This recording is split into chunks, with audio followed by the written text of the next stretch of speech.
Assalamu alaikum shabab! I want you to be loud. I want you to be proud. It's time to be brave. Are you ready?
In 2016, a vision revolutionized mixed martial arts in the Middle East.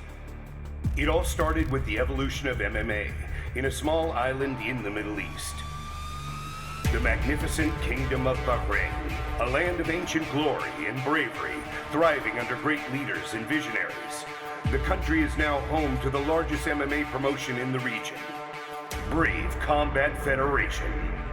And the kingdom became the first ever country outside of the United States that featured the IMF World Championships. His Highness Sheikh Khalid bin Hamad Al Khalifa and his true warrior spirit envisioned the growth of MMA in the region. He believed in the glory of the sport of mixed martial arts and facilitated the best MMA facility in the land. Along with brave President the Hawk, Mohammed Shahid, in the shortest span of time we grew stronger. We grew bigger. This is the story of the fastest growing MMA promotion in the world. This is the story of Brave Combat Federation.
Ladies and gentlemen, please rise for the national anthem of the magnificent Kingdom of Bahrain.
Ladies and gentlemen of Brave Nation, Assalamu Alaikum!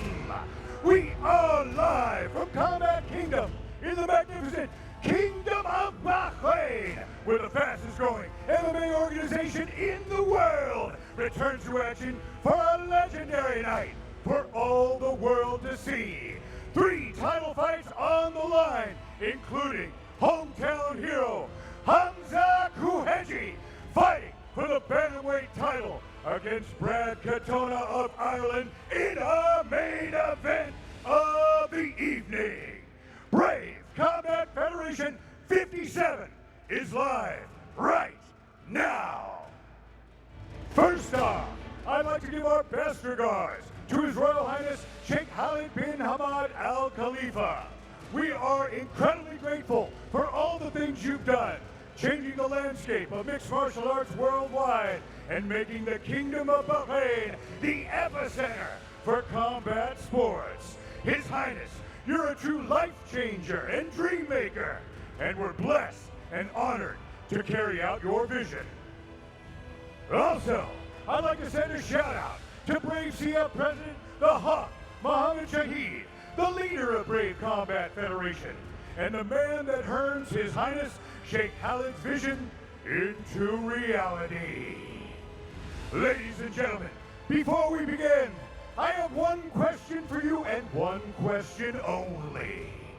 To all those watching in the magnificent Kingdom of Bahrain and the millions watching around the world, Brave Nation, are you ready?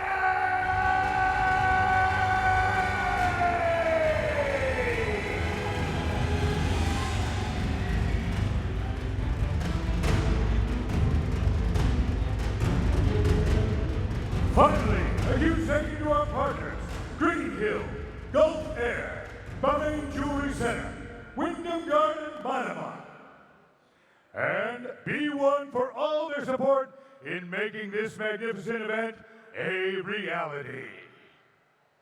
Let's move on to our historic show as we have our first fight on tap. This bout is presented by Brave Nutrition. Behind the athlete, there are hours of training. Behind every hard training is Brave Nutrition. Winner of St. Brave CF made way to the amateur Brave CF Alumbayev is looking to near world title contention as he takes on Agorama, who beat Muhammad's teammates in the last fight and is looking to become the next big thing in Lebanese MMA. Coming up next, Muhammad takes on Agorama in the amateur lightweight clash to kick off Brave CF 57. This bout is 3 3-minute rounds in an amateur lightweight war. Introducing your first warrior, fighting out of the blue corner. This man's a mixed martial artist with an amateur record of 2 wins and 1 loss. He stands 173 centimeters tall and weighs a ready 70.7 kilograms. Representing Team Lebanon and fighting out of Lebanon, please welcome Adon the Shark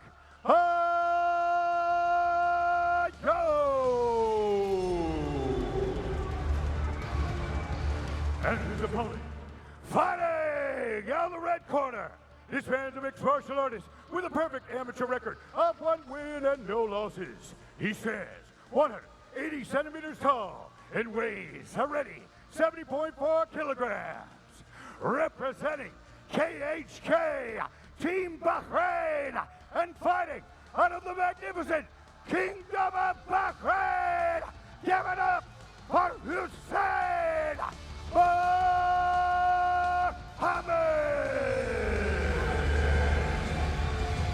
Your referee is God Lyons. Given Hussein Mohammed's obvious reach advantage, it might be obvious that Adon Ayub is going to try and close the distance, get in the legs, maybe put the fight in the back. But Adon Ayub loves to fight. I think they're going to stand and trade very, very shortly. Interesting wrinkle in this fight, Kirk, is the fact that Adon Ayub last defeated a KHK team member in Issa Almieri by a second-round armbar back at Brave 47 in November 2020.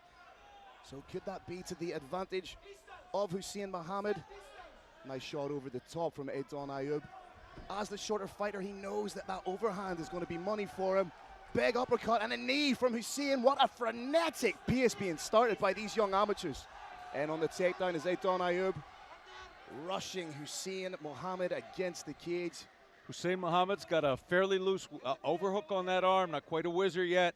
He's going to be trying to underhook with the other hand, maybe frame on the head, try and reverse position, and then separate. Double underhooks now for Adon Ayub. Nice head positioning underneath the chin of Hussein Mohammed. May try and get the trip here. Adon Ayub's hands are now clasped around the body. Hussein Mohammed, that's what he did. He used that fence as a little bit of a cheese grater, forced the hands apart. Relentless work to get the takedown, but Hussein Mohammed doing the right thing, planted a hand down, trying to base, trying to get up. Takedowns are very hard to get in MMA. Holding somebody down is even harder. Good control so far from the Lebanon man. Hussein Mohammed doing little pot shots to the face when there's a chance to, but there are not many chances to. The corner of Hussein Mohammed shouting for distance. They want him to use that jab, and just as I say that, he uncorks a cracker right into the nose of Adon Ayub. But Adon Ayub is landing with that big overhand.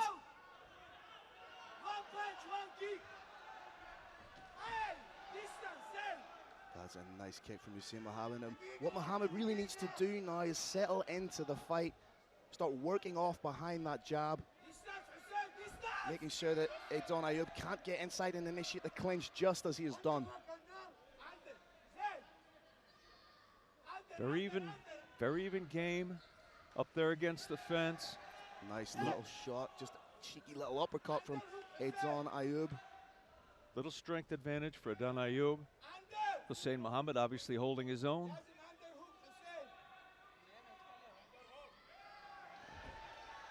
Change in level from Adon Ayub.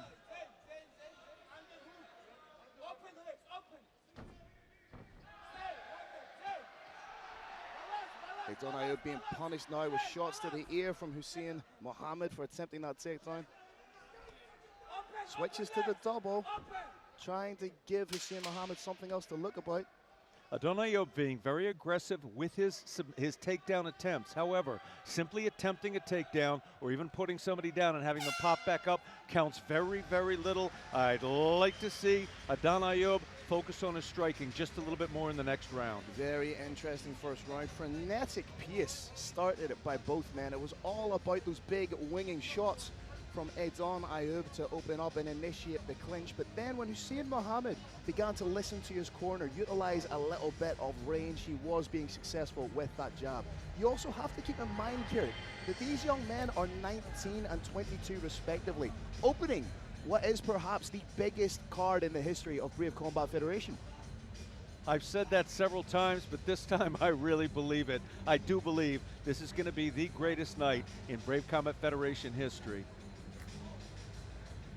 And you have to wonder, Carrick, could perhaps nerves play out? Both these men have competed on a huge stage, Brave 45 and Brave 47 respectively, but the intangible, the change, the difference being that this time they have a full crowd, a partisan crowd, no doubt. They do, and nobody, of course, during the COVID-19 global pandemic has had that opportunity. So this is absolutely something new they're stepping into. That said, one's from Lebanon, one's from Bahrain. These are brave young men. A missing mouthpiece. It's going to take just a split second to get it back. It's in, and it's on. Interesting to see if Ayub opens up again with those big wingy shots, changing level, tries to come in over the top.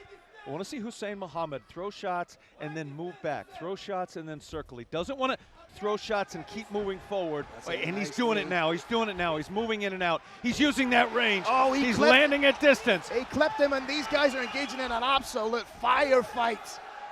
What a way to open the show. Another big shot from Hussein Muhammad. Beautiful uppercuts in the clinch from Ayub. Needs to be careful of tipping that head when he throws the shot. If Hussein Muhammad times an uppercut clean, it could land flush.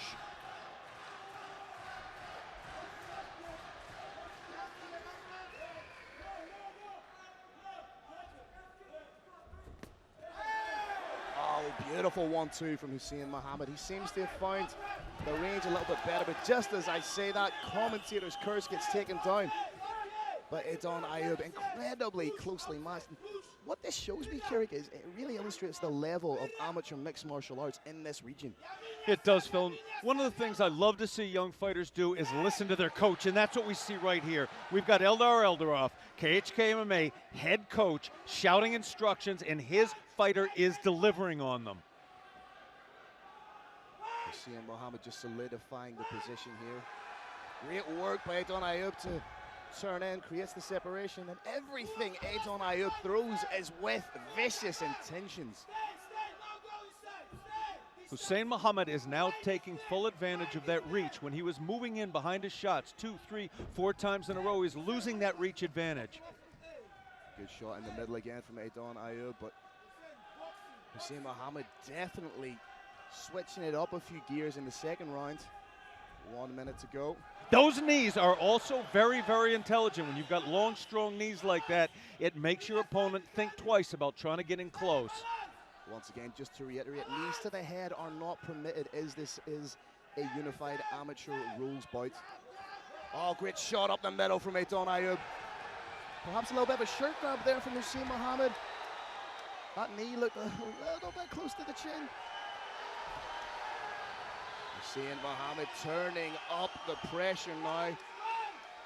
Ayub flagging just a little bit. And he is as tough as they come. Big show fatigue, big show jitters, maybe getting to him just a little bit, as you alluded to earlier. Oh, huge shot up the middle. That definitely hurt him. It may be almost over. And again, right into the midsection of Ayub. 3 knees. Ayub firing back. Sting was dropping out of Ayub's fists. Ayub was hurt by one of those 4 pinpoint knees, right to the gut, right to the solar plexus. That little bit in the chest where you can bench all day, every day, but you cannot add muscle to that sternum. Old saying in boxing, kill the body and the head will die. Knee the body and it dies even quicker, as we saw right here. Beautiful head movement from Ayub in our replay, courtesy of Green Hill. Yeah, you can have a chest like Aaron Wallace, but if somebody lands a flush knee right between the pectorials, it's good night. Hussein Muhammad intently receiving instructions from his corner, the great Eldar Eldaroff. Eldar clearly wants him to strike, circle out, strike, take an angle.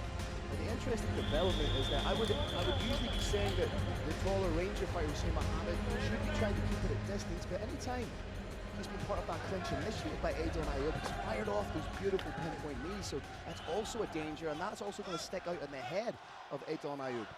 Very competitive fight thus far. I could make a case for just about any score out there, but it's quite possible that it's now 1 apiece, and whoever wins this round wins this fight. Third and final round, referee Gar Lyons gets us underway. Feels like at the end of that second round there might have just been a little bit of a momentum shift. Not quite sure if he rocked him or that was a stumble.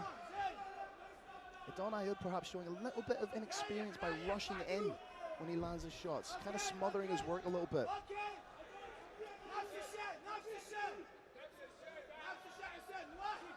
Hussein Muhammad measuring. Don Ayub a little bit less spring in the feet. Hussein Muhammad really wants to land a knee. And there it was. Those knees are absolute pinpoint, but dipping, looping overhand for Don Ayub. You have to wonder just how much fatigue is playing a part, how much pop is in those overhands. Don Ayub is flagging. He's telegraphing that a little bit now. Beautiful leg kick. May get his back taken here. Trip takedown from the KHK team Bahrain man. Hussein Muhammad now wants to turn the volume up to 11. He wants to put maximum pressure on right now. Don Ayub starting to telegraph that overhand a little bit now. Oh, but changes levels beautifully. Does he have enough gas in the tank to keep Hussein Muhammad down? The answer is no. Shots in the clinch. Not sure what the break was over. May have been for, okay, there's instructions to Hussein Muhammad that he is not to grab the shirt. There will be no point deduction and nothing flagrant. Gar Lion just giving Hussein Muhammad a stern talking to like a teacher. Hussein Muhammad needs to attack now. Another trip takedown from Don Ayub. Great use of the wizard to get back to his feet from Hussein Muhammad. Thought about grabbing the fence a little bit. You can palm off it, you can have a closed fist against the cage, but you cannot grip it. These little shots that Hussein Muhammad is throwing right now are very, very important. There is no advantage in the judge's eyes to attempting a takedown. What we're looking for is impact. Big deep breath from Don Ayub. He's just going to have to try and gut this out for the last 30 seconds. Hands by his waist, lungs gasping, muscles filling with lactic acid. Can Hussein take advantage of it? You have to give credit to Don Ayub, still trying to score the takedowns. Potential here to have the back taken. If Hussein Muhammad can land some big strikes and Don Ayub cannot intelligently defend himself. Don Ayub is Lebanese. There is zero quit in him. There is zero quit in his people. 10 seconds to go now. Hussein Muhammad finishing up with strikes, and what a way to open up the card. There you see exemplary sportsmanship. Both men collapsing in fatigue, exhaustion, commending one another on an incredible performance. Lebanon versus Bahrain. Who picks up the win? Carrick, your thoughts on the fight? I think that was an absolutely fantastic fight, and one of the things I enjoyed the most out of very many was seeing these two brothers sit down next to each other and just smile.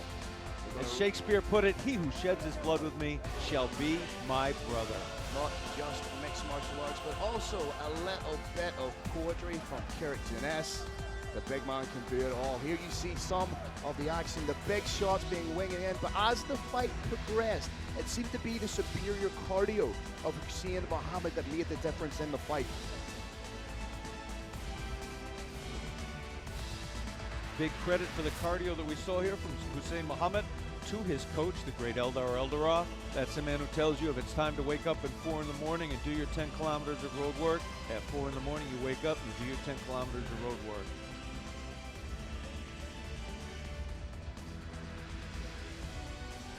Both men just being brought to the center of the cage. Scores being tabulated. My heart goes out to both these fighters right now. This is absolutely a miserable time in a fight. You've done everything, both fighters did absolutely everything they could, that neither one knows which way the judges are gonna see it. Each of them hopes he got the win tonight. This is one of many very, very tough moments in mixed martial arts. And this one, there is nothing you can do but wait. I've heard we say this so often in mixed martial arts. The longer it takes for the scores to be tabulated, sometimes you think to yourself, the closer the fight is, maybe the more contentious and controversial decision we're going to get. But as you say, on the balance of what we've just seen, there's a compelling argument to be made for either fighter. If I had to guess, and it's just purely a guess, it would be 29-28. Hussein Muhammad, 30-27, wouldn't shock me. All right, Brave Nation, what a way to start our historic night. After 3 rounds, we go to the judges' scorecard. 2 judges scored about 29-28, and your third judge scores about 30-27 for your winner. Out of the red corner, from KHK Team Bahrain, Hussein Muhammad! Phenomenal fight by Hussein Muhammad from KHK Team Bahrain, and great fight too from Ayub. At this level, there are no losses, there are only lessons. The lesson for him is get that cardio up just a little bit more. Yeah, as you say, at 22 years old and a fledgling amateur, this man has insurmountable potential. He's going to go back to the drawing board, he's going to improve, and Hussein Muhammad is going to go back to Team KHK Bahrain and continue to get better. I cannot wait to see the next progression in that young man's career. This bout is presented by Brave Nutrition. Behind the athlete, there are hours of training. Behind every hard training is Brave Nutrition. Abdullah Al-Yakub has impressed in his amateur career and had a winning start to the pros. He plans on continuing that trend against Omar Ahmad, who is making his Brave CF debut and hoping to kickstart a successful international career. Coming up next, Abdullah Ito Al-Yakub takes on Omar's submission boy Ahmad in a bantamweight. Here we go, Brave Nation. This bout is 3 5-minute rounds in the bantamweight division.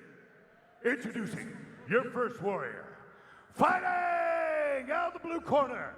This man's a mixed martial artist with a professional record of 3 wins, 2 losses, and 1 no contest. He stands 173 centimeters tall and weighs a ready 63.6 kilograms.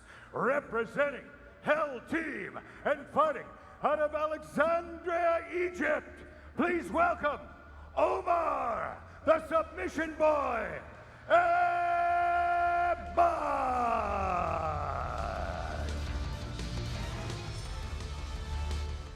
And his opponent, fighting out of the red corner.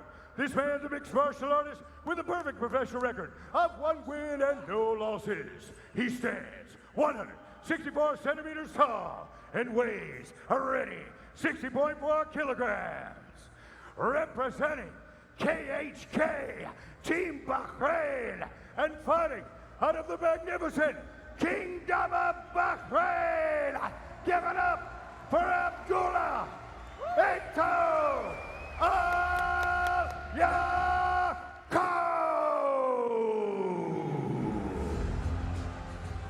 Your referee is the Ginger Gorilla, Aaron Wallace. This is a professional bout. These are 4-ounce gloves. A 4-ounce glove provides more impact than does a bare fist. Brave Nation, expect impact. From Bali Claire to Bahrain, the Vanilla Gorilla, Aaron Wallace is your man in the middle, keeping our fighters safe. Ahmad initiating the clinch, forcing Yakub up against the cage. And this is what we thought we were going to see from Omar Ahmad, initiating the grappling, the clinches. Needs to be wary of hitting the back of the head. Oh, the elbows to the back of the head, downward elbows. I'd have to see a replay. There's a couple simple ways of defining what the back of the head is. One of them, imagine a mohawk, or take a cell phone on the top of your head, run that cell phone all the way down the spine. That can't be hit. Another simple way to understand it is when you hit somebody in the back of the head area, if some part of your limb connects with their ear, it's good. Let's have a look. That view, unfortunately, is obscure. I think it was also the fact that it was a downward elbow. Your elbows have to come at an arcing trajectory. Big shot over the top by Ali Yakub.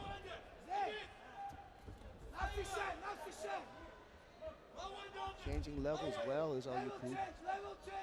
Yakub wants to throw an overhand right and take his opponent out. I wobbled him a little bit there, Carrick. The feet momentarily went from underneath him. And that was no accident. He's trying. Flying knee attempt. Punching the ear this time, picking his shots well. 1 or 2 of those got through. Again, Again, Brave Nation, again, this is one of the gray areas in mixed martial arts. Both athletes play a role in the back of the head. If you throw a strike that would have hit legally, and the opponent who gets struck in the back of the head moves his head in such a way that the back of the head is struck, there's joint responsibility. So again, very gray area. We've got a great referee in here. He's making sure nothing goes wrong. Very stern warning. I don't think we're going to see any more shots on the back of the head. Let's face it, you're not going to argue with big Aaron Braveheart Wallace. Be interesting to see if it's just one final strong, stiff warning. I like what Wallace is doing there. He's also going over to... He is. He's explaining to him that both athletes play a role here. They have a responsibility. When you're getting those elbows near the back of the head, you can't turn the back of your head so that you get struck. This is, as always, phenomenal refereeing in the Brave Combat Federation cage. Big Aaron Wallace is giving Omar Ahmad the full 5 minutes with which to recover, with which to regather his sensibilities. And now if you're Al Yakub, you're going to be thinking to yourself, even subconsciously, does this put a little bit of a tick in his brain where he becomes a little bit gun shy in those positions to get off the strikes? Al Yakub's game plan is to win this fight with an overhand right. He's got a tremendous overhand right. It's got concussive force. It's got stunning ability. That's what we're going to see here. Two fighters touched gloves. No hard feelings. Now there's going to be hard feelings. Just a final stiff warning. There's that overhand you were talking about, Kirik. It went way wide. I guarantee you we'll see a little adjustment. Oh, beautiful jumping knee by Abdullah Al Yakub. In that clinch position again, you're not seeing Al Yakub get those strikes off. Now, as Al Yakub steps up, he's got to be very, very careful he doesn't get his back taken. Statistically, the highest percentage time to get your back taken is when you're stepping up off the floor. So when you step off that floor, when you get to the knee, when you get to the feet, you got to whizzer, you got to overhook that arm. Omar Ahmad doing a good job of trying to elevate those legs. May try and shelf them. Pushing away, creating distance. There's that left whizzer is what protected the back from being taken. Excellent technique from Abdullah Al Yakub. Aaron Wallace being kept in this too, a couple of cheeky little fouls early on.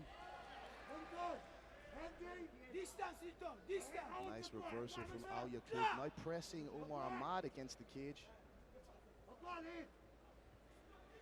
Double overhooks, trying to clamp down. A big shot again from Al Yakub.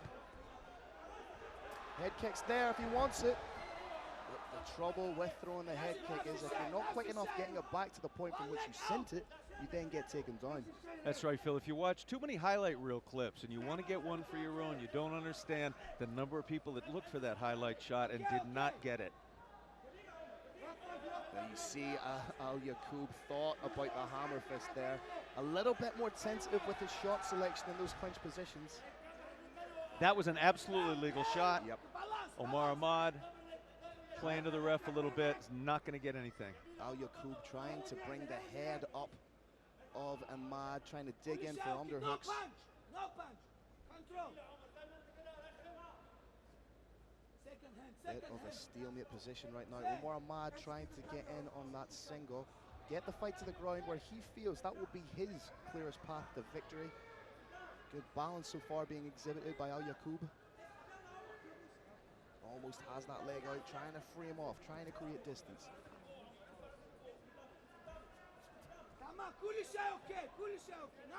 Ahmad may want to switch it up to a high crotch or switch to a double. Does not seem to be getting what he feels like he needs out of this single leg.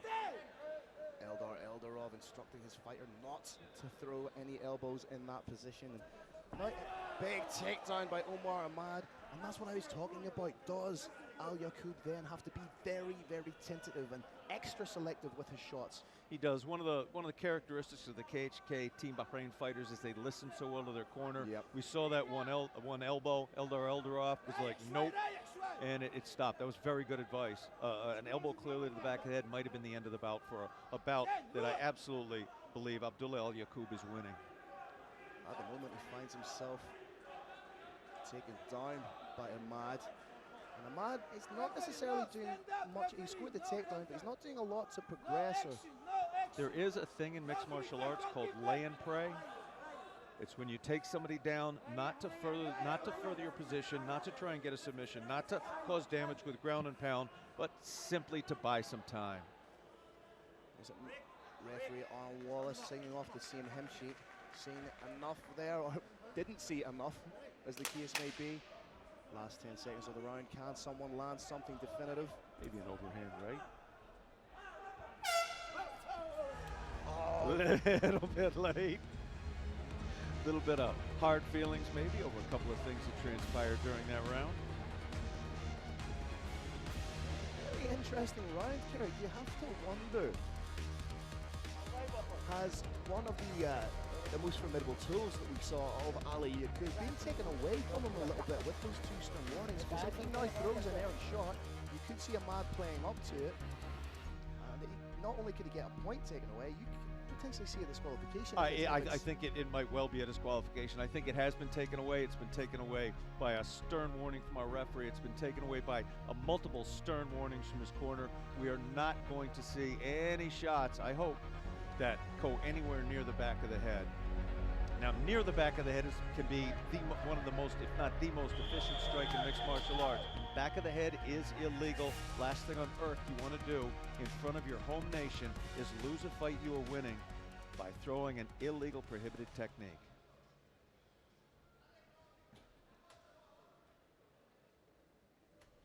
Round number 2. I would like to see Ali Yakub have the uppercut landed, loaded, have the knee loaded for that inevitable clinch that's coming. Big shot over the top again, head kick. Again, Omar Ahmad is dipping that head when he comes in, and he's not necessarily setting these clinches up. He's giving Ali Yakub a little bit of time to react. Abdullah Yakub has an interesting strategy. Instead of attacking straight in, he's trying to attack from the top with an overhand right, and he's trying to come up from the bottom like a submarine with that flying knee. It is, as I alluded to earlier, it's a spectacular strategy, but not one that's necessarily going to work. Head on the outside now for Omar Ahmad. Trying to work in on that single. We talk about how exhausting it is to be taken down and get up, but it's also exhausting for the perpetrator of the takedown to constantly take somebody down and then to spring back up and essentially having to start all over again. Yakub needs to take a step back here. On film, these little kicks may not look like too much. Brave Nation, they can be too much. You can hear the sound of the impact from here at cage side. It's like a cricket bat hitting a watermelon. Smack, smack. This exact kick has actually been known to break bones in the foot, break bones in the shins.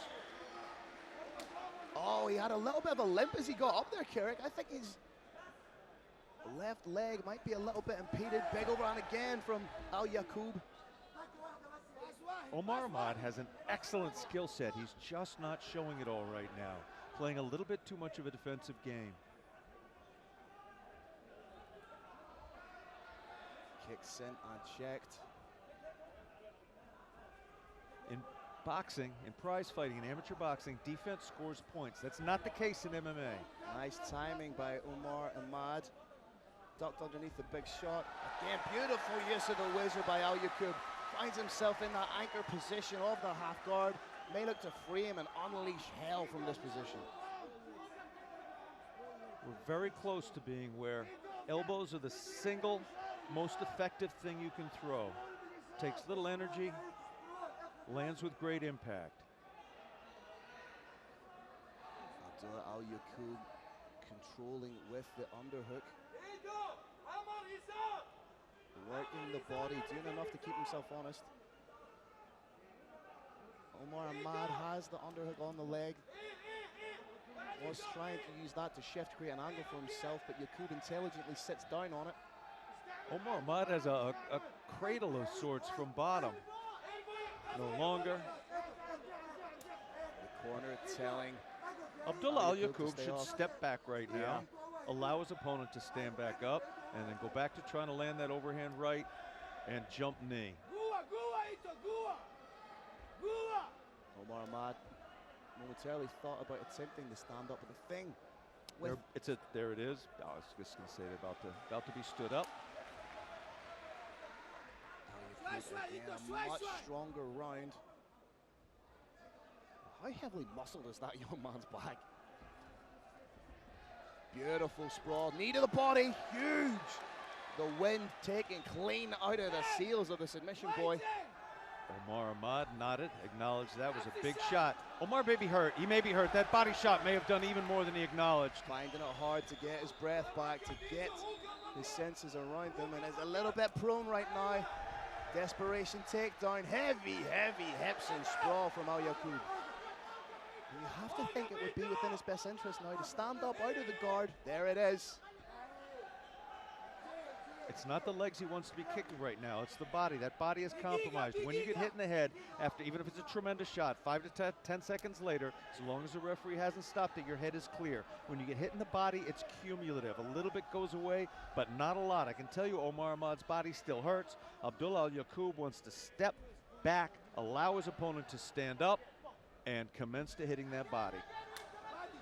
Body punch, Ito, body punch, body punch.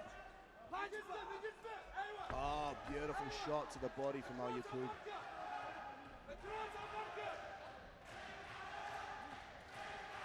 Very smart to throw that low kick. And there's that overhand right.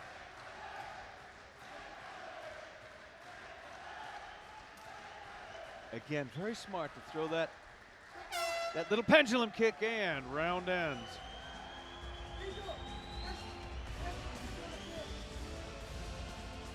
Terrific round for Abdullah Yakub. Any little wrinkles that need to be ironed out are going to be ironed out by the great Eldar Eldaroff in the next 45 seconds or so. For those of you who don't spend a lot of time in a fighter's corner, what goes on right now, first 5 to 10 seconds, you let the fighter rinse, you take their mouthpiece out, you let them rinse their mouth it. While they're doing that, you rinse their mouthpiece off so it's nice and fresh when it goes back in.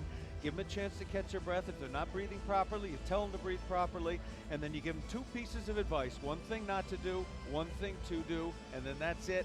They're going to go out for the third and final round of the evening for these two. Ladies and gentlemen, forgive us if we are not talking you through the replays at the moment. Our monitor in front of us has decided it does not want to watch the rest of the fight and has packed up. As I say over and over again, Phil, computers are not appliances.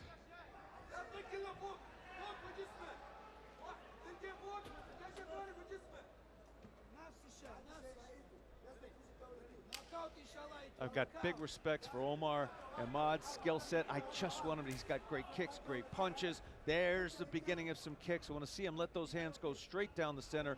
He's got the reach advantage. His opponent is throwing looping shots. He's got a very clean 1-2. I want him to show it to Brave Nation right now.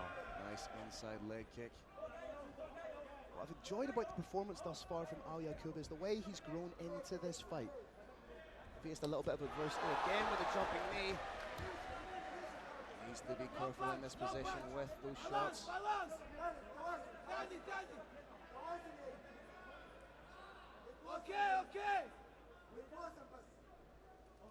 Very fine point of judging that we just saw there.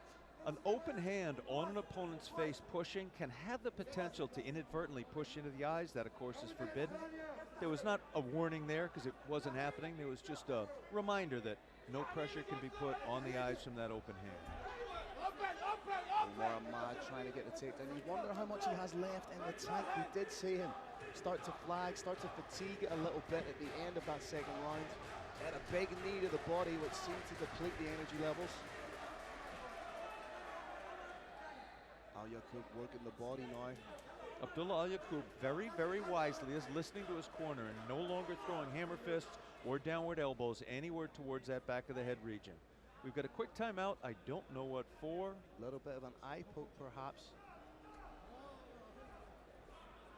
I wonder how much of this is gamesmanship and... Don't know if it was an eye poke, don't know if it was an eye punch. And again, ladies and gentlemen, apologies. We're not privy to your replay if you are seeing it on the screen. All we can see at the moment is Omar Ahmad in the corner, slumped down, finger over his, or hand over his eye. There is a world-class medical team. There are at least 3 doctors I know of standing by. There are multiple ambulances outside. If any question is raised by a fighter about an eye or any other medical issue, it will be attended to immediately and addressed thoroughly.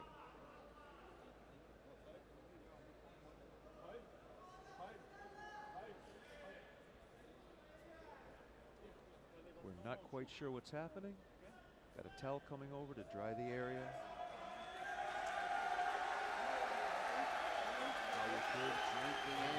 Sounds like Omar Ahmad may not want to continue with this fight. Head of Regulatory Affairs, Dickie Larkin, having a quick word with our referee on Wallace.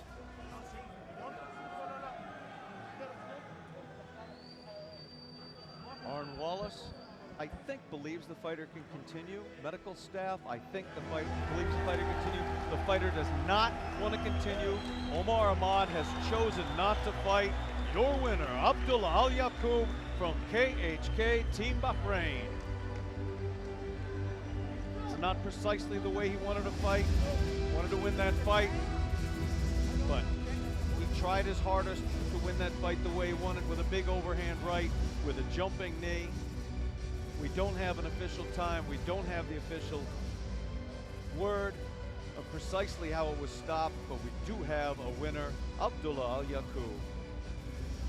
Al Yakub now walks over to the corner to show respect to his opponent, Omar Ahmad, and as well his opponent's corner.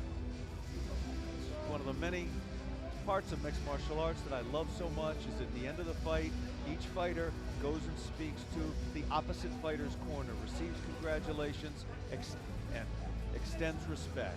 What I think is going to happen now, because the eye poke was accidental, it was fight ending, and it happened at a deeper stage of the 3rd round, we could conceivably be going to the judges' scorecards here, Kirk. If we go to the judges' scorecards, that's a fine and proper way to end it. It's not the only one I could imagine, however.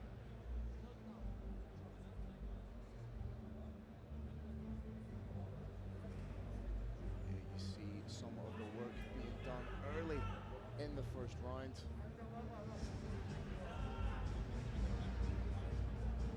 As I say, because it was an accidental foul, because it was in the 3rd round of the fight, I think under the unified rules of mixed martial arts, carrying at this juncture, we go to the scorecard. That's correct. That's correct. It was tweaked a little bit recently, but basically, until you've had enough of the fight so that the judges can definitively say who they thought won. Yeah. First, think about it. First minute of a fight, you got no idea what's going on, even after the 1st round. But past the midpoint of round 2, judges have a very clear idea about who is ahead. It certainly is clear to me. I think it's clear to everybody who's watching in Brave Nation. They'll go to the judges' scorecard, and it should be announced in fairly short order. Again, Brave Nation, I always apologize for having to wait during this moment. The fighters sure don't like it. Fans don't like it, but it has to be done. Every I has to be dotted, every T has to be crossed, and Phil, we may have our instant replay back. Some great work done by Al Yakub. There's that potentially fight-ending flying knee. Quick little downward elbow that was quickly cautioned against. I wonder if we can get an angle of the eye poke. We couldn't quite see it. And yes, we are going to the judges' scorecards.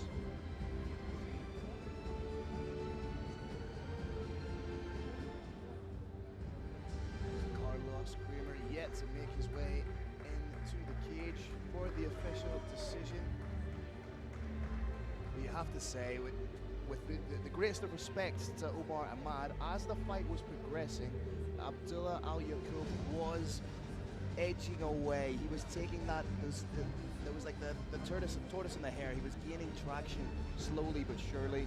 It was indeed, Phil. I keep a utterly unofficial running total for every fight, and I had Abdullah Al Yakub ahead very clearly by 20-18. Four-time cage announcer of the year, Mr. Carlos Kramer, is inside the cage, just getting final checks with head of commission Decky the Bandit Larkin, and we have an official decision. Mr. Carlos Kramer, make it official, my friend.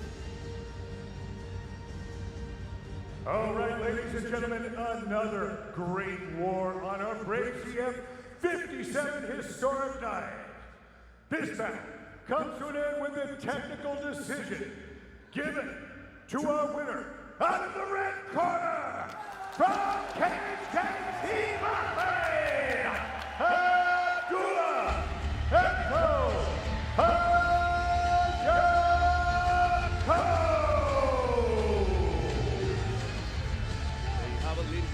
Winner by a technical decision.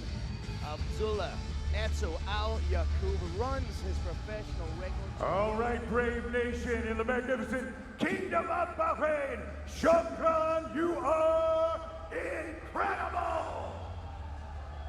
Let's continue our historic night. This bout is 3 5-minute rounds in the bantamweight division in a battle of the undefeated. Introducing your first warrior. Fighting out of the blue corner. This man's a mixed martial artist with a perfect professional record of 4 wins and no losses. He stands 170 centimeters tall and weighs a ready 61.6 kilograms. Representing Team WGC and fighting out of Dubai, UAE, by way of Afghanistan. Please welcome Rahmatullah Yousafzai.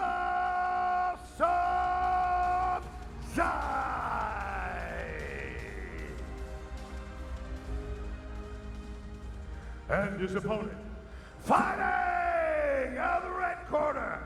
This man's a mixed martial artist with a perfect professional record of 4 wins and no losses. He stands 173 centimeters tall and weighs a ready 61.2 kilograms.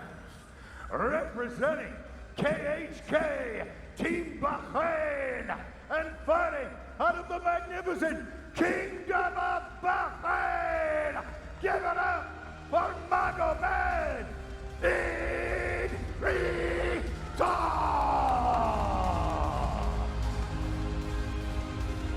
Your referee is a bandit, Decky Larkin. Both fighters are kitted out in Green Hill, our official apparent sponsor, in my opinion, the finest gear in mixed martial arts. I use it almost exclusively in my own gym. Rahmatullah Yousafzai in black and red, Magomed Idrisoff in white and red. One of the best in the business. Decky the Bandit Larkin, our man in the middle. Rahmatullah Yousafzai with a big smile on his face, almost as if he knows a secret. Idrisoff has a job right now, not getting hit in the head with that straight.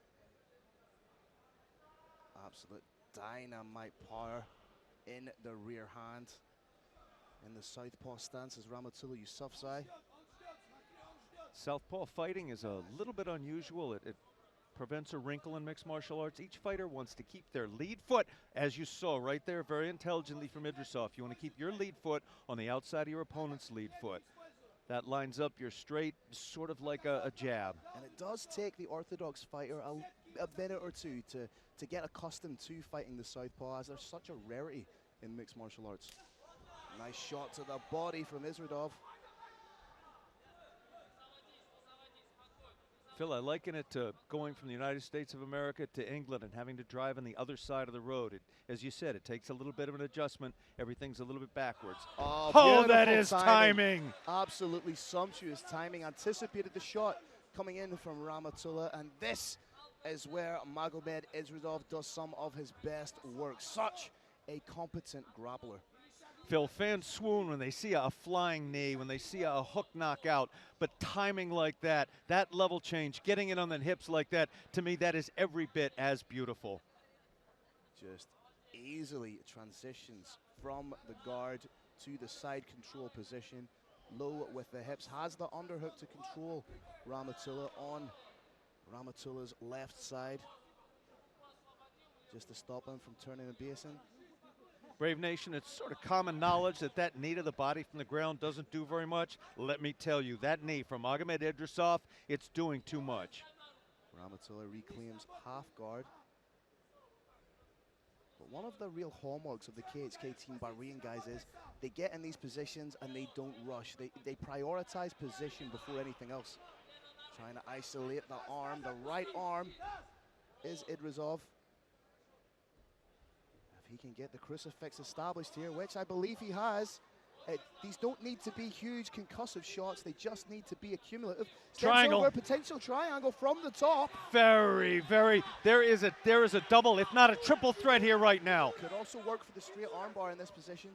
There's a threat to unconsciousness from the triangle. There's a threat to a straight armbar. There are elbow threats. You can see Idrisoff also try and work for the Kimura in this position. Has that arm flattened out. Can't quite see how deep the triangle is. Ramatola looks Key lock attempt. Abandons the triangle in search of the Kimura, but lets it go. Big respect to Yousafzai. Oh, look at that. Knee momentarily on belly, just to cut through into the mount position. And this is exactly where Magomed Idrisoff wants to find himself. Those first two punches to the body that we saw were to cause exactly what we saw, the head being let go. With the head let go, a posture back is possible. More powerful shots can come in with the elbows and the fists. And this is dangerous for Ramatola. If he tries to move from side to side, he could give up his back, but incremental This switch. attack is ferocious. What Idrisoff done so beautifully there was just switch to a slightly higher mount, trying to get out the back is Backdoor Ramatola. escape and still stuck inside control. It's that superior anticipation by Idrisoff, that grappling and positional awareness. Again, big respect to Yousafzai for his escape so far.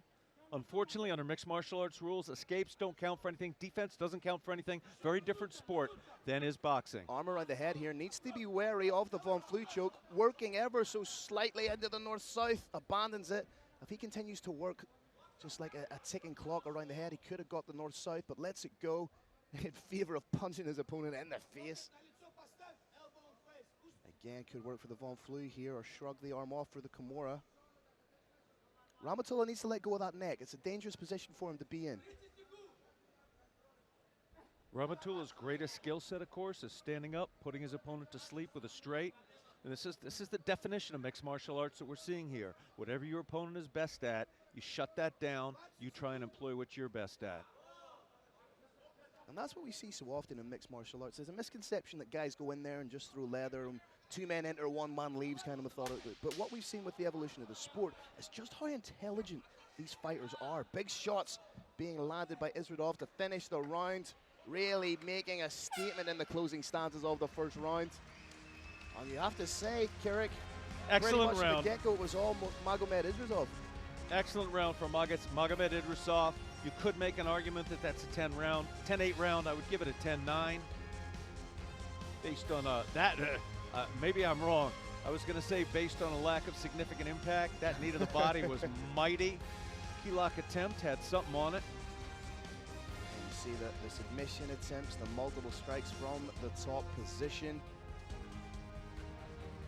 Now, what you're seeing right here is exactly what Ramatola Yousafzai needs to avoid in round two. He can't move straight forward, trying to load those shots up, where his opponent's going to once again level change, clasp the hands around the body, and having the forward momentum, drive it down to the ground. We've got to see some circular movement from Ramatola, or he's going to end up on his back in very, very short order. Once again, superior conditioning from KHK Team Bahrain fighters. Yousafzai shaking those arms out, being on bottom, trying to avoid those kind of submissions, takes a lot out of the forearms. Ramatola really wants to get off his striking, may need to be a little bit more savvy with the distance management. He is, after all, a former Afghan national wushu champion and a former member of the Afghan national karate team. If he can get that distance management down and find an opening for a big left. Oh, spinning back fist, but parlayed into a takedown from Magomed Idrisoff. As I said earlier, Phil, those highlight reel knockouts like a spinning back fist are absolutely unbelievable when you see them, but what you don't see is for everyone that works, there's 30 or 40 that didn't work. You get your back taken, you get taken down to the ground. Could see the beginning of a head-arm triangle. Momentarily, he was trying to pin that arm and go ear to ear with it. As you alluded to earlier, Phil, the KHK MMA guys, they don't tend to rush. They don't make mistakes. They have the fight exactly where they want them, and they slowly amp up the pressure, amp up the pressure, amp up the pressure, applying more and more damage to their opponent, and finally something breaks, and the fight's over. Yousafzai was turning the wrong way. He needs to turn in to Magomed Isridov. Try and re-guard, try and get that half guard back. Again, making the mistake of holding on to the neck. It's only a matter of time before that's capitalized upon by Magomed. Maybe a neat, nice little regard from our fighter from Afghanistan. But then Magomed Isridov is still happy to land shots inside the guard.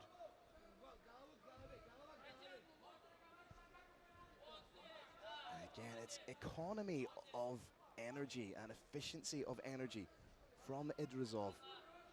Nothing is wasted, nothing is rushed, everything is methodical and done for a reason.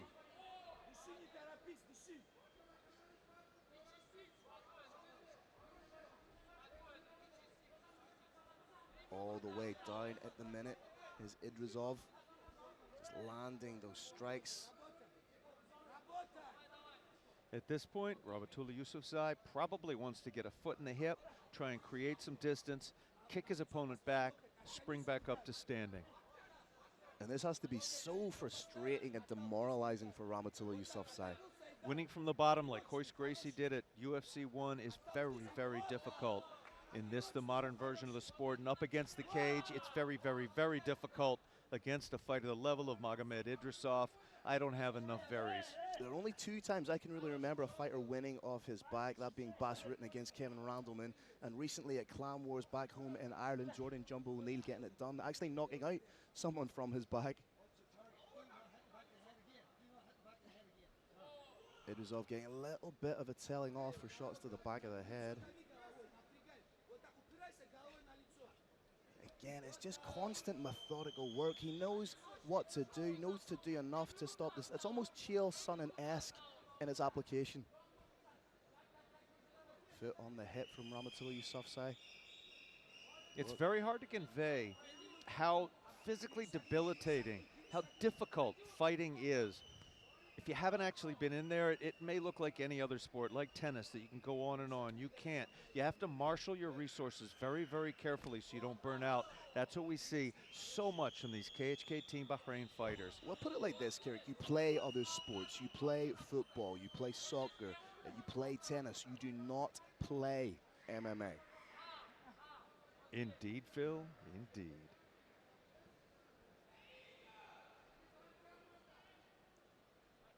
Maybe an elbow coming. Stepping into that anchor position that we love to see so much in MMA. And that guard is... I think Magomed trying to work for that head-on triangle. Passed. If he can step over to the other side. May take the back. A minute to work in the second round here. Just happy to land those big strikes and really just completely deplete the energy of Rahmatullah Yousafzai.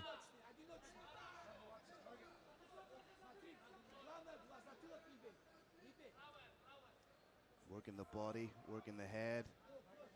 Again, big respect for Rahmatullah Yousafzai's toughness, for his endurance, but he needs to be more aggressive here. He needs to try and get up to his feet, try and Granby roll. What Isridov right now is that he's completely big brothering Yousafzai. Everything that Rahmatullah is trying to do is being systematically shut down by Magomed Isridov.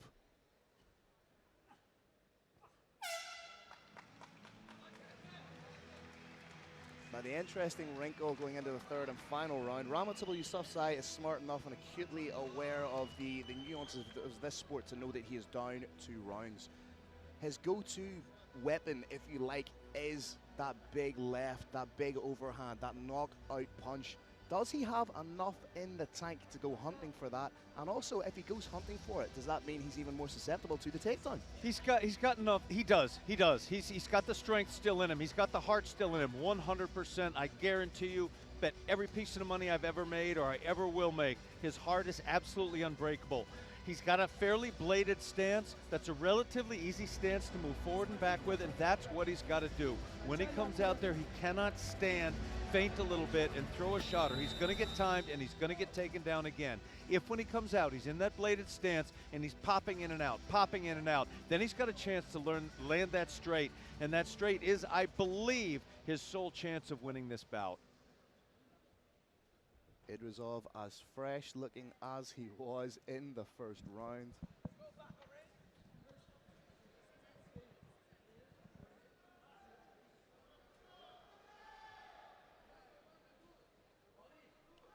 There's a little bit of extra gauze that's going to be cut off.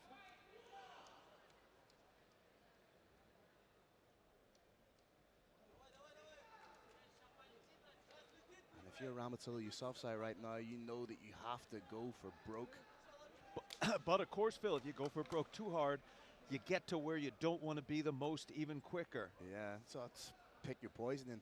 And why game planning and intelligent approach is integral to mixed martial arts. Yousafzai needs to move in and out, not just straight forward. If he moves straight forward, he's relatively easy to time. He's taking a step or two back. He's feinting, threatening. Does he have the energy left to implement the kind of movement he needs to get in and out? He's going to have to marshal that energy. Oh, beautiful straight. That's what he needed to do. But of course, he kept that moving forward for a second and third shot, and now he is in the place he least wants to be on earth. There is nearly an eerie inevitability about the game plan of Magomed Isridov and his ability to execute that game plan in such devastating fashion. Another big shot right to the beard of Rahmatullah Yousafzai. Very nice defensive jiu-jitsu from Yousafzai, though. Good regard, nice use of an elevator right there. Foot in the hip, maybe. The sweep attempt. But like a dog with a bone, Magomed Isridov getting right back into it. Looks at the corner and almost shrugs his shoulders as if to say, yeah, you can tell me to get up, but have you tried to get up when you've got this guy underneath you?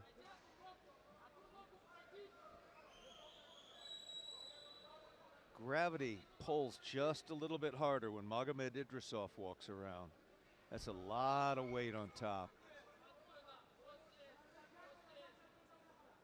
Again, a little hard to convey, Brave Nation, but fighters, certain fighters like you see in front of here, and Magomed Idrisoff, when they get on top of you, they feel like they weigh 100 kilograms. I'm not exaggerating. Doesn't really seem realistic, but it is. There is a huge amount of pressure on top of Rahmatullah Yousafzai right now. I heard a rumor Magomed Isridov doesn't do push-ups. He just pushes the earth down every time. Guillotine attempt. Again, what's he got left in the legs? Unfortunately, the forearm is not placed correctly on the trachea. It's over in the carotid artery. It will not have the desired effect, and the effect may in fact be to burn those forearms out further. And then just a casual step through into the side control position. Elbows to the body. Has wrist control, may try and work a Kimura. Decides to let it go. And again, just prioritizing positional control and absolute dominance. Very slick jiu-jitsu from Rahmatullah Yousafzai. Threw a nasty short little knee from bottom to the ribs, and then worked that knee in, got to guard. But again, under mixed martial arts rules, defensive techniques do not count on the judges' scorecards. Again, grip and hold of the neck.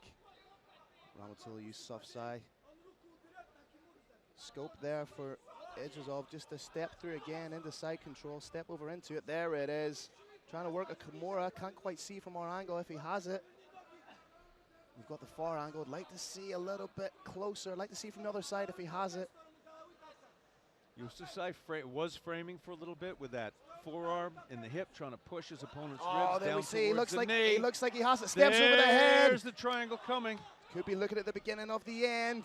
He just needs to rip it. Oh, that looks tight. This could be it. Oh, Rahmatullah Yousafzai as tough as they come. Once again, magnificent display of defensive jiu-jitsu on the part of Rahmatullah Yousafzai. Tougher than a burnt steak is the big man.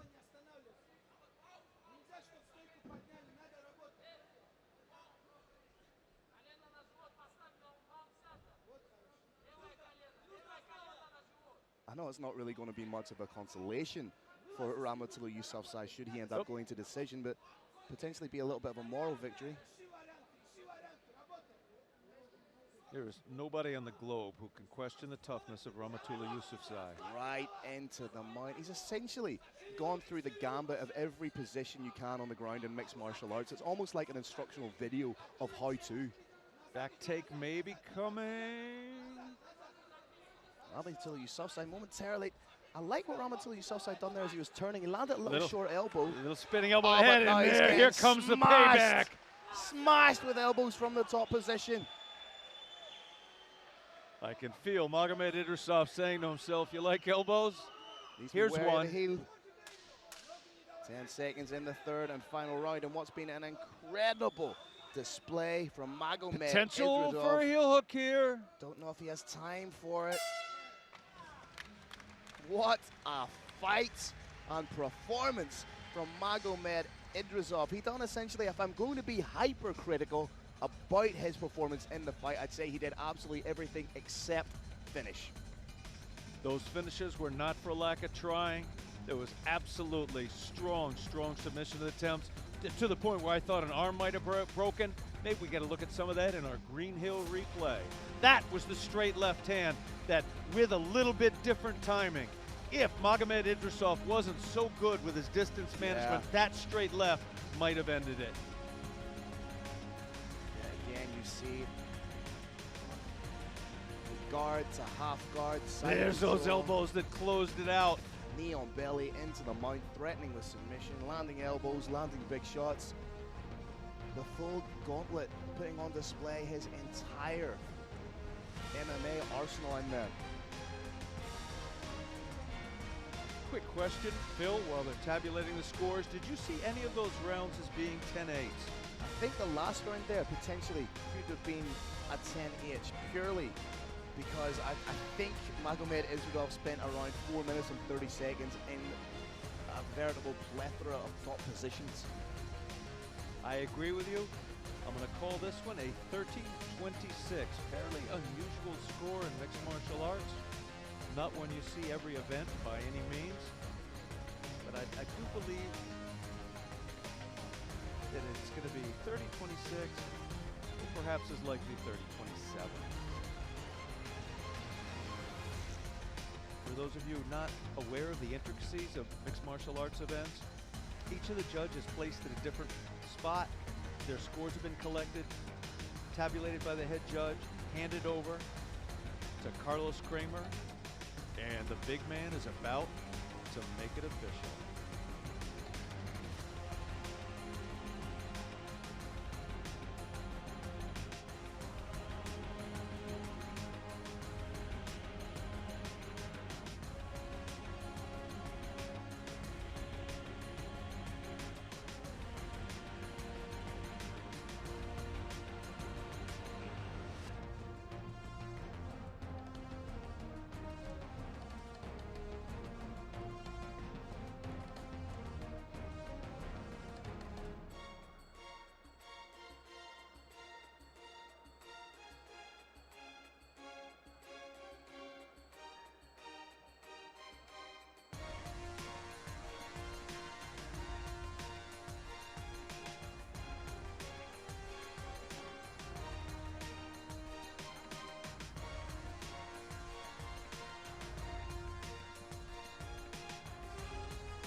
All right, Brave Nation, another epic battle inside the Brave CF 57 cage.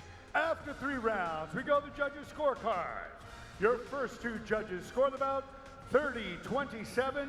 Your last judge scores about 30-26 for unanimous decision victory. Out of the red corner, from Page Team Bahrain, Malem, Idrisoff.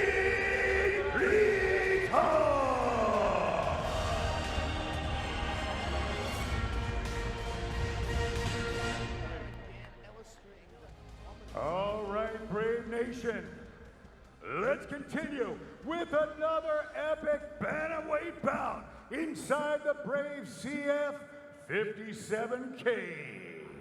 This fight is 3 5-minute rounds in the bantamweight division. Introducing your first warrior, fighting out of the blue corner. This man's a mixed martial artist with a perfect professional record of 5 wins and no losses. He stands 169 centimeters tall and weighs a ready 59.5 kilograms. Representing Hero Academy and fighting out of Alexandria, Egypt. Put your hands together for Maysara Mohammed.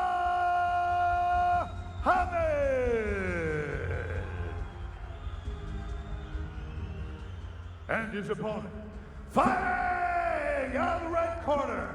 This man's a mixed martial artist with a record of 12 wins and 3 losses. He stands 178 centimeters tall and weighs a ready 61.7 kilograms. Representing IJJ, Ultimate MMA, and BFC Gym, and fighting out of Bangalore, India. Please welcome Mohammed Shaheen Farhad.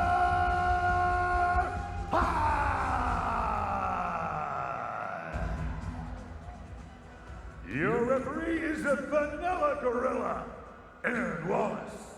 Big thanks to our hospitality partner, Wyndham Garden Manama. I consider Bahrain to be my second home, and my home in my second home is Wyndham Garden Manama. The Vanilla Gorilla, once again, your man in the middle. #1 bantamweight in India versus the #1 flyweight in Egypt. 5-0 versus 12-3. Beautiful little side kick to the knee on the part of our fighter from Egypt, Maysara Mohammed. Farhad much more experienced on the international stage. Nice and calm, trying to get off with those leg kicks, showing that Muay Thai background.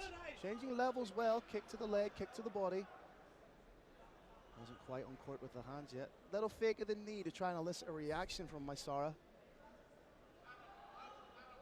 That lead side kick to the knee you can find in self-defense manuals from the 1910, 1920s. Only recently has been widely adopted in mixed martial arts. It can be not just effective, but vicious. Solid leg kick from Maysara Mohammed. Push kick to the knee. That side kick was just a little bit too low. If you hit on the kneecap itself, it can actually hurt your foot. You want to hit just above it, half an inch or so above that kneecap. Fakes with the hands coming up top. Maysara leading the dance a little bit here, but it's almost as if Farhad is just waiting to uncork a big right hand here.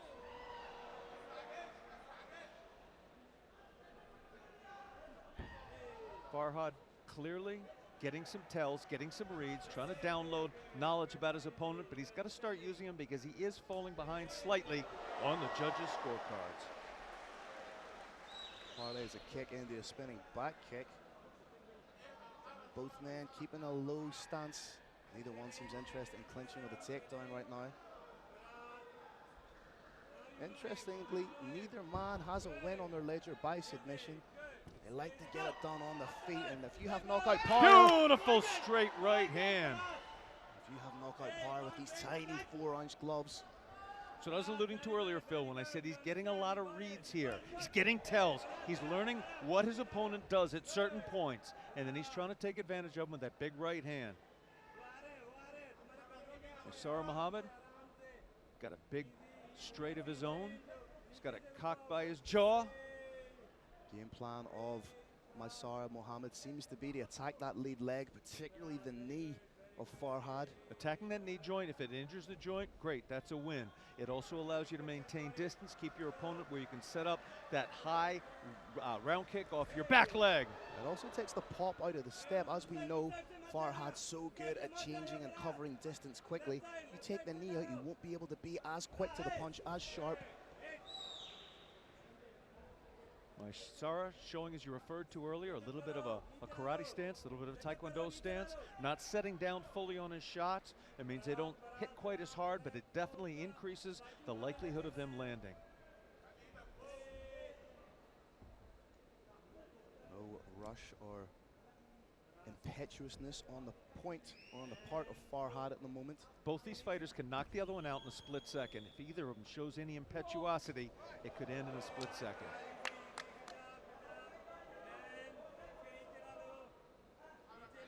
That's great. Oh, nice shot got through there from Maysara. Little nod of acknowledgement from Farhad. Always has that big right hand in the locker, lands it beautifully. Very impressive.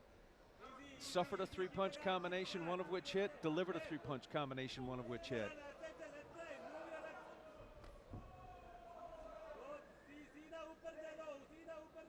If Maysara's sidekicks, that lead leg, start to bother Muhammad Farhad, he simply needs to circle a little bit.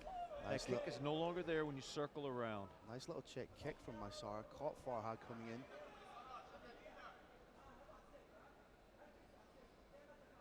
Minute to go in the opening round of what's been a tentative affair for the most part, but both men have landed big shots.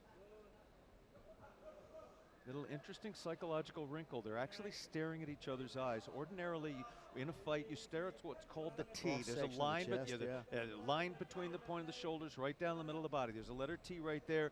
I don't want to say you stare at it, but you're aware it's there. These two are looking at each other straight in the eye, silently daring each one to attack. Maysara doing the right thing by not standing in the pocket and getting into a firefight with Maysara. He's feeling himself a little bit now. Keeping everything in kicking range is Maysara Muhammad. Very exciting mix, very, very unusual, but nevertheless intelligent strategy here. Distance managed by a brutal side kick to the knee, set up exciting head kicks. Little acknowledgement on the part of Muhammad Farhad of his opponent is a respectful acknowledgement, just a nod, little tap of the hand. I'm liking what I'm seeing as far as game planning and distance management from Maysara Muhammad. As I said, the last thing he wants to do is stand in the pocket, stand within punching distance of Muhammad Farhad, who, as we say, does have so many knockout TKO victories on his ledger. If you were to play Judge Phil, which of course neither of us aren't, who would you give 10, who would you give 9? Again, a very close round, but for the frequency of attacks and the accumulative damage, the push kicks to the knees, the spinning attempts, the counter shots landed, I would say for me, and again, I am not a judge by any stretch of imagination, Maysara Muhammad just edged it for me ever so slightly. I agree completely, and we're getting a little treat of that on our Green Hill replay. Replay over. Round 2 is on in moments. Gates closed, fighters ready. Expect to see a little bit more urgency from Muhammad Farhad, trying to get in those low kicks. Just as I say that, throws a leg kick.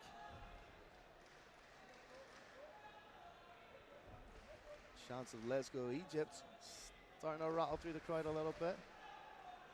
Maysara maybe letting his opponent get just a little close. There it was. Nice, just clipped the chin. Maysara just an inch too close, allowing his opponent just an inch too close, just a little too confident. Perhaps got a little bit too comfortable there.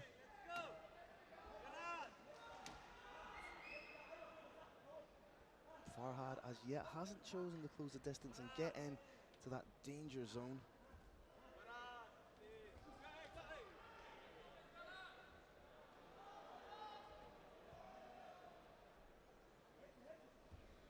Both fighters, of course, capable of intricate wrestling games, intricate submission games.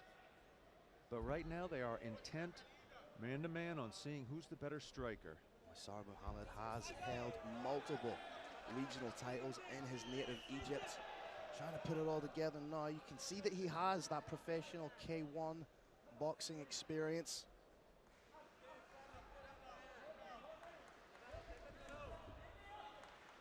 Maysara's back's a little too close to that fence. Yeah, you like to see him implement some lateral movement, kind of skirt on the outside, along the outside, as opposed to backtracking up to it. Putting together strikes well.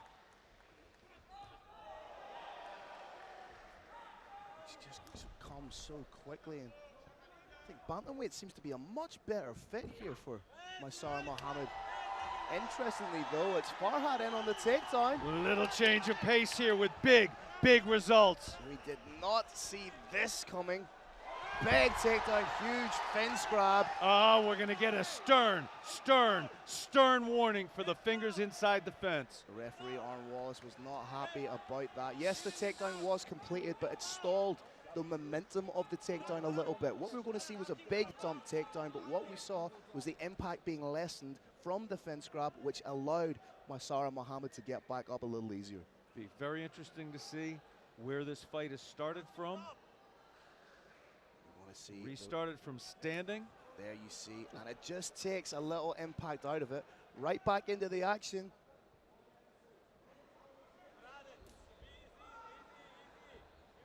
Maysara going back to the well with that low kick, and what that little push kick to the knee does, it kind of puts a little tick in the mind of Mohammed Farhad, thinking that that's coming, which then gives credence to the level changing, going up with the strikes.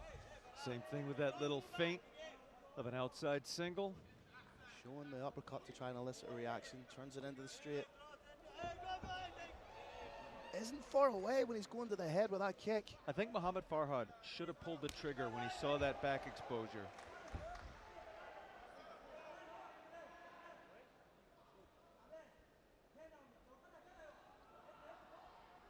Pawing with the jab, and right now Farhad still trying to figure out the puzzle that is Maysara Mohammed. His karate-based style is very unusual for mixed martial arts. It does take a while to get the hang of. Oh, beautiful counter shot there again. So that's what happens when Farhad tries to get in and close that distance. He gets clipped with that lead counter hook. I would like to see Maysara follow that up with a straight. Again, just pings him with that counter hook. That lead hook is absolute money for Maysara Mohammed. Again, if he were to follow that up with a cheeky little straight right down the pipe, who knows what kind of a result that could have.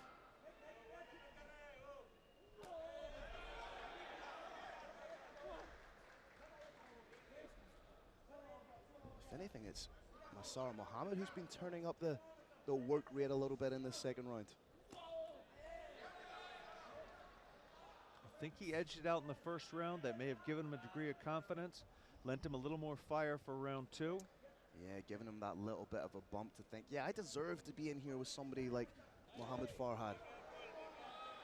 Just to pick those hands up a little bit. It's great to be confident, it's not great to be arrogant. Throwing feints again, just trying to keep Mohammed Farhad where he wants him, to let him know that should he charge in, a shot waiting in the chamber. Couple of times in this bout. Oh, there's that big straight left hand. Oh, he's out, that's it! It's over, that's it! Ladies and gentlemen, Maysara Mohammed with the biggest win of his mixed martial arts career, knocks out the knockout artist we were calling for in commentary. The hook followed up by the straight. When he does it with fight-ending precision, big win. Let's look at this one a second time. Boom, there it is. Straight left hand. Reminds me just a little bit of who, Phil? Friend of Brave Combat Federation, Conor McGregor. Beautiful straight left out of that southpaw stance. Absolutely concussive gorgeous force landing on the cheek. And just Farhad was outright there. Well, not out, but he was completely dazed.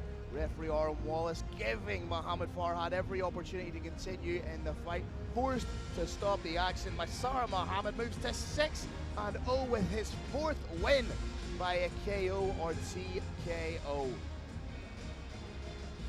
And obviously, the move up to bantamweight has paid dividends for Maysara Mohammed. I think he may have found a new home here. Phil, it's one of the things I love to see. The scourge of mixed martial arts is the culture of extreme weight cutting. It's the fight before the fight. It's a fight that leaves athletes so they often can barely walk just over 24 hours before the actual fight. I'd like to see the end of extreme weight cutting in mixed martial arts. Seeing fighters move up and do even better, it just warms my heart. We're getting a call for a title shot here. Now he's going to be a very interested spectator during the Hamza Kawezi Brad Katona fight. Quite possibly the very best version of Maysara Muhammad we have seen, and at only 23 years of age, the sky is the limit for this young man. There used to be a misconception, Phil, that those karate-style punches didn't have enough pop on them to work in the mixed martial arts cage. Like all martial arts, they have to be tweaked, they have to be modified to work under mixed rules, but that punch works. Maysara Muhammad just taking in the adulation of the crowd.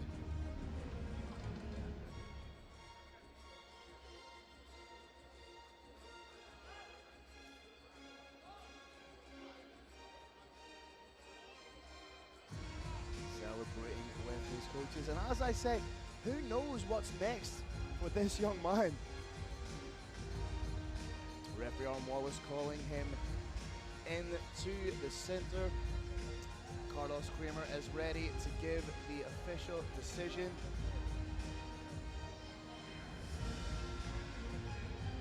Trying to get the fighters to center stage. So the big man, Carlos Kramer, the Los, the roaring lion of Brave, can make it official for all of us. All right, Brave Nation, another incredible battle inside the Brave CF 57 cage. This comes to an end at 4 minutes and 31 seconds of the very second round. Your winner by TKO, Maysara Muhammad.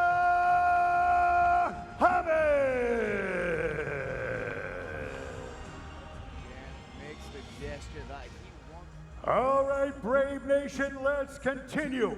A historic night. This next battle is 3 5-minute rounds in the light heavyweight division. Introducing your first warrior. Fighting out of the blue corner. This man's a mixed martial artist with a professional record of 7 wins and 1 loss. He stands 182 centimeters tall and weighs a ready 92.9 kilograms. Representing Goodham Fight Club and fighting out of Georgia, please welcome Mikhail Spartan Zashiniani.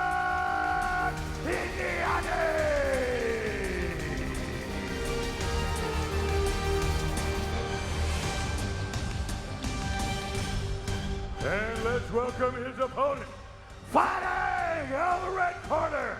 This man's a mixed martial artist with a perfect professional record of 4 wins and no losses. He stands 185 centimeters tall and weighs a ready 93 kilograms. Representing KHK Team Bahrain and fighting out of the magnificent Kingdom of Bahrain, please welcome Talha.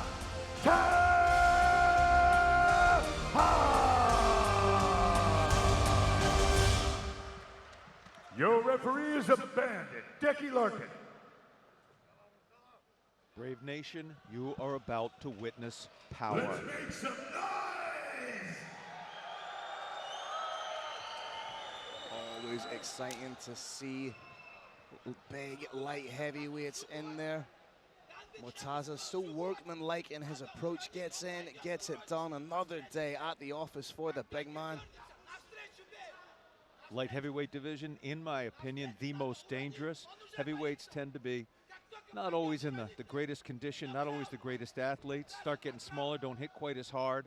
These are the most deadly men on the planet. Just as you say, both these men hit hard. Big winging shot from Murtaza. Solid takedown from Mikhail, but Murtaza Talha bounces right back up. And now it's Mikhail pressing the action, pushing Murtaza Talha against the cage, and this is a position he hasn't really found himself in so far in his mixed martial arts career. He's not fighting quite. There you go. He's not. There you go. There you go. That is power. Solid Brave knees. Nation, that is power. putting absolutely everything into those huge knees, and they are money in the bank should this fight continue. Murtaza Talha not trying to reverse because he's comfortable where he is right here. He's downloading information, he's downloading tells, learning what his opponent does, and he's going to take advantage of him at some point in the next 90 seconds or so. I think he's realized just how dangerous Mikhail Zashiniani is early, but again, huge knee right to the chin. He may have rocked him. Murtaza sensing a little blood in the water. Good job by Mikhail to get the clinch again. Murtaza Talha took that time when his back was up against there and he got some reads. He realized his opponent is open to knees. He landed at least one to the body, then he realized there was one open to the head and he took it. We may see that again. Over under position, clamping down, and those knees are finding a home every time for Murtaza Talha. It's what he learned when his back was pinned up against the fence. Taking in for an underhook is Mikhail. Sorry, my mistake, as Murtaza was digging in for that underhook for control. Momentarily work on the single for Mikhail. Again, folks, that takedown attempt was actually pretty serious, but that overhook there, lifting up by Murtaza Talha is unstoppable. Again, one of the most punishing positions in mixed martial arts is this over-under against the cage. Nice little short uppercut again. A big one. From Murtaza. Knees are unsteady. Those legs are unsteady. Another big shot. Murtaza getting through with these shots. Desperation clinch from Mikhail Zashiniani. When you get a shot to the head, Brave Nation, the brain needs 5 to 10 seconds to clear.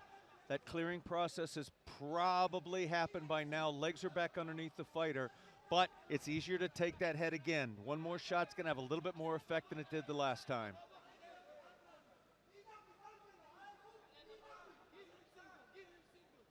Murtaza just taking his time because he knows he can land dangerous strikes should he find an opportunity. He hasn't really been put in any trouble yet. Murtaza very comfortable here. He's getting information on areas he can hit, waiting for just a little more separation. Neil come in again.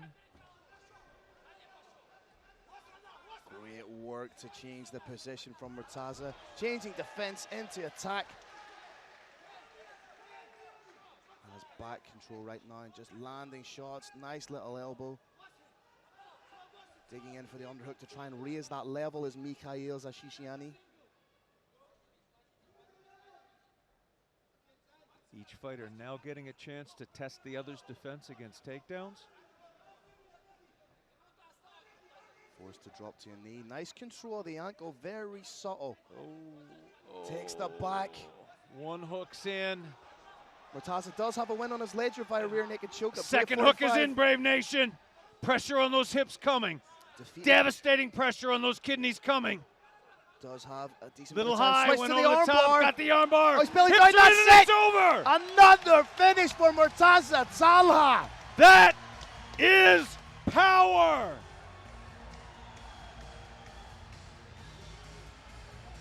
Murtaza Talha is on fire here. He is lit up. I don't know if there was a little bit of needle between the two, but that is a fired up fighter.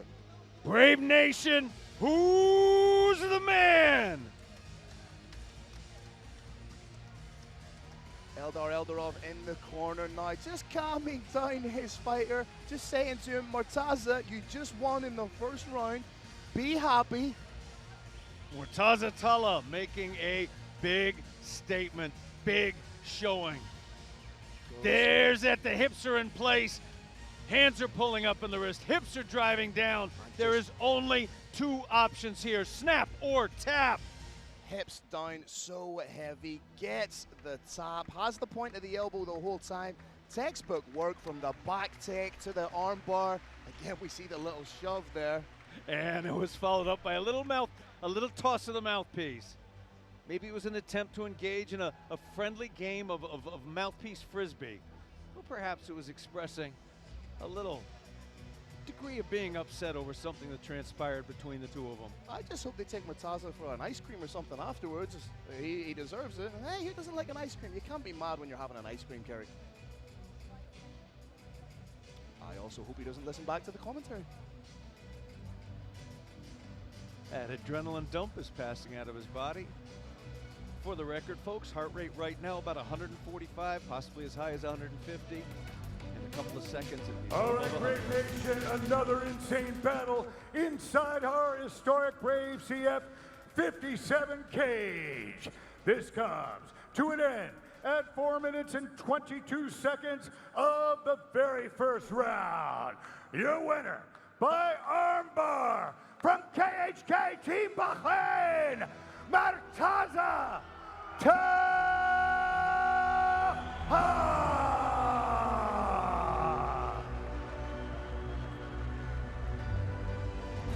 All right, Brave Nation, let's move on to the lightweight division. This next battle is 3 5-minute rounds in the lightweight division. Introducing your first warrior. Fighting out of the blue corner. This man's a mixed martial artist with a perfect professional record of 8 wins and no losses. He stands 182 centimeters tall and weighs a ready 67.3 kilograms. Representing WGC Team Ahmad and fighting out of Afghanistan. Please welcome Syed Dollar Martaza Sadat.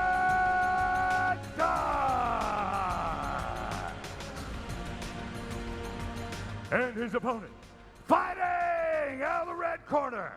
This man's a mixed martial artist with a professional record of 14 wins and 2 losses. He stands 176 centimeters tall and weighs a ready 70.6 kilograms. Representing KHK Team Bahrain and fighting out of the magnificent Kingdom of Bahrain. Give it up for Camille Madoff.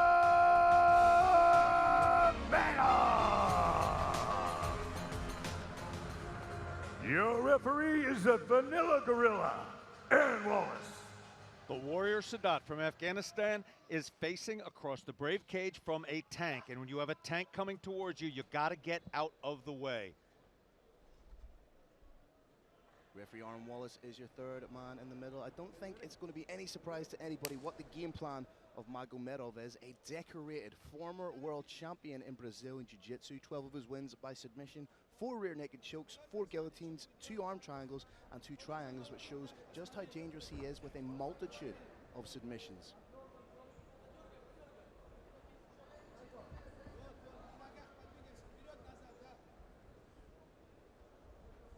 Sadat moving those hands, likely to let one go momentarily. Just trying to get a read. Yeah, again, the hallmark of the KHK Team Bahrain fighters is taking that time to download the data to assess, to take in the full range of weapons that your opponent has and then react accordingly. Phil, this is very much a sport in which patience is a big shot. And here we see the clinch, the inevitable clinch from Magomedov. Gets the trip, and right now this is exactly where he wants to be. The inevitable clinch, the inevitable takedown, and the inevitable furthering of position. I don't want to say the submission's inevitable, but the submission's kind of inevitable, correct? Good job by Sadat to get that half guard back. Yeah. Brave Nation, athlete of this caliber, a submission master of this caliber. The reason behind these punches is not necessarily to cause damage, it's to get the opponent to move. When you can get the opponent to move in a predictable fashion, you can further position. That will in turn create submission opportunities. Magomedov trying to work. A good job by Sadat to re-guard. Nice guard work by the warrior from Afghanistan. Again, he's going to want to try and get back to his feet, scoot back to the cage, base off a hand, base off an elbow, up to a hand, and get down.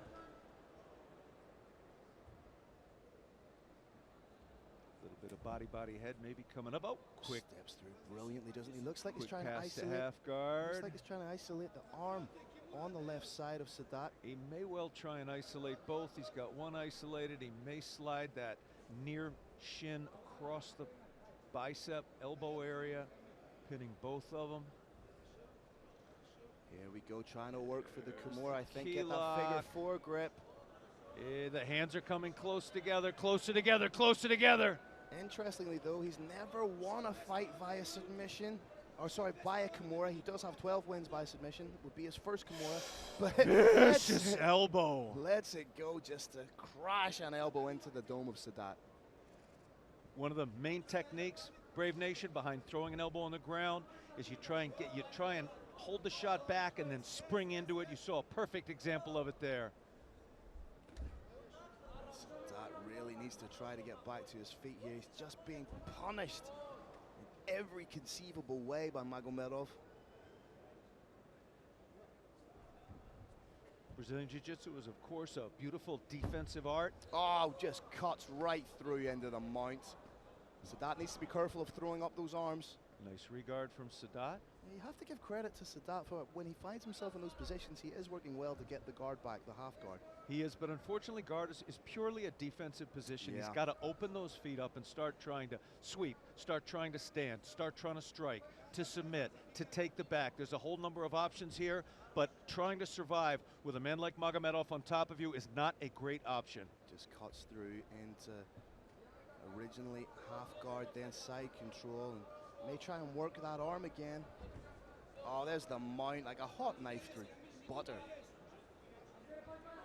Brave Nation, what you're seeing here is Trying to danger work being the arm applied bar. from so many different directions. There's positional danger. There's danger from the hand. Head-on Here we triangle. go. Is he impeded by the cage, though? Does he He's have going to enough make it space? work. Watch this technique. Oh, Look that at is that. beautiful. Look at that. Creates the angle. Don't There's care the about tap. walls, and there's a tap. 13th win via submission in the career of Kamil Magomedov. 3rd win by an arm triangle submission. 11th win in the very first round. Very few fighters would have even realized that was possible. The cage was in the way. Doesn't matter. Walk right through, walk right off that cage, make it work, and it did work. How many submissions was that, Phil? That is now 13 submission wins and 11 wins in the very first round. 9 wins via submission in the very first round. And look at what he was able to do. As you said, Carrick, there, beautifully created the angle for himself, forcing his opponent to move to give him space. And once he got in that position, low down with the knee against the hip to prevent Sadat from turning in, the submission, the tap was inevitable. Absolutely phenomenal technique. I think Sadat didn't realize how much danger he was in, for the same reason I didn't see the danger until it was a little bit farther along. The fence was in the way. You've got to walk through where a fence was to make that work. Well, Magomedov made it work. Absolutely unbelievable performance from the KHK Team Bahrain exponent. Hats go off to Sadat. Not many people would want to get in there on relatively short notice against a man like Kamil Magomedov, but right now all the plaudits, all the accolades go to Magomedov, getting it done once again. A beautiful submission finish and picking up his first win here in Brave Combat Federation. Sadat was doing an absolutely terrific job matching guard against forms of top control. Wasn't able to handle, however, the strikes and eventually that submission.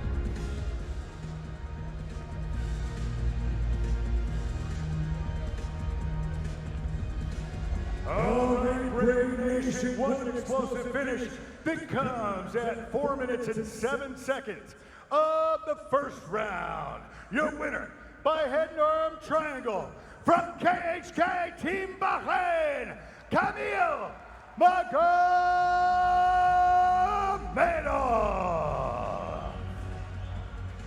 This bout is presented by Brave Nutrition. Behind the athlete, there are hours of training. Behind every hard training is Brave Nutrition. Winner of 2 Brave CF 2021 awards, Alumbayev is looking to near world title contention as he takes on Agorama, who is undefeated as a pro and has a 75% finish rate. Coming up next, Alumbayev takes on Agorama in the flyweight division. All right, Brave Nation. This next battle is 3 5-minute rounds in the flyweight division. Introducing your first warrior. Fighting out of the blue corner. This man is a mixed martial artist with a perfect professional record of 4 wins and no losses. He stands 165 centimeters tall and weighs already 57.1 kilograms. Representing Universal Fighter and fighting out of Baku, Azerbaijan, please welcome Imran Agorama.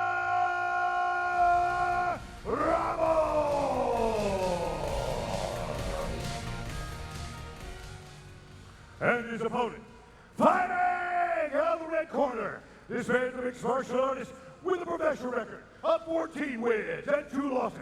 He stands 165 centimeters tall and weighs already 57.1 kilograms.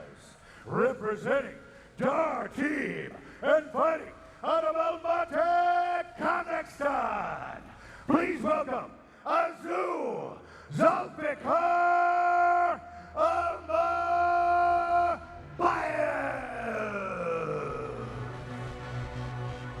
Your referee is the Bandit, Yakub. Big thanks to B1, our medical team partner. World-class medical services available from B1.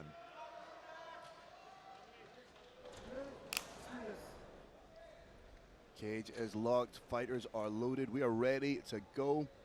Final bout tonight of our preliminary card, and the action has been incredible thus far, setting us up beautifully for those 3 World Championship title bouts. This is the final fight on the preliminary portion of the card. Alumbayev opening up with the spin, and on the takedown, diving on the neck. A little bit of impetuous there, trying to jump guard. Absolutely beautiful head positioning, was a little bit hard to see. It looked like there was a guillotine there, but there wasn't even anything remotely close to the guillotine because of that perfect head positioning on that snatch double leg.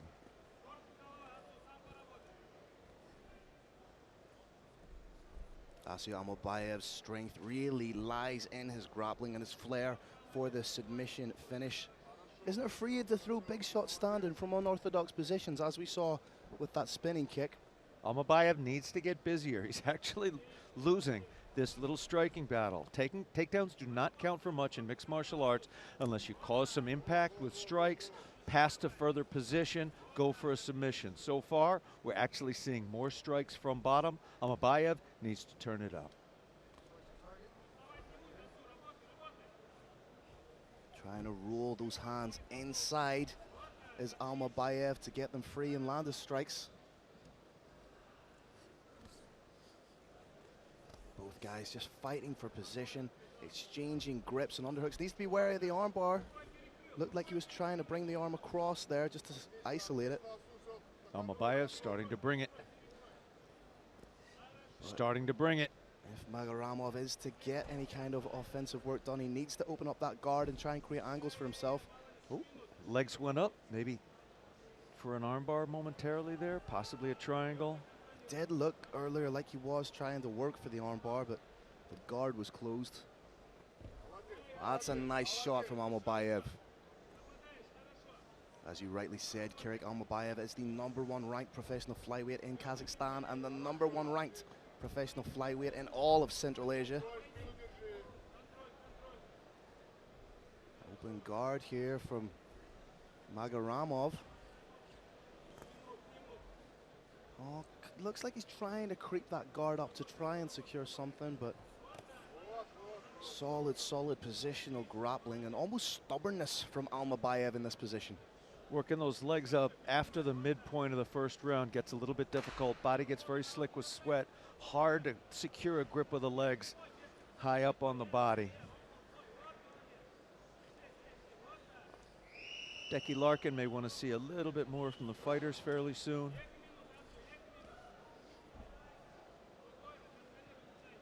Alumbayev doing a good job of just completely stalling and halting any kind of progressive offense. There it was. Decky wants to see action. If he doesn't see it in fairly short order, something around 10 more seconds or so, he will stand him up, and we got a little bit of action. Legs were moving up. Decky Larkin trying to give the fighters every opportunity to get their work done. 90 seconds to go in the first round here.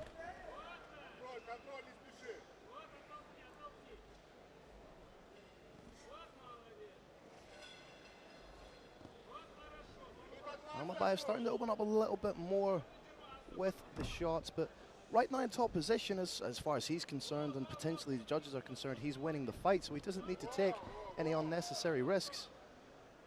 Agorama throwing those heel kicks from bottom that were prohibited under the unified rules of mixed martial arts for many, many years, now have been brought back. They were first brought to attention by none other than Royce Gracie in UFC 1. Clamping down on the head was Agorama. A little bit of a frustrating round from Agorama on the bottom. Hasn't really been able to get any of his offense working just yet. Definitely increase in the power coming from top and bottom. And perhaps, as I said during the walkout, Agorama known for his expressive, dynamic style of striking. Maybe Alumbayev has seen that, or his coaches have seen that and thought, well, let's take away his biggest weapon, which is his flashy kicks and his spinning attacks. Further, staying on your back and getting slowly hit over and over and over again. Much easier to do from top than on bottom. Clearly is going to debilitate the top fighter more.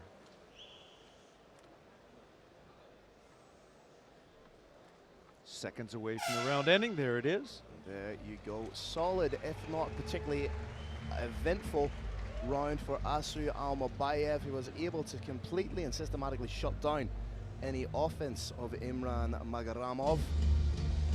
Clear 10-9 round for Alumbayev. It was probably the biggest mistake of the round from Imran, was trying to jump on that guillotine. And Carrick, if you're in the corner right now of Agorama, what are you saying to him leading into the second round? Circle.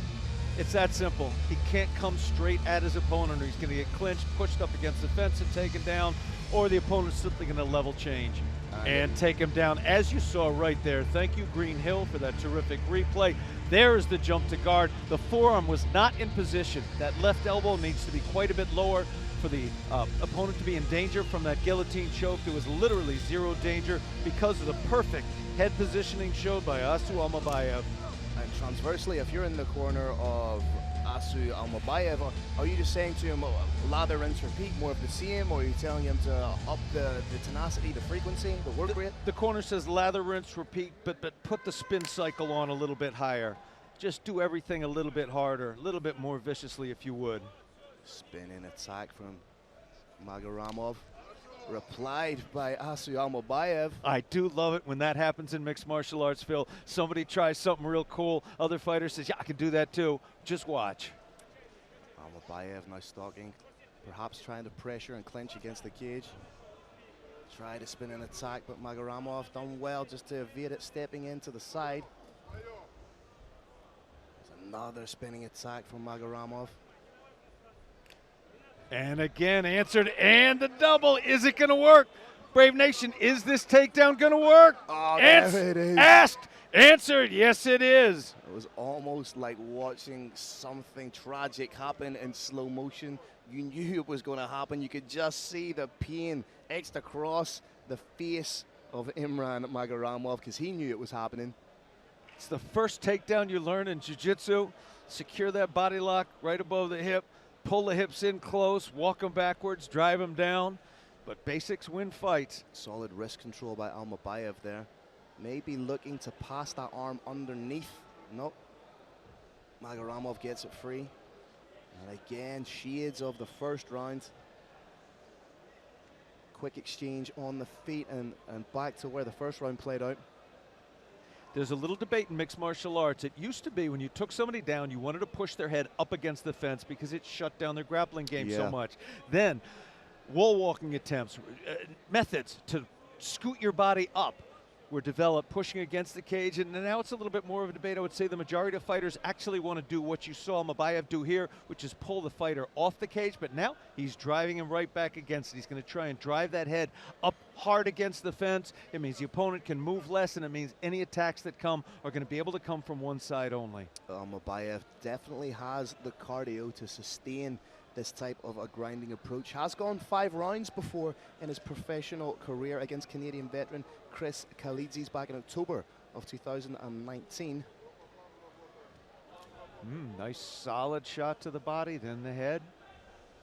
It's a very good basic ground and pound strategy in mixed martial arts. When you take somebody down, they're expecting to get hit in the head. If you hit that head first, it's what they expect. So you whack them in the body, feel that elbow come down just a little bit, then you hit the head. Close guard now for Magaramov, and as we said in the first round, in order to be offensive, he needs to open that guard, get a foot on the hip, try and create angles for himself, dig in. Decky Larkins, I believe, shortly going to want to see just a little bit more than he's seeing.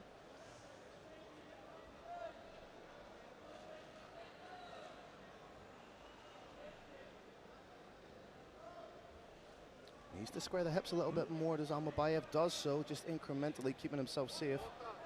Nice, nasty little elbows from bottom by Magaramov. Pushing off against the cage, trying to bring Alumbayev into the more open forum of the mat.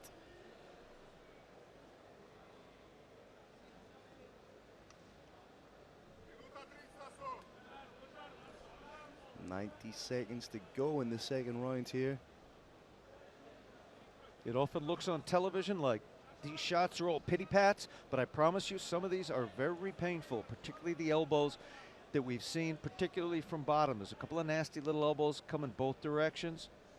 It doesn't have the same visual excitement of a spinning back fist, but it hurts. This time, Alumbayev trying to dig that arm. He did. He got that underneath the back, and he's controlling it, exposing the head of Magaramov.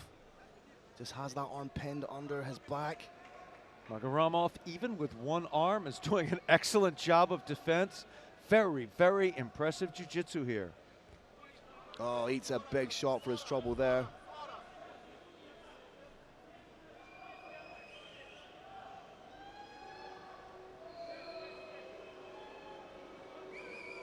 Fans in the arena getting a little bit restless. The fans are not impressed. They want to see a little bit more action.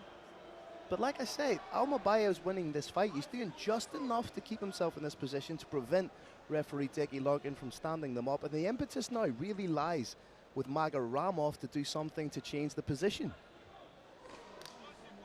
One thing to understand, Brave Nation, is when those feet are crossed, when that guard is closed, it is almost entirely, purely a defensive position. In mixed martial arts, it scores nothing. You want to see the fighter open those feet, put a foot in the hips, create some distance, stand up, try a sweep, try a back take, try a submission, throw some strikes.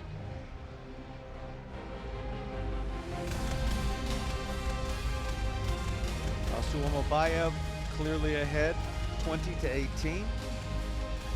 Both fighters exchanging spinning attacks early.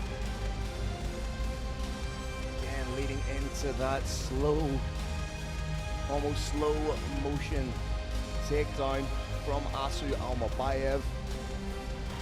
My only regret in this fight so far, Phil, is that I know the extent, the depth, the beauty of Alumbayev's entire skill set. I would love for Brave Combat Federation fans, for Brave Nation to get to experience it right now. They have seen far from all that he's got.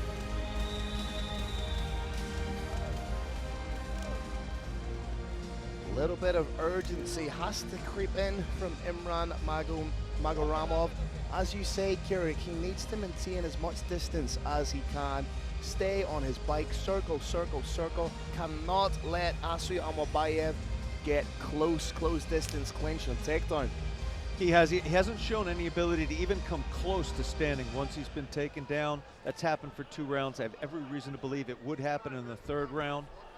Double spinning back kick, but again results in the mistake by Magaramov. This is mixed martial arts. You do not want to play to your other opponent's strength. You do not want to play a grappling game if that's not your game. Yeah, it's very intelligent game planning. It may not necessarily be that exciting to the uninitiated, to people who are more interested in seeing a stand-up back and forth, but you have to appreciate the MMA intellect, the IQ of the game plan of Alumbayev.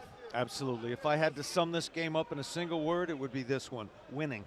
What you're seeing here is a fighter winning very, very handily. And the history books will never say beside the W if it was a pretty win or an ugly win. All they will say is it's a W. And we are definitely seeing a W here literally every minute of every round thus far. What more can Agorama do in this position to get himself some kind of offense, to get himself back into the fight? Because we know he needs to finish to get a win. The very simplest thing you can do, Phil, is first open those feet. With the feet closed, there's very, very, very little that you can do from bottom. Once those feet are open, slide the heel in tight on the hip, pull the opponent in, and when you feel a little bit backward movement, explode away, kick away, pop up to standing, back to where you want to be. Yeah, I don't think we've seen the feet on the hips of Alumbayev yet from Agorama.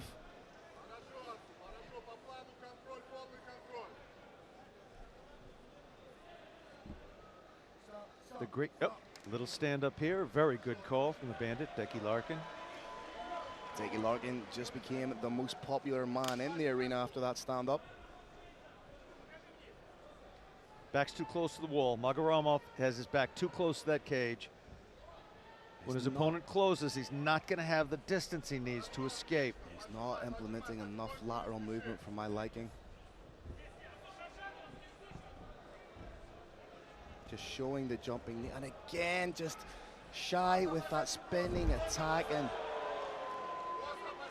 it's the definition of insanity, Kirk. Doing the same thing repeatedly and expecting a different outcome. So to keep throwing that spinning back kick when you know that Alumbayev is just going to step to the side, step in, clinch, and take down, is it perhaps a bit of naivety on the part of a fighter who's only had 4 fights, as opposed to the guy he's facing who has 16 professional bouts? I think it is a bit. If you commit everything you've got to, say, a straight right hand, probably the single highest way to win a bout, most common way to win a bout in this sport, it might make some sense. But something like a spinning kick to the body that has won fights in just a handful of time in the last 10 years or so, it's not the best advised choice. And now we're seeing an advancement from inside guard to top mount. This is classically the most devastating position in mixed martial arts. Of course, gets even worse if you can force the opponent to turn over. Jump back to side control now, trying to trap an arm, maybe looking for a choke. Arm isolation could also lead to a submission on the shoulder. Alumbayev really starting to up the output now in the half guard position, flattening out the back of Imram.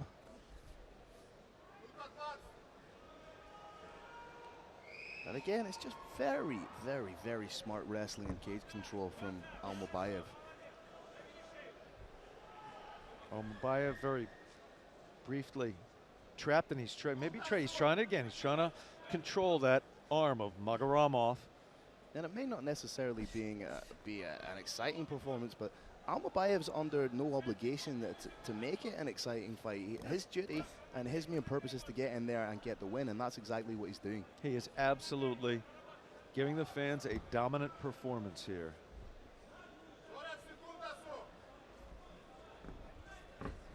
Coming up to the final 30 seconds. Agorama had a little opportunity to scramble up to standing, didn't fully take advantage of it. Do you think fatigue might have been a factor in that? I think, Phil, that it may have been surprise. Came out of nowhere just a little bit. There was a little scramble. Didn't realize until a split second too late that the opportunity was there. Wasn't able to capitalize. Didn't want to get his guard past. So fell back, accepted his opponent, moved into guard. Final 10 seconds of what has been an incredibly dominant performance from Alumbayev. I would love to see the numbers to see just how much time Alumbayev spent on top control there. There are actually some MMA, there is some MMA statistics technology out there that would help you and I, Phil. Brave is looking into it. Here's another little bit of technology, courtesy of Green Hill, instant replay. Again, just dominant, smothering, suffocating wrestling from mixed martial arts. Transitions to the back, big dumb takedown, and from there it was workmanlike, it was effective, and it got the job done.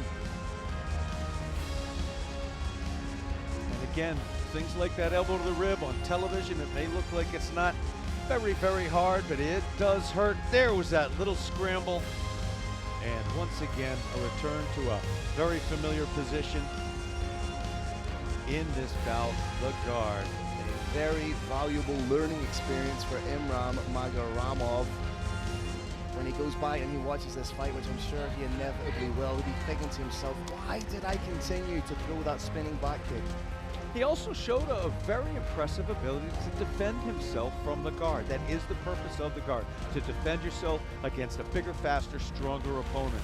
He did that, but what he lacked from that guard was opening the feet up and trying to, he's got a half dozen basic options, can try and stand, can try and arm drag and take the back, submit, strike.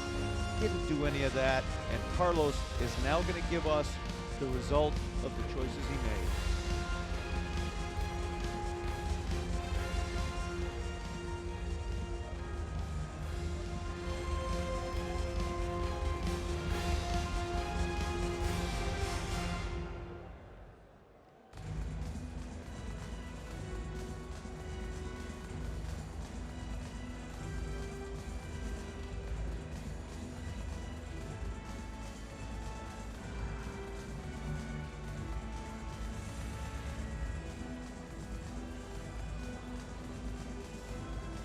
All right, Brave Nation, after 3 great rounds, we go to the judges' scorecard.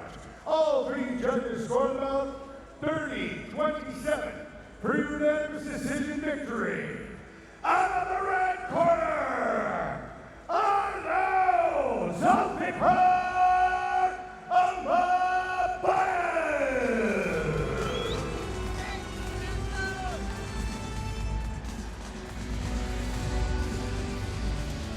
Decision was merely a formality. Very solid win for Asu Alumbayev, the 5th win of his professional career by way of decision. All right, ladies and gentlemen of Brave Nation and the magnificent Kingdom of Bahrain, let's welcome our next warriors into the Brave CF 57 cage. This next battle is 3 5-minute rounds in the lightweight division. Introducing your first warrior, fighting out of the blue corner.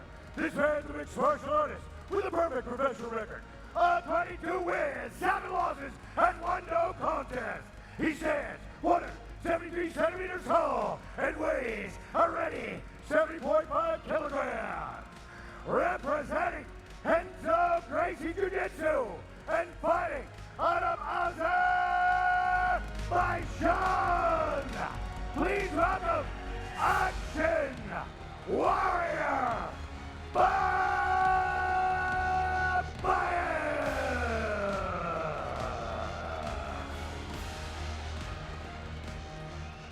and his opponent, fighting out of the red corner. This man's a mixed martial artist with a professional record of 8 wins and 1 loss. He stands 180 centimeters tall and weighs a ready 70.7 kilograms. Representing UFD Gym and fighting out of Aurora, Switzerland. Give it up for Hussein Lemon Bars, Kanye Madoff,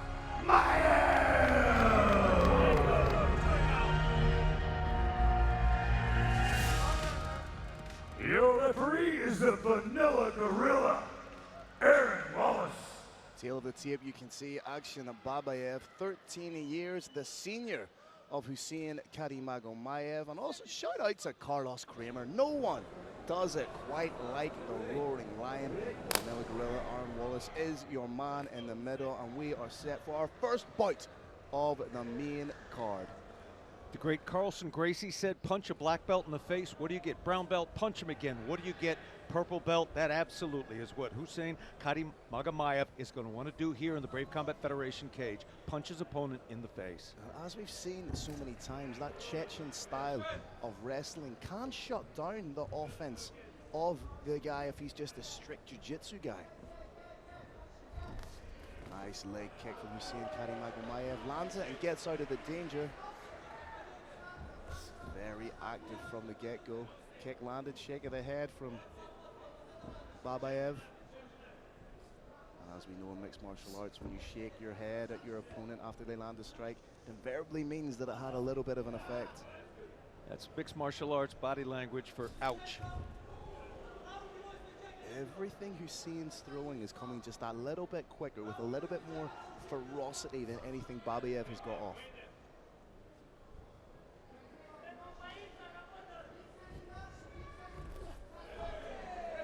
Hussein Karimagomedov has competed for the majority of his career at featherweight.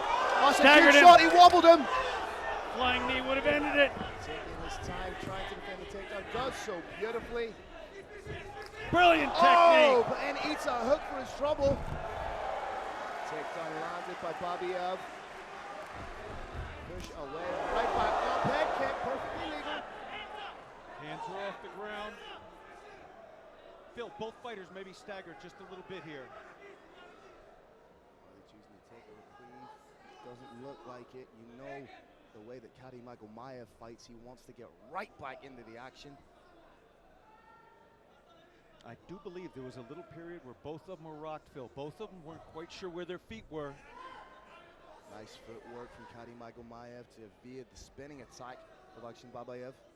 Cobwebs would have cleared by now. Both fighters are ready to rock and sock and roll.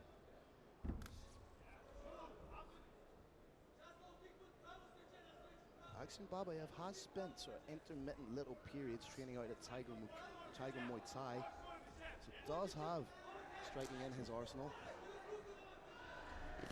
Oh, another big shot over the top, but then a reply. With that rear hand right from Babayev.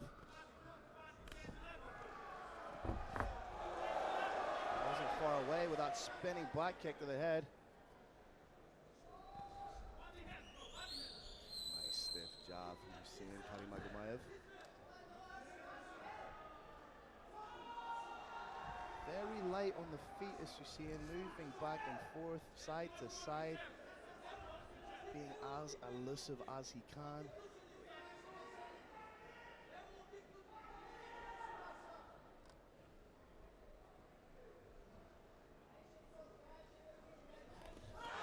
Another big shot over the top. He's finding a home for that one. He throws.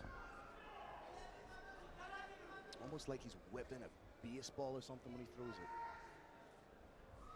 The nose of Karimagomedov being opened up ever so slightly.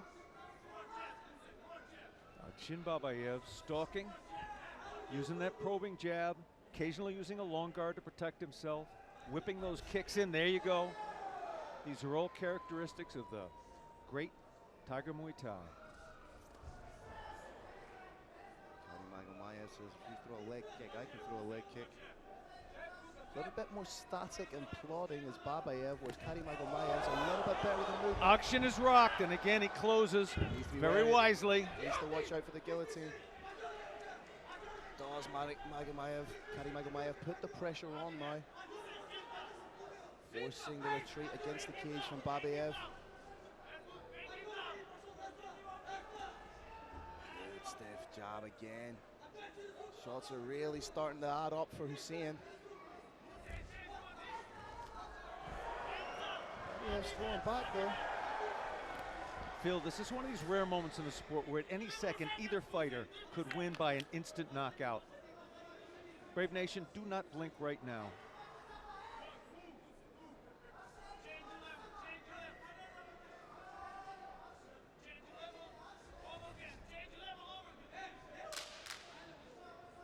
Final 10 seconds.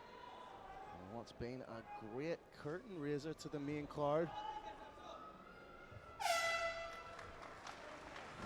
Nice show of respect from both guys, and we've seen Karimagomedov loves it. You can just tell he's having a lot of fun in there. Wasting no time when he was getting into the cage, wasting no time inside the cage with some of those big strikes he was landing. Carrick, we're going to get to see some of the action right now. That spot right behind the ear, there's a button on the human body, couple of buttons, and one of them is right behind the ear. If a shot lands there, maybe not a glancing one, but a clean one, not necessarily a devastating one, it becomes devastating because of the spot it landed on.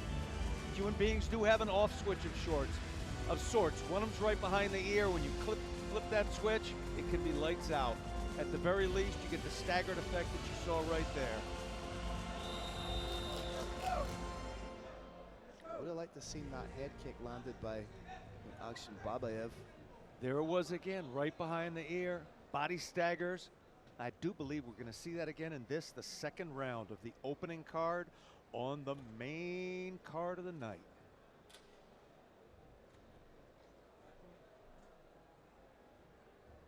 Both fighters primed, ready to go. Second round of action.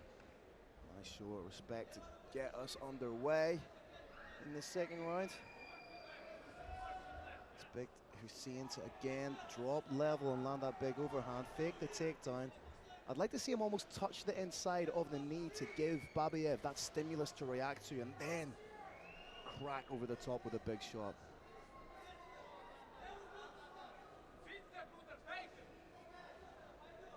Renzo Gracie was my first instructor in 1994.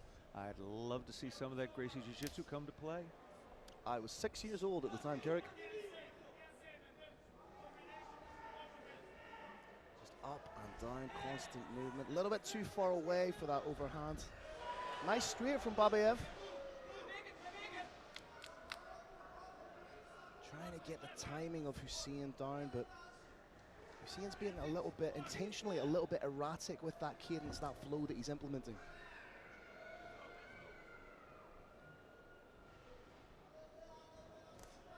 Interestingly enough, this is a situation where I think both fighters prefer to, they mostly want to throw punches, and I think they both believe they're ahead from this striking.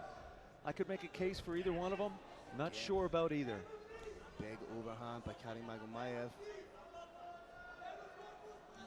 Akshin Babayev's confidence in his striking appears to be supreme right now. He is stalking forward, looking for that knockout shot. The question has to be asked, and I'd love to get your take on this. Is Kubanichbak going to the well a little bit too much with the overhand? Oh! There is a big disagreement on where that kick landed. Brave Nation, we are just about to find out. I'm very confident we're very shortly going to get a replay of what just transpired in the Brave Combat Federation cage.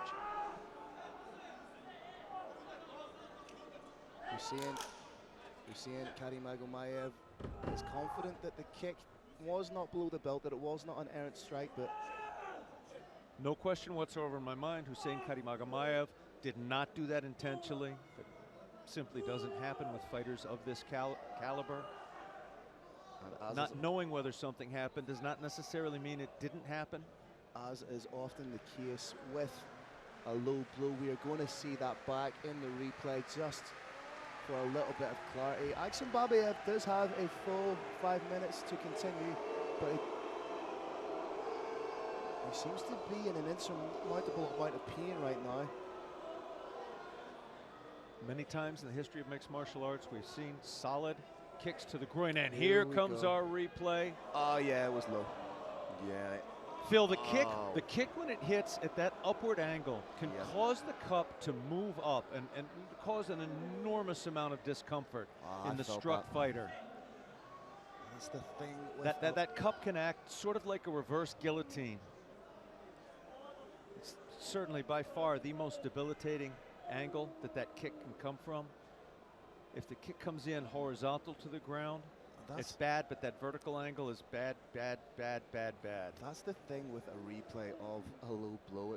It's like driving by a car crash. You slow down, you turn, you don't want to have a look at it, but you just can't help yourself. I want to repeat once again, Kubanichbak did not do that kick intentionally. Simply does not happen with fighters at this level. Kick was intended to hit on the inside of the thigh. I'll be honest, on the balance of play here, Kirik, it's looking very unlikely that Babayev is going to continue. The down fighter is now the vision is being obscured from the cameras, so the medical staff can do necessary examinations while respecting the privacy of the fighter. That's what we're seeing right here in front of us. Here we go again. Yeah, the kick was low. There's a very, very high probability, Brave Nation, that this bout will be declared a no contest. There has not been a sufficient period of time elapsed in this bout for the judges to come to a firm conclusion as to which fighter was the winner. The crowd here are booing, but you have to ask why they're booing. It wasn't intentional from Hussein Karimagomedov. Absolutely was not intentional. He was having a great swing in the first This round. fight is now over. It is now up to the referee to determine whether that kick was intentional or not. If that was an intentional foul that after 5 minutes caused the bout to be stopped, the winner will actually go to the man who's prostrate on the ground. If in the referee's esteemed opinion that it was an accidental kick, then it will be a no contest. We're going to find out which of those two it is at some point in the next few minutes. Well, logistically, you have to think on the balance of the first round and what we've seen, and knowing Hussein Karimagomedov to be the type of fighter he is, that was not intentional.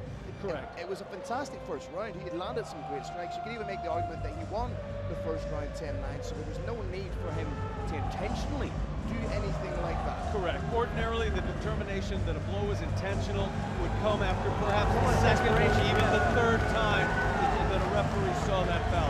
If there was that foul, there was a warning. The foul happened again, another warning, boom, then it gets even worse. That's ordinarily the sort of circumstance that would lead to a disqualification.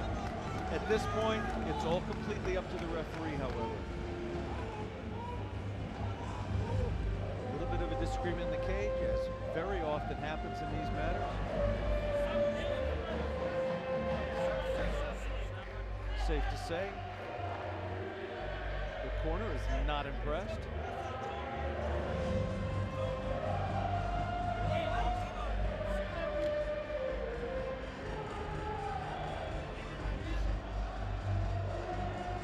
Alumbayev still lying prone on the ground. Alumbayev is being given all the time he needs by the medical staff. This is Brave Combat Federation. Fighter health and safety is foremost. Brave Nation, I apologize that we are not able to immediately move on to the next fight, but as I said, the #1 concern here is fighter health and safety. Alumbayev is being attended to by multiple doctors. A wheelchair has been moved into the Brave Combat Federation cage. The fighter is being placed in it, and he will then exit the cage.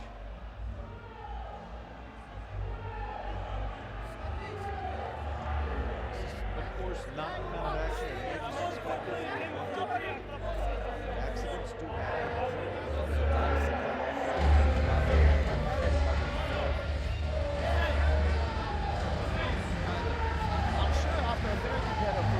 See this fight run by.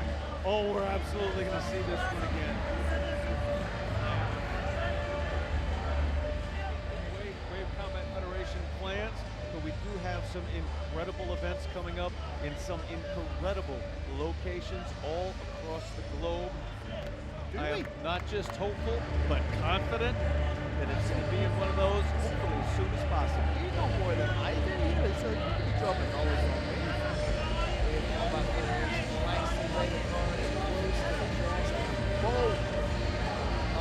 National landmark.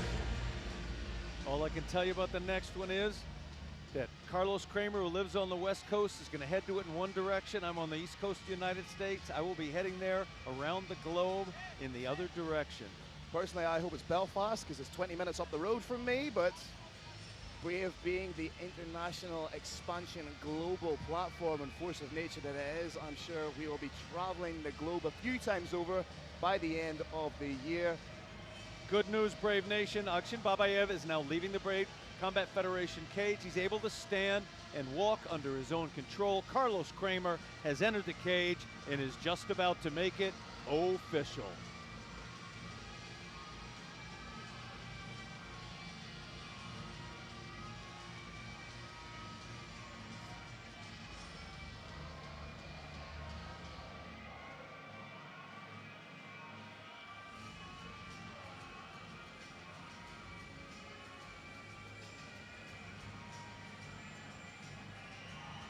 All right, Brave Nation.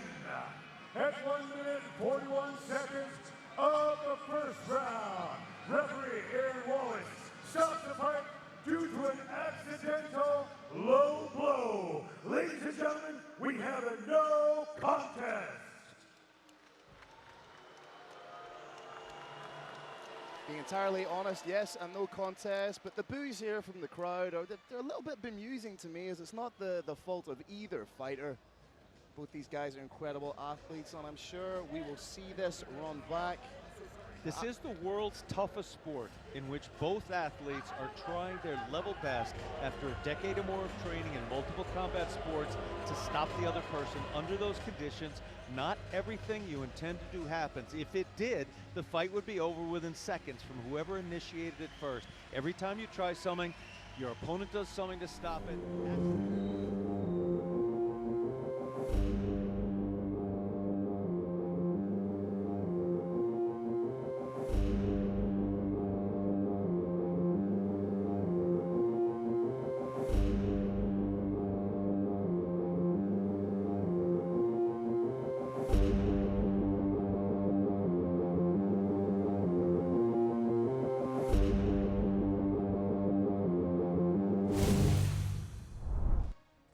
Magnificent Kingdom of Bahrain and brave nation, let's meet our next warriors.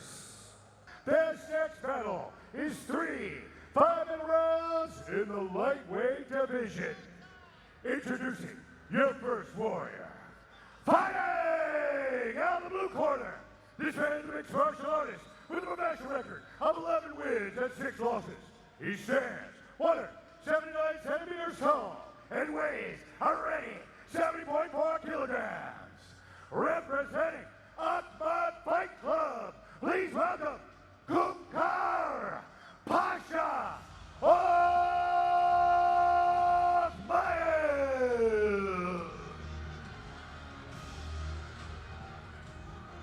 And his opponent, fighting out of the red corner, this man's a mixed martial artist with a professional record of 8 wins, 1 loss, and 1 draw.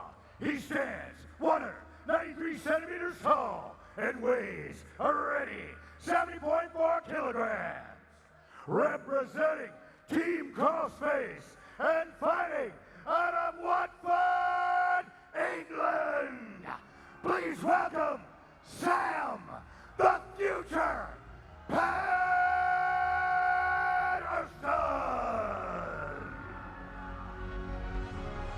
Your referee is the Bandit, Decky Larkin. Big thanks to Bahrain Jewelry Center, a vital sponsor of this event. Bahrain Jewelry Center. As soon as this fight was announced, every fan within the mixed martial arts community was absolutely buzzing. Mixed martial arts is not like basketball. This is a sport that can accommodate every body size and type. What we're about to see here is Exhibit A and how a tall fighter is supposed to fight. I said it during the opening segment of tonight's programming that for my money, Sam Patterson is the best fighter in Brave Combat Federation right now, not wearing a belt around his waist. He's going to try and stay nice and long with that jab, use the feints to try and elicit a reaction from Kumkar Pasha Osmayev, who will inevitably try and strike to clinch and take down at some stage. Sam Patterson has devastating strikes with his hands. Either hand can knock you out. Either foot can knock you out. Both shins can do that, as can the knees. If you get in close enough to try and take him down, those long, long arms can wrap around your neck and put you to sleep with a guillotine choke. Yeah, the biggest issue with trying to take Sam down is that guillotine. Gets caught with a shot there. Spinning back kick attempt from Pasha Osmayev. All 4 of Patterson's submission wins have come by high elbow guillotine choke.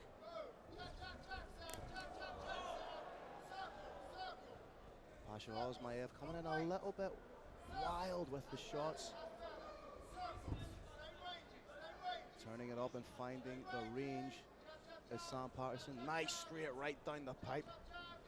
The human body is made. Oh, that jab had a lot on it. He stunned him a bit with that jab.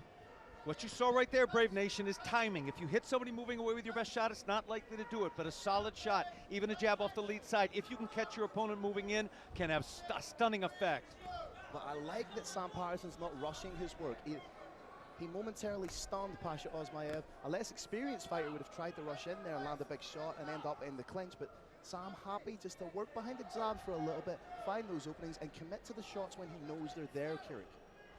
What Sam wants to not do is back straight up when his opponent comes in. His corner, his brilliant corner, is exhorting him not to do that. Human bodies are made to move forward quicker than they can go backwards. Although I do have a friend, Farhad, who ran the world record backwards. He can go backwards quicker than anybody else can, but ordinarily, don't go straight back. Your opponent gets momentum. Your weight goes in your back foot. You can't counter as hard. What you're seeing now is an even more dangerous Sam Patterson because he's circling rather than backing up. Nice long hook from Sam Patterson. Just sneaks past the gloves of Pasha Osmayev. Now, Phil, that jab, that little tiny short jab, when it had that stunning effect, what it means is the opponent now worries about everything. The opponent now realizes any shot coming from any direction with either hand could take you out of that fight, and it gives you a huge opportunity to start getting reads. You move one hand wide, you drop the hand a little bit, you feint with a backhand, you start understanding what your opponent's going to do when that shot comes in. You use that knowledge, like you saw there, to start landing shots. Patterson doing a great job of keeping his opponent just at the end of his jab. And as you say, if he tries to come in, that forward momentum will be met with a big stiff jab from Patterson. Constantly keeping something in the face of Pasha Osmayev, who inevitably needs to get close to clinch and get the takedown. But what happens when you get close to Sam Patterson? You get popped with a shot. Here's the problem, Phil, for Pasha Osmayev. When you train with people who are 6'4" tall, they're ordinarily maybe 100 kilos or a little bit less. Those fighters don't have half the speed that Sam Patterson does. You literally, unless you tie a stick on the end of somebody, you cannot find someone who's 6'4" tall and moves this quickly.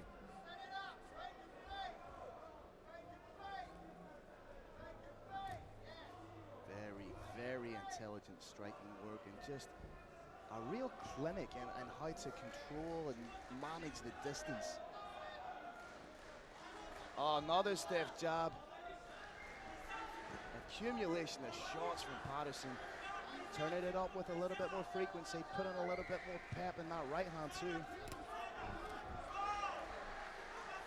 As I said, Phil, in mixed martial arts, you are what you train.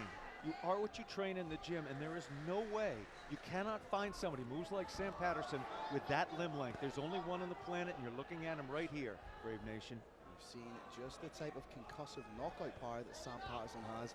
When he knocked out Silva, that was back in September of 2020 at Brave 41, again here in Bahrain.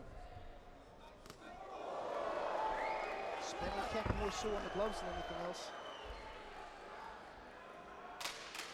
10 seconds left in the round. Clinch initiated by Pasha Osmayev.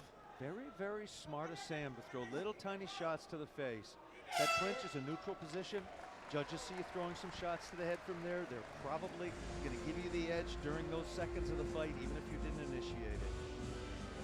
All around, brilliant round for Sam Patterson. Yeah, took this one 10-9. Never really in trouble at any stage there. Completely dictated the flow of that fight. As you see here, this was very early in the round when he did take a clean shot. It was because he was backing straight up. His corner exhorted him not to do it again, and he did not. There was that piston-like jab from Patterson. Osmayev, surely you're telling him that he needs to punch his way into the clinch. 3s, 4s, combinations, and even up to 5s to try and put something in the face of Patterson, get him thinking about the hands, and then get underneath clinch level for the takedown. He cannot stand at range.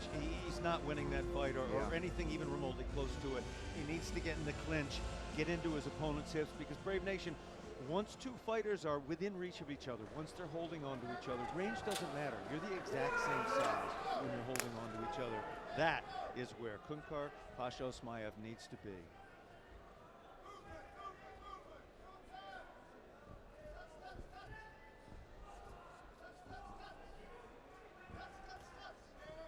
Again, that hook that just sneaks through the guard of Pasha Osmayev. Needs to get his back away from the cage. Looks like Pasha Osmayev's trying to pressure. And you have that lateral movement again. Big swing and a miss, but needs to be wary of that guillotine. He's adjusting the hands. Now digging in for the underhooks. Phil, we knew that guillotine was coming. So did Pasha Osmayev. He's done a whole lot of defense against defending that guillotine choke. And that is a little win again for Sam Patterson, being able to defend the takedown and disengage. Little win too for Kunkar. He proved to himself he can get in there. He's getting peppered with that jab, but then replies with a good jab. Very, very smart of Sam Patterson. A lot of times when a mouthpiece gets knocked out, the fighter continues. The referee is directed when that happens to wait until you can break the fight. Until there's a natural break in the action, so he created one by stepping back.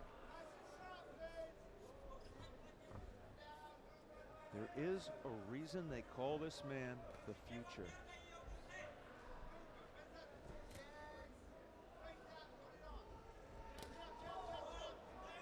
Does have a fantastic ground game in his own right. A Brazilian Jiu-Jitsu purple belt under head coach Dave Lee.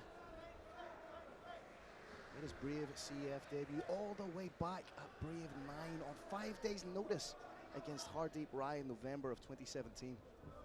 Lost by a first round TKO, and to be honest, it's one of the best things. A big uppercut!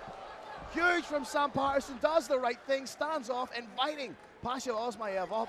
Again, Phil, very, very good MMA gamesmanship there. Could have jumped inside that guard where anything could have happened. Instead, absolutely pinging. Brought it up to standing, picking him apart from the outside.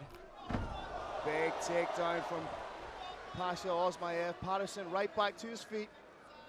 Patterson's got a...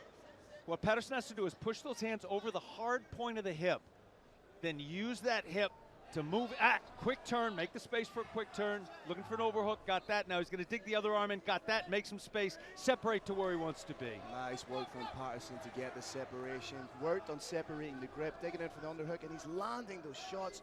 Just needs to be wary of the takedown from Pasha Osmayev. Digging into the body.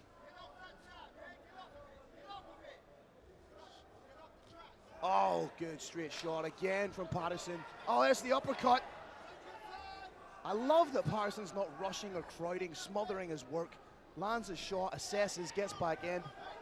If you watch these feet, Phil, brilliantly, he's getting just off the line when he, there it is, just off the line when he throws those shots. He's not standing straight in front of his opponent. He's taking a slight angle, 4 or 5 inches maybe 6, and then he's throwing from an unfamiliar, you saw it right there with that right foot. You see it with a lean. Osmayev cannot take too many more of these shots. It's like a Nick Diaz or a Nate Diaz approach to the boxing. Accumulation, volume, 50%, 70%, then one big shot, 100%. That's another big shot right up the middle. Staggered. Fighter is staggered. Punches and bunches from Sam Patterson. Fighter staggered bad. Good pressure from Patterson. Again, Sam Patterson not going crazy, holding back. Picking the perfect shots, and that's it! It's over! It's all over! That's why they call him the future! Once again, Sam Patterson, the team crossface man, gets it done. Another finish in his career. Brave Combat Federation keeps setting them up. Sam Patterson keeps knocking them down. I said it before, I will say it again. There is no way to prepare perfectly for this man. There is no one in this sport that moves like that and hits like that at that weight. There's just nothing like it. You cannot prepare. If I had somebody, I had to train to fight him, I think I'd take 2 broomsticks and tie them on 155-pounder's hands and have him dance around and land. Absolutely. Just brilliant, devastating performance. Every time, future Patterson. Carrick, every time we see Sam Patterson, we say that's the best version of Sam Patterson that we have seen. Can he get better than that? Every time he exceeds our expectations. It was all about the grappling last time. This time, it was all about that pinpoint precision striking. He takes out another incredibly dangerous opponent. None of the fights that Sam Patterson have had in his time with Brave Combat Federation have been easy fights. It was also all about developing that perfect balance of defense and offense, of knowing when to attack all out, knowing when to hold back just a little bit. This was literally a picture-perfect performance from the future. I say it every time, but The future really has become the present. Patterson is pretty much making himself completely undeniable here in Brave. Ladies and gentlemen, let's throw it up to the roaring lion for the official decision.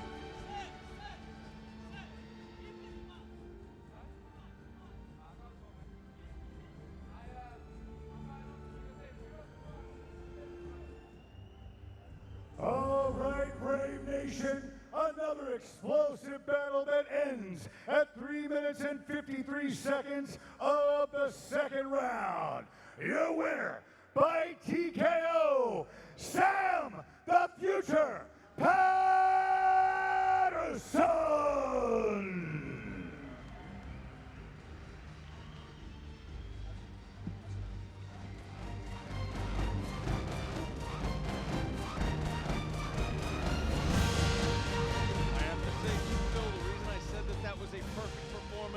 Was because Kunkar Pasha Osmayev is such a tough fighter, such a skilled fighter, brought everything he had. It wasn't enough for him tonight, but I can't wait to see him again in the Brave Combat Federation cage.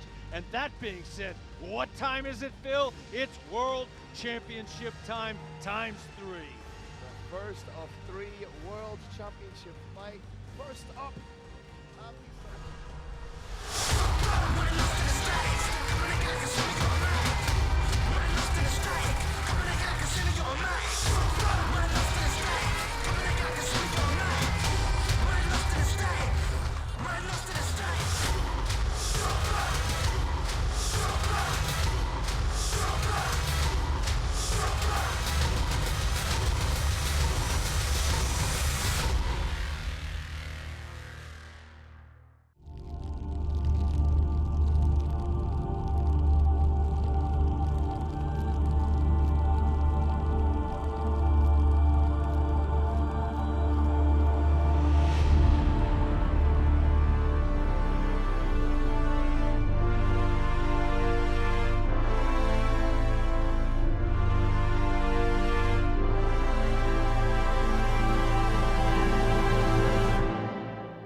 This bout is brought to you by Brave Gym.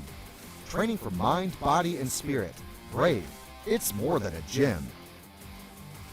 One of the most feared men in Brave CF history, Abdisalam Kubanichbak, is ready to claim the interim lightweight gold as he takes on former champion Clayton Silva, who is looking to earn another crack at the lineal world title he once held.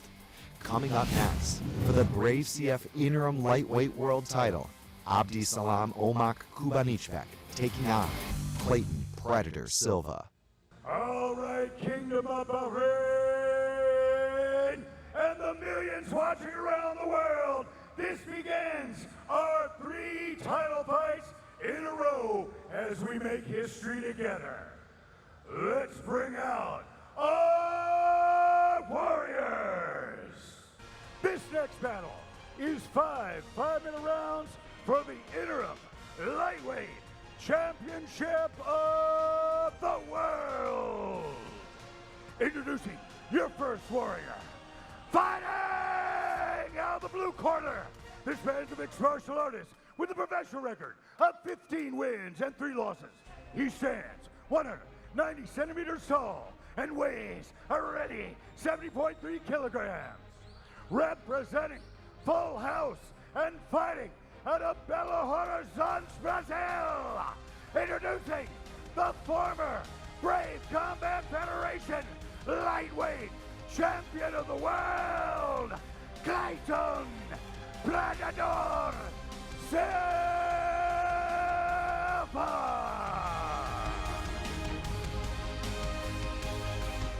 And introducing his opponent, fighting out of the red corner. This man's a mixed martial artist with a professional record of 18 wins and 3 losses. He stands 178 centimeters tall and weighs already 70.3 kilograms. Representing Sport Club Elos and fighting out of Bishkek, Kyrgyzstan.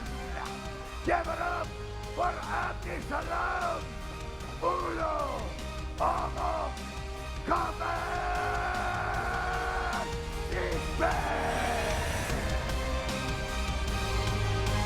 For further instructions, the Vanilla Gorilla, Aaron Wallace.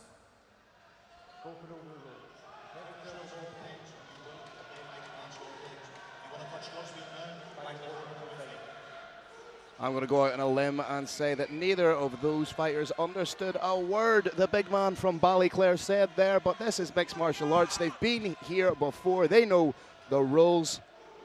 Big thanks to Gulf Air, our aviation sponsor. I am a frequent flyer on Gulf Air, and I'm so delighted to say once again, Gulf Air, our aviation sponsor. Now, Phil, in mixed martial arts, you can break it down very, very simply into 2 parts. How much impact can you inflict and how much can you endure? As you get older, the power is the last thing to go. You can inflict a lot of damage, but can you take it as you get older? That is the question that Predador Silva faces right now. Predador Silva entering his 11th year as a professional mixed martial artist. He's a big shot over the top. He got wobbled. Kubanichbak doing a good job not to smother and crowd his work. It needs to get those hands a little bit higher. Predador is as dangerous on the attack as he has ever been. But time cannot be stopped. The ability to absorb punishment declines with time. Another big shot over the top from Ulu. He's landing that big right hand at nauseum. I'm extremely impressed, Phil, that the height difference between Omak and Predador, which is pretty significant, is proving to be no problem for the fighter from Kyrgyzstan. Well, ironically, Kubanichbak just needs to look at the fight fought by Ayub when he beat Clayton Silva for the belt for a little bit of a blueprint on how to get it done in there. Phil, there was a couple seconds ago, there was a very nasty check by Omak of a right low kick. I believe it banged up Predador's foot just a little bit. May have compromised his ability to move. You may not see him throwing a lot more right low kicks. Oh, big shot behind the ear. Huge shot from Silva. Senses a little bit of an impediment or an impediment. I was talking about the ability to absorb punishment. You're seeing it on view here. Omak can take a shot.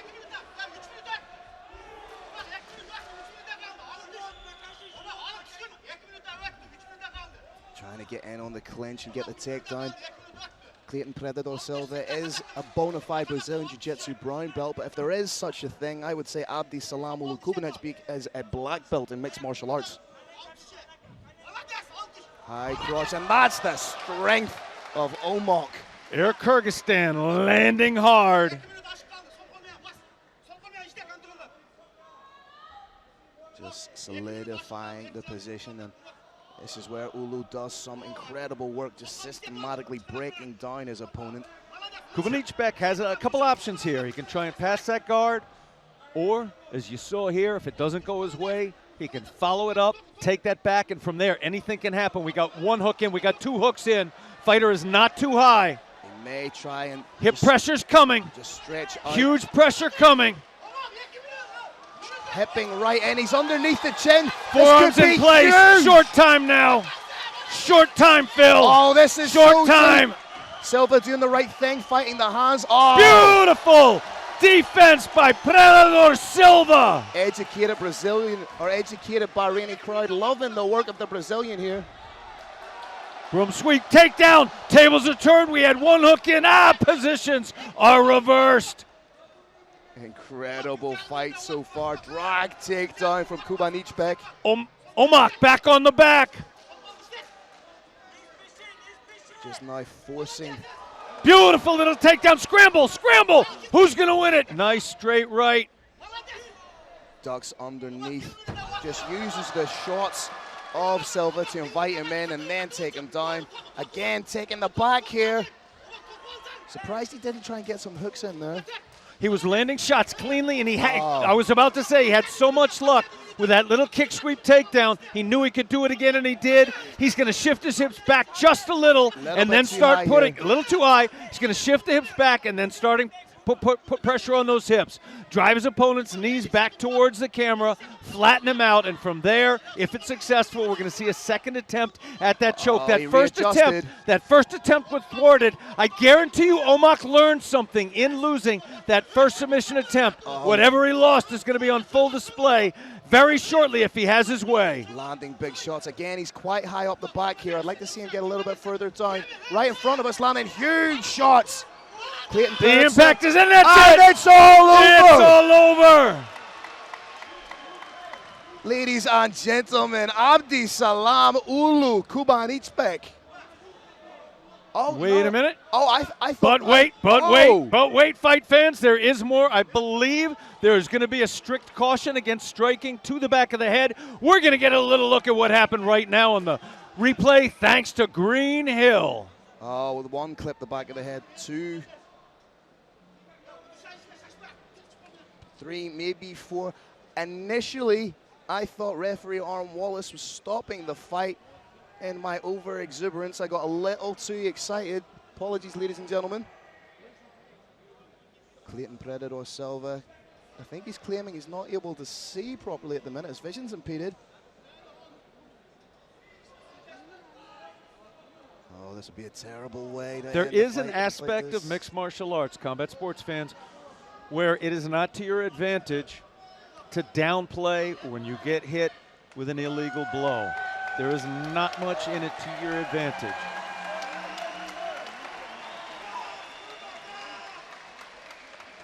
Omar gesturing to the crowd, saying he does not believe that he hit the back of the head. We just hope that... Omar indicating with his hands he wants to get that belt wrapped around his waist. We just hope that Clayton Predator Silva is able to continue, because this was transpiring to be an incredible fight. Predator Silva has up to 5 minutes. During that 5-minute span, he's going to be. That was clean. That one clipped the back of the head. Potentially clipped. There's a degree of ambiguity here. I will say this without exception, there was no intent to hit the back of the head there.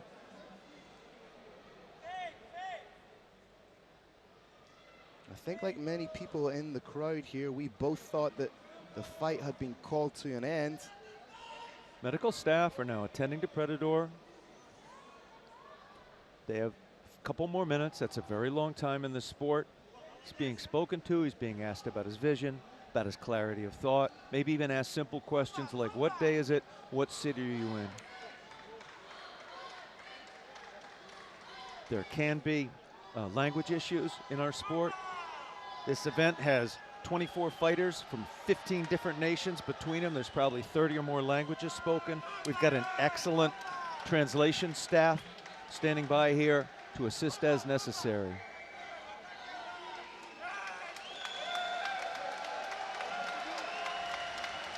Oh, Predator Clayton Silva shaking his head. That's not a good sign at all, Carrick.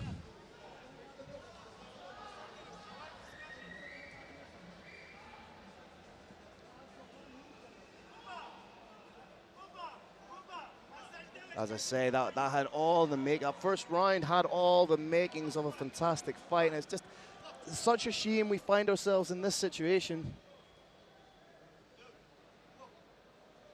Kubanichbak is very much ready and willing to go, but the fight has been called off. Clayton Predator Silva indicated to the medical staff that he was not able to continue due to vision issues. I believe, again, as in a 5-round fight, as not nearly enough time has passed for the judges to render a decision. This bout is going to be declared a no contest. The interim title belt is going to remain vacant. Oh, this is so unfortunate. Not the results any fighter wanted. This fight will be rendered a no contest. And again, it's only fair to run this one back. Both fighters are going to feel like they had an opportunity to become the interim champion. As I'd said earlier, Phil, one of the things that goes in a fighter, and one of the most important thing is mixed martial arts is being able to deliver punishment, but nearly equally as important is the ability to sustain it, the ability to receive it. That really does go away with time. We may be past Clayton Silva's time to be in a combat sports cage.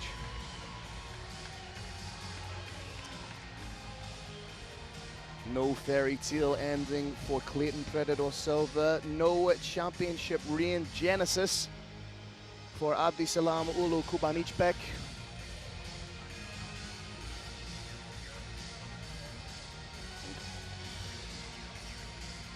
The result will be a no contest, Carrick. We just have to make it official. But again, it's disappointing for both fighters. It's disappointing for the fighters. It's as disappointing as hell for Abdisalam Ulu Kubanichbak, for Omar, for his country, for his corner, for his teammates, for his friends, for all of his fans all across the world. This is not the ending that anyone wants to see in a fight. But you have to think at only 27 years old, there's still a lot of time for Omar. He's only really now starting to approach those prime years, especially in the lightweight division. As I said, Phil, I thought this was going to be a test of Clayton Silva's ability to withstand impact. In the end,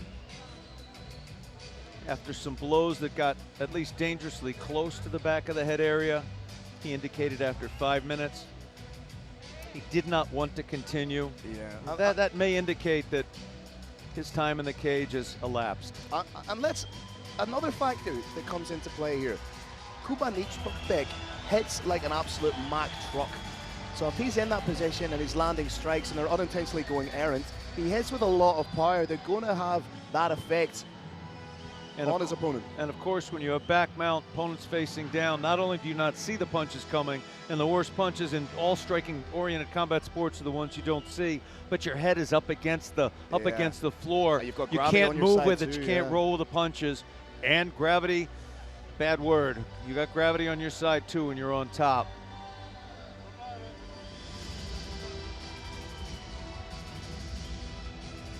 Brave Nation, we're just waiting for the officials ringside to deliver. I believe we're just seconds away now from the officials ringside to hand the official statement to Carlos Kramer, and Carlos Kramer will make it official by reading it out to the crowd here in Combat Kingdom, the amazing Kingdom of Bahrain, and of course worldwide through streaming and broadcast.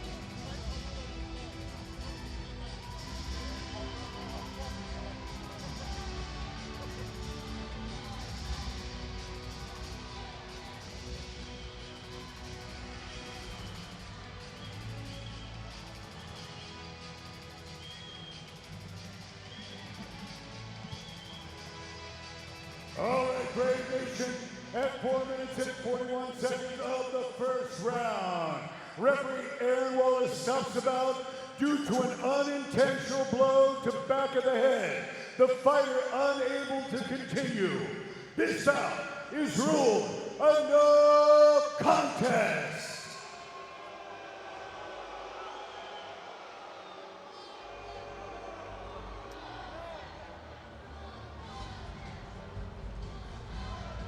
Kubanichbak clearly upset by the result, believes he was doing enough. Believes that, of course, he believes that he would have won the fight. He's fired up, ready to go. He still wants to continue. I think Kubanichbak right now wants to fight the next fighters coming in for the light heavyweight title. He looks like he's ready to fight Muhammad Fakhredine, Muhammad Saeed, Malem. Maybe both at the same time if he had his way.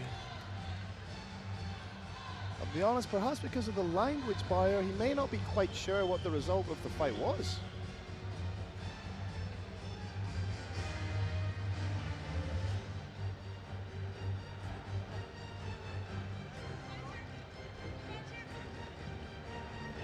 There is, Phil, a tradition of protest in some combat sports circles where the fighter refuses to leave the fighting surface if he or she very strongly disagrees with the what's been rendered. But that's not the case here. Omar very willingly leaves the Brave Combat Federation cage, and I guarantee you he has even more fans now. Listen to him scream for him. He's got even more fans now than he did when he stepped in. Just over talking with the hardest working man in mixed martial arts today, the Hawk, Mohammed Shahid, who's explaining to him that it's a no contest. We're going to see Kubanichbak back in the Brave Combat Federation cage very shortly. It's either going to be for an interim title or the real title.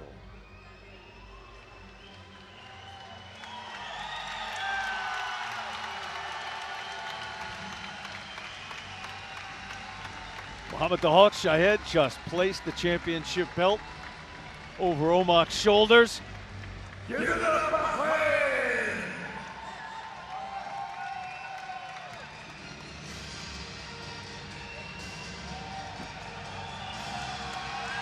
Omar enters the ring, holds aloft that belt, and the crowd goes wild. I think he's trying to send a message that he believes he should be the champion.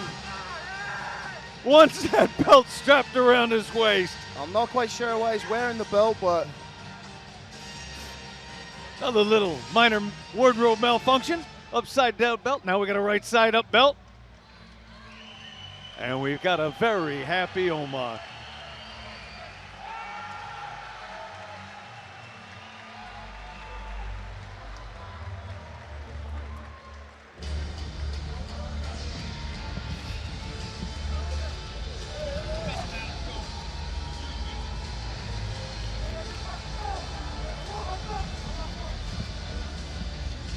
The Irish Thunder, Phil Campbell, is going to enter the Brave Combat Federation cage, have a few words with Omar. There may be a little bit of a language barrier here, but barriers are nothing except one more thing that needs to be overcome in our sport.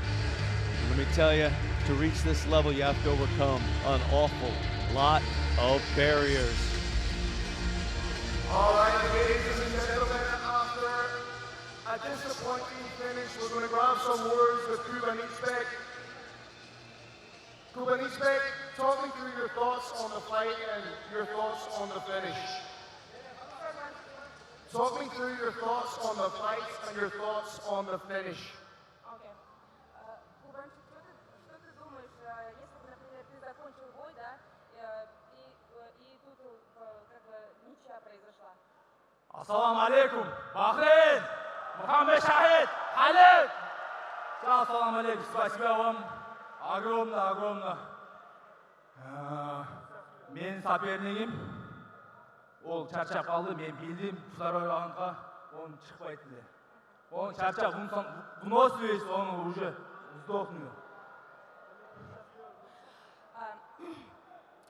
Kubanichbak is saying that he already knew that Clayton on the second round, he won't go on the second round, that on the first round he will be, kicked out, he will be punched. Now, given the fact that the fight finished as a no contest, is the rematch something that you want immediately?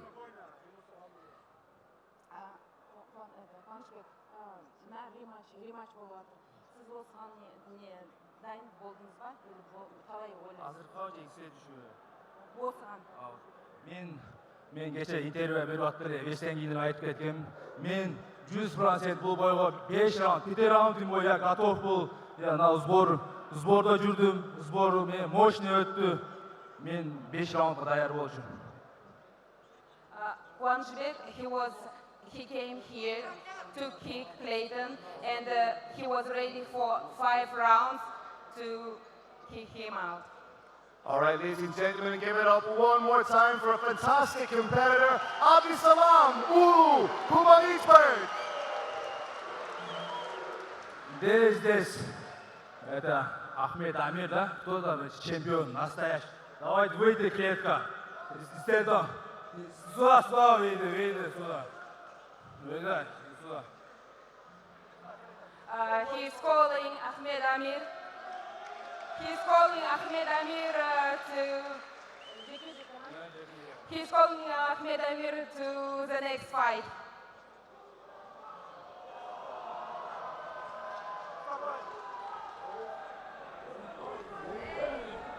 Ladies and gentlemen, give it up for both fighters.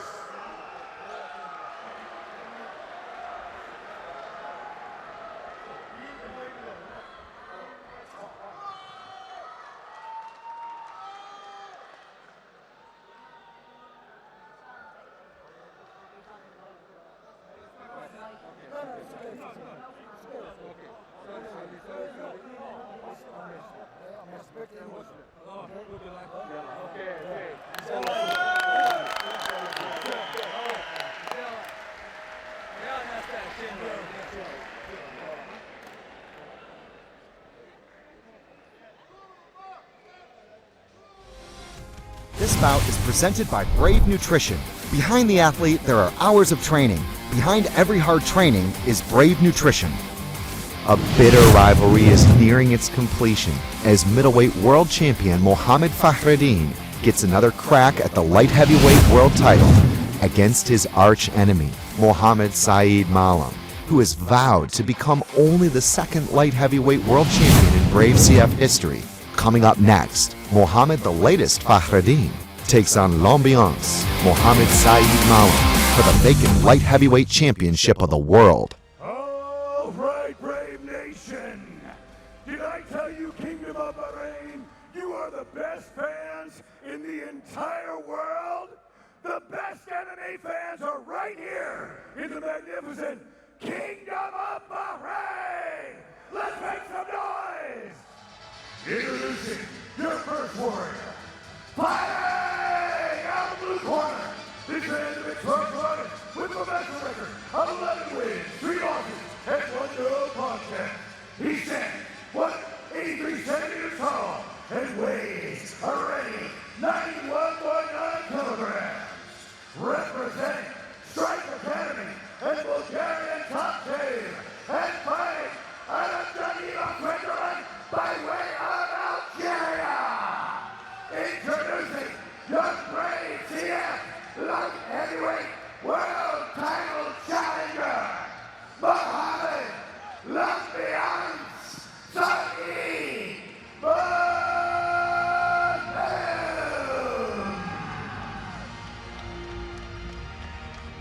And his opponent, fighting out the red corner, this man is a big strong artist with a professional record of 14 wins, 4 losses, and 2 no contests. He stands 180 centimeters tall and weighs already 93 kilograms. Representing Team Lebanon and fighting out of Beirut, Lebanon.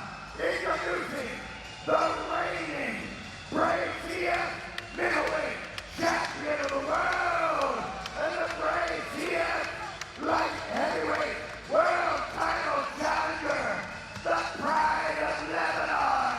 Give it up for Mohammed, the latest Fakhredine.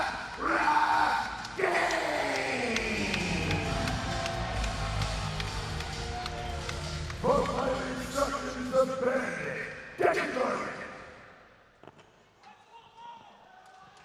Alright, you be over the rules. Listen to my instructions all the time. Obey my commands all the time. Please watch your targets.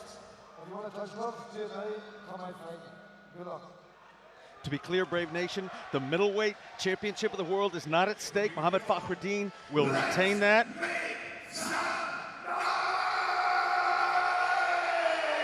This one is an attempt to become a champ. Champ at middleweight and light heavyweight, a legend, if you will, and it's on. And the hairs on the back of my neck are standing up. Mohammed Fakhredine has implemented a new strength and conditioning program for the very first time in his career, looking every bit the natural light heavyweight as opposed to a middleweight who just hadn't cut. Obviously, Mohammed Saeed Malem looking like he's cut from granite. Phil, I had a question and it has been answered. We are going to get, at least in the beginning, the cerebral Mo Fakhredine. I saw it in the very first shot that was thrown at him. He just angled that shin out just enough, caught that foot, looked like it hurt a little bit. This is the cerebral Fakhredine. This is the Fakhredine that'll try and stay in the outside. Big shot. Land those kicks. Big shot over the top from Mohammed Saeed Malem. Does have incredible power, the power of a heavyweight in a light heavyweight frame. Fakhredine, if you've been watching him train, he's been finishing a lot of his pad work with a vicious left hook, so that may be something he's looking for.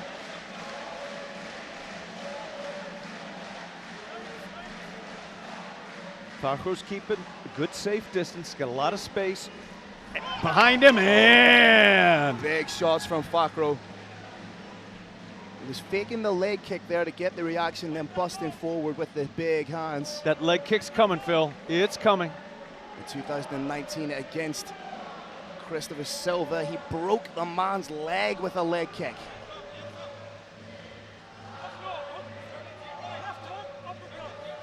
Fakhro's got eyes in the back of his back. He's keeping a safe distance from this cage, exploding forward when he sees opportunity. But what he's really looking for, I believe, is that kick right there. As much as we love to see Fakhredine biting down on the mouthpiece and getting into a firefight, he has to be a little bit more calculated in this fight. He needs to be aware of the shot coming in from... That's it. Oh, big shot from Mohammed Saeed Malem. Not a ton of clarity in the eyes yet. Now it's coming. He's kicking off. Took another shot. Trying to come up. Referee watching carefully. Big shots being landed here. Fakhro's going up to, moving up to his feet, was driven down again. Referee is watching very, very carefully. We got a tight waist here. Looking to see if Fakhro, he's moving up again. The champ's moving up again. He's going to turn in, look for an underhook. There he did it. I told you, Brave Nation, you will never see anyone give more of themselves in the Brave Combat Federation cage. Great job by Mohammed Fakhredine to get back to his feet. You just wonder, how much punishment has he taken during those exchanges? But there is always fight left in Mohammed Fakhredine. Dropping the head down, throwing huge overhands. Gets caught with a shot from Mohammed Saeed Malem. Saeed Malem just took a big deep breath. You wonder if he maybe punched himself out a little bit. Good roll from Fakhro. And a dump takedown Quick from the snatch double. Fakhro maybe in on the Kimura. Fakhro moving back up to standing. One hook in from Mohammed Saeed Malem. Shaking it off. Malem staying heavy. Fakhro firing back. Oh, digs into the body. Huge knee. 2 knees. 3 knees. 4. Decky Larkin watching carefully. Fakhredine winging back. Oh, huge shot from Mohammed Fakhredine. Earns the respect of Mohammed Saeed Malem. Forces that takedown. I believe it broke the nose. I believe that takedown broke the nose. That's what I heard with my own 2 ears. He's tight in on the guillotine. Tight in on the neck. Oh, you can see There's the grimace on the face. Has he got it? Tight. This looks tight. It's tight. Right underneath the chin. Has to readjust. Readjusting up. Unbelievable fight. This fight is crazy. Both guys throwing heavy leather landing shots. Fakhro close with the guillotine. Kerry, can you believe we potentially have 4 more rounds like this? In 2 words, we don't. Beautiful, there it was. There's that leg kick. There's that leg kick that can break another good shot from Fakhro. Fakhredine may have taken the best that Mohammed Saeed Malem has to offer.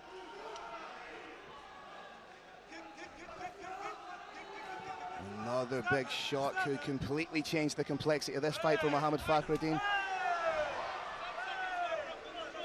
I'll be honest, Carrick, Mohammed Saeed Malem looks a little bit fast. That nose is broken, Phil. A broken nose like that, blood goes back into the chin. He dropped him. The shots are raining down. This is a monsoon, and it is over. This is not a legend. End of the round. This is not. Oh my God! It was the end of the round, Carrick. The fight's not over. Oh, my heart cannot take this sport.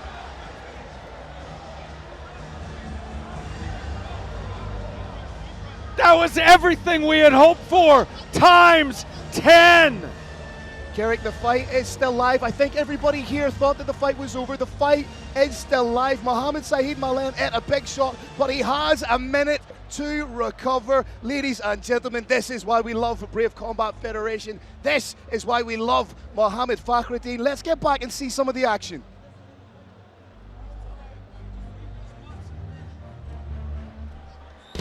Mohammed Fakhredine needs to be smart here. He can't go wading in, get himself caught. He needs to be smart with his approach. We said that in the beginning, Phil. We knew he had one or two strategies. He could step in there, let it go, happen what may, or he could stay on the outside and choose his shots. Mohammed Fakhredine has broken his opponent's nose. When that happened, the blood goes back into the lungs. There are a lot of bad effects from it. A major one being when you get hit in that nose again, it hurts even worse. Expect to see Fakhro hang back just a little bit, pot shot from the outside until he chooses his moment. You wonder just what Mohammed Saeed Malem has left in the tank.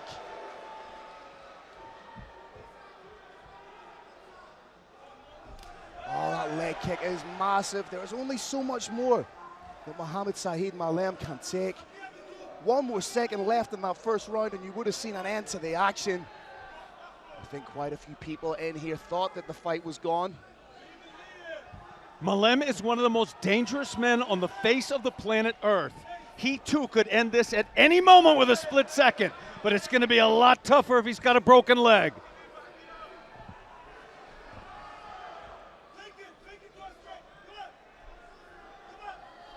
Fakhredine loading up on the leg kicks. What he may do is give the switch on the leg kicks, fake the leg kick, and then come over the top.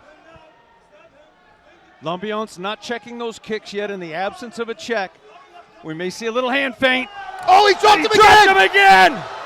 Dropped him again! Here comes those shots! Huge. It's almost over! Huge. Decky Larkin standing by! Oh! Over!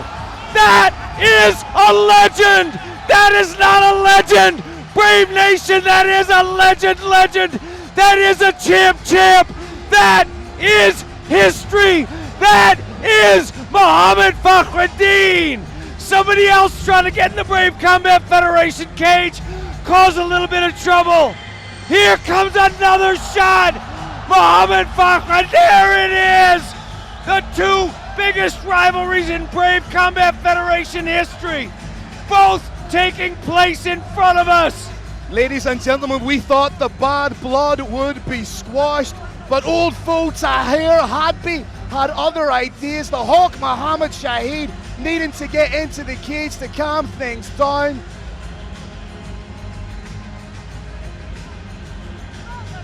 But ladies and gentlemen, let's not let this detract from the fact that Mohammed Fakhredine has made history. He has just become the first ever simultaneous two-weight world champion in the history of Brave Combat Federation. Ladies and gentlemen, you're looking at the champ. He's got two belts. What one does he wear? Both of them. Phil, 4 fights into this sport, he had become champ in a regional organization. He is now the first Arab champ on a global basis in the history of mixed martial arts. This man is a legend. He is a champ. Holding aloft the great flag of Lebanon. Mohammed Fakhredine has not just written his name into the history book. He has not just made history. He has done something that no other man has ever done. Not only becoming a legend, but essentially becoming immortal. Phil, let me tell you somebody else who's happy. One of Fakhro's countless number of fans bet $100,000 on him winning this fight, and that fan just got paid off handsomely.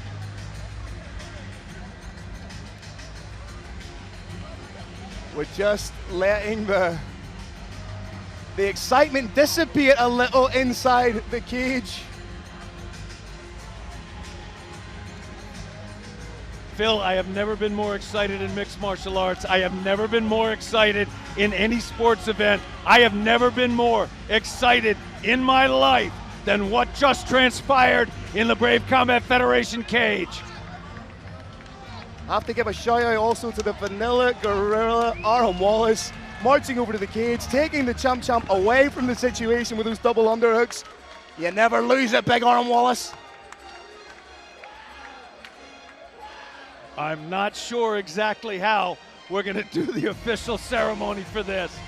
Not sure these two gentlemen want to get close to each other.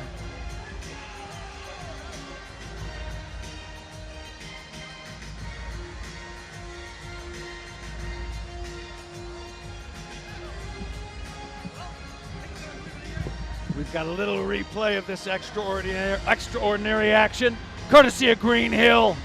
There it was, there it was, there it was. Here comes the shots, and there comes Decky Larkin, stopping the action.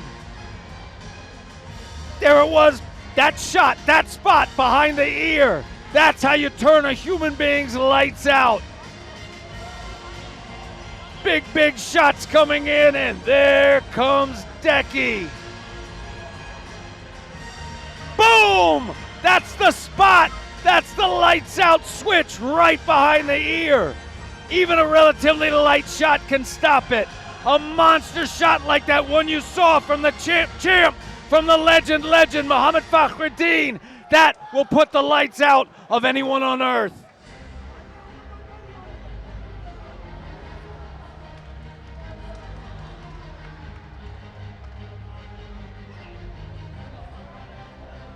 The fighters are now gathered center stage. Decky Larkin is bringing them together for the official ending to this bout.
The Irish Thunder, Phil Campbell, is in the Brave Combat Federation cage.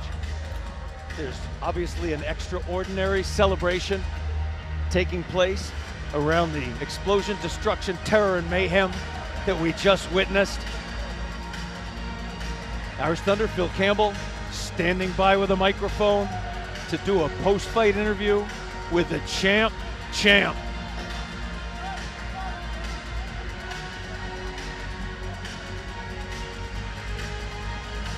A couple more people, special people, are being called into the Brave Combat Federation cage. Not quite sure yet whether they're friend or foe. Whoever they are, it's going to be exciting.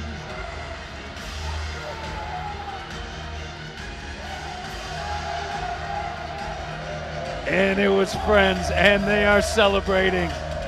Brave Nation, combat sports fans. This is an extraordinary moment in the history of our sport. As I said, never been more excited in my life. All my respect to the champ, to the legend, Mohammad Fakhredine. Brave Combat Federation middleweight champion of the world. Brave Combat Federation light heavyweight champ of the world.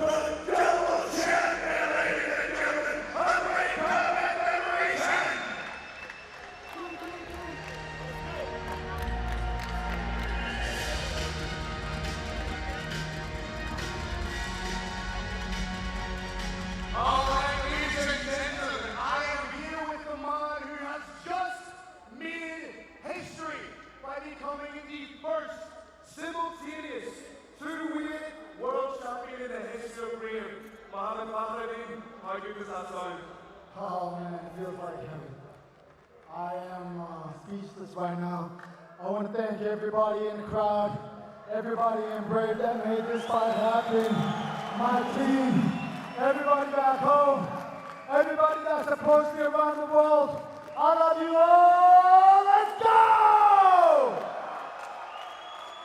Obviously, you had to change the approach in this fight. This is perhaps the most methodical and cerebral we saw you in there. How did you prepare for that rematch, given the controversy of the last fight? First of all, I came here with a bad injury. First round, I almost wanted to stop. My knee got locked up. I couldn't move. But other than that, preparation was good. I want to thank everybody that was in my camp. Osama Saidi, Ransom Rodriguez, Ayub, Yousafzai, my coach Patrick, strength and conditioning coach, Steven Jaguar, my pad holder coach, Saidi back in UAE, Ala, my physiotherapist, Chance that supported me through the camp, everybody that was helping me with the camp, I love you all, and I am in debt for life. And we just made history! 2 belts over your shoulders, the king of 2 divisions. What's next? A defense at middleweight, a defense at light heavyweight, 2 defenses in the one night. What's next for Fakhredine? Hey, I don't care. Brave knows I take whoever, whenever, whatever. I'm ready for whoever, whenever, whatever!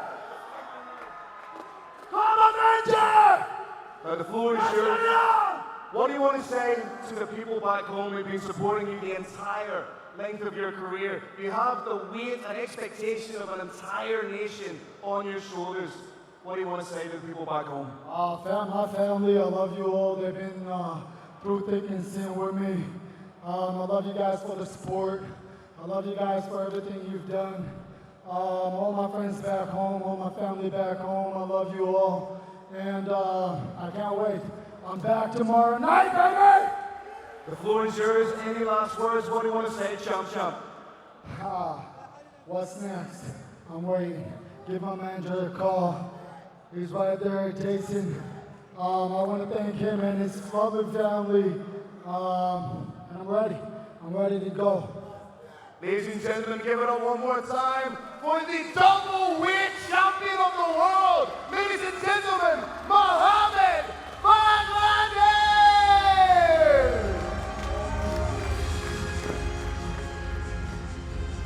And that closes perhaps the greatest fight in Brave Combat Federation history.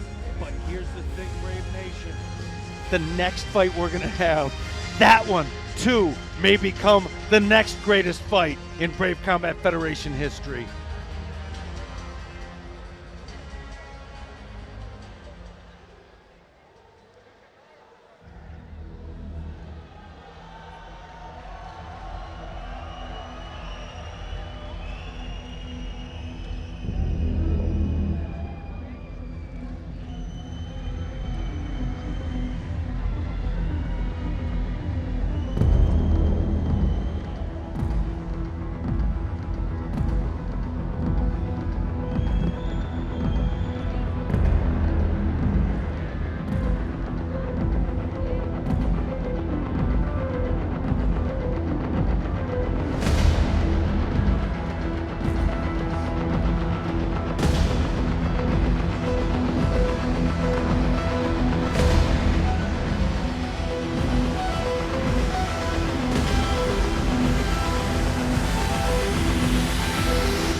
reach for the impact.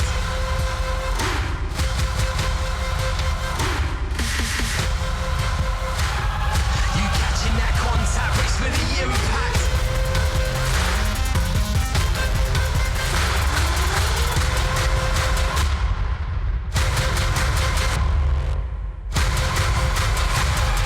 You catching that contact, reach for the impact.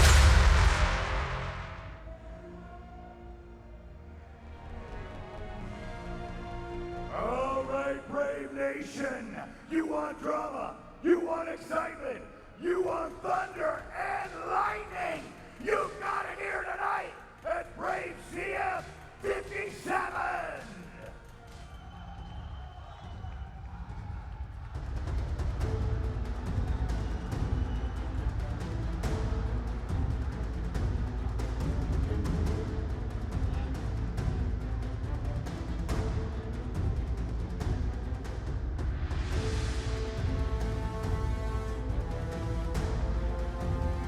2 warriors are ready to collide inside the Brave CF Arena. Brave Nation, don't blink for this one. This will be absolute fire. Event of the evening. 5-minute rounds for the vacant Brave Combat Federation Bantamweight Championship of the world. Your 3 judges for this bout are Paddy Doherty, Garth Lyons, and Hadi Muhammad Ali.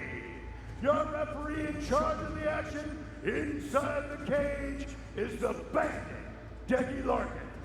This Bantamweight main event title fight for Brave CF 57 is sanctioned by the Bahrain MMA Federation and its president, Mohammed Camber, and presented by our diamond sponsors, Gulf Air, Green Hill, Bahrain Jewelry Center, Wyndham Garden Manama, and B1. 2 men enter. Only 1 man leaves with his arm raised in victory. Who comes out as a world champion in our amazing main event? It's time to find out. Let's introduce our 2 main event warriors. Brave Nation, it's time for battle. Before we begin, I have 1 question for you, and 1 question only. To all those watching in the magnificent Kingdom of Bahrain and the millions watching around the world, Brave Nation, are you ready?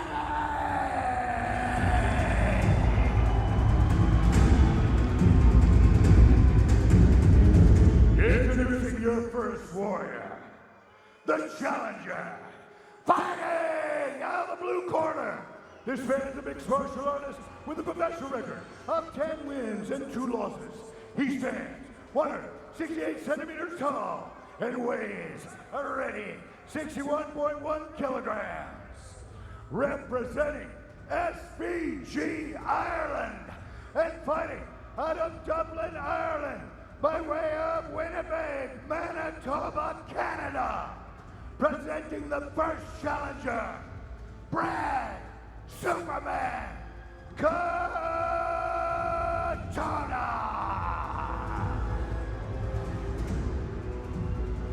And introducing the second challenger, out of the red corner, this man's a mixed martial artist with a professional record of 11 wins and 2 losses. He stands 171 centimeters tall and weighs a ready 61.2 kilograms.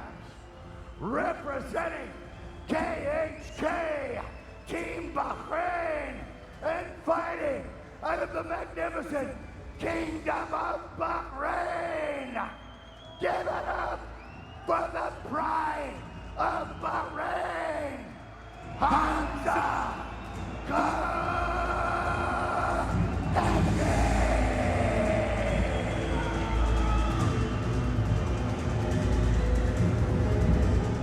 For the instructions, it's the band deployment.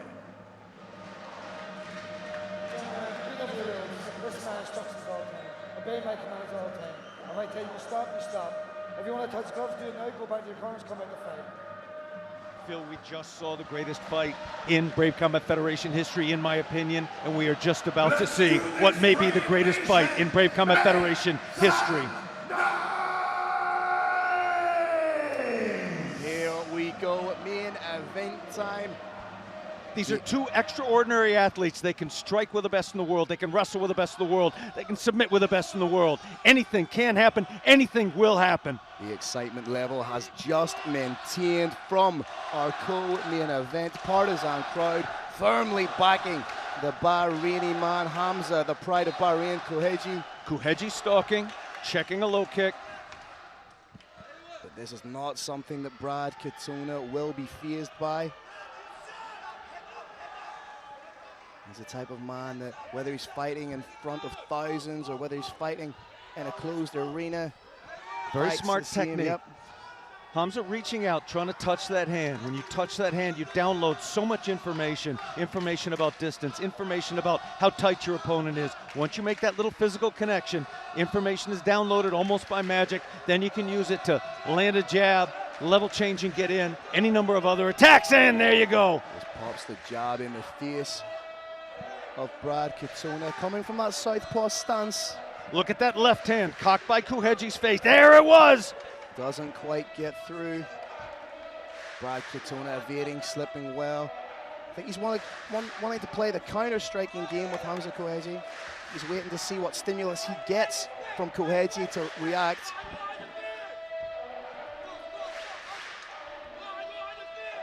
Katona giving him lots of different looks, lots of different feints. Very, very wide with a high kick, quite a bit closer with a calf kick. I think we're going to see a very different type of fight to we saw in the co-main event. Both these fighters incredibly intelligent. Hamza Kuheji currently riding a 5-fight win streak. Kuheji threw the last couple shots a little bit wide, and there it was. He was setting up that straight right down the middle. Kuheji very quickly downloading information on his opponent. He's going to seek to take full advantage. Ordinarily, it takes a couple minutes, 3 minutes in a fight. Kuheji, brilliant fighter. Started getting the information he needed about 15 seconds. Hamza Kuheji making his 9th appearance inside the Brave Arena, dating all the way back to, as I said, Brave won in September 2016. One of the real pillars and one of the foundation fighters, if you like, of Brave Combat Federation. Second time a high kick came wide and a low kick landed.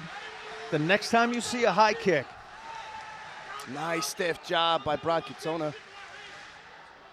Next time you see a high kick thrown by Katona, expect him to follow up with a low kick and expect the pride of Bahrain to counter it. Katona has been in with some incredible fighters in his own right. Bryce Mitchell, Jay Cuccinello, Murab Duravishvili. Invaluable experience gained. As I said, both these fighters can do absolutely everything in this sport. Every flying knee, every spinning heel hook, all moves are known to these two. You know, every time, even if Hamza Kuheji lands the slightest of glancing blows, the crowd here are going to go crazy. That was not a glancing blow. That popped the head of Katona right back.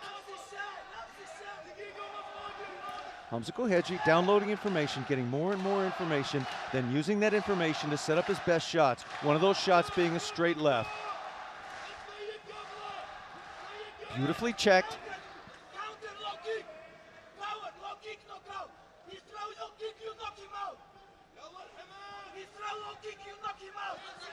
In the corner.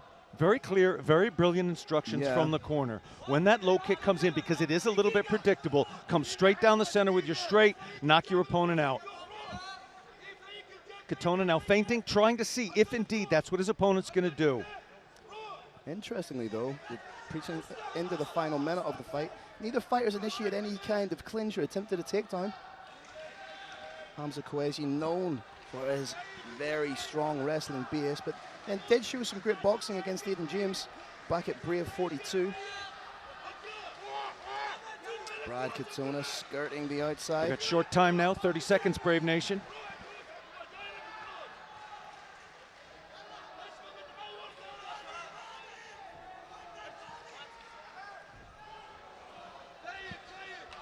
Koeji seems to be trying to find a home. There it is! Oh, nice counter hook by Katona. 10 seconds now. Another solid low leg kick from Brad Katona, mixing it up low and high. Very, very evenly matched first round, Carrick. Phenomenal first round. As I had said, the hardest thing about being a pioneer is you don't know where the path is. You don't know that a path even exists, no matter how steep it is. Hamza Kuheji, he found that path. He climbed that steep mountain. Now there's a lot of people who can fall after him. And after that first round, he at least held his own. He has proved he belongs here in a world championship bout. Great round for Hamza Kuheji, the pride of Bahrain. I think we're going to see the intensity of the fight amp up as it progresses. With each passing round, these fighters are going to gain a little bit more knowledge on one another, accept and download that data from one another. I expect Brad may switch at this point from a striking game to a much more wrestling-based one. Test his opponent out in that regard. Yeah, as I Ate say, a couple of pretty stiff straights to the face. May not want to do that again. May want to just try him in a different facet of our great sport. In Brad Katona's last fight, when he defeated Bayer Steppen via unanimous decision, he did show some excellent clinch work and ground control. But then, you know, coming from KHK Team Bahrain, Hamza Kuheji has such a fantastic wrestling acumen. 100% true. Whether they try and strike, submit, wrestle, it's going to be tough. Trying to come over the top is Brad Katona. Hamza Kuheji showing very, very good distance management, avoiding those shots by edging back just slightly like that. Katona does have 3 wins by submission, 2 guillotines and 1 rear naked choke. We saw one of those guillotines at Brave 50 when he defeated Borislav Nikolic, 3rd round guillotine back in April of 2021. Nice straight left from Hamza Kuheji.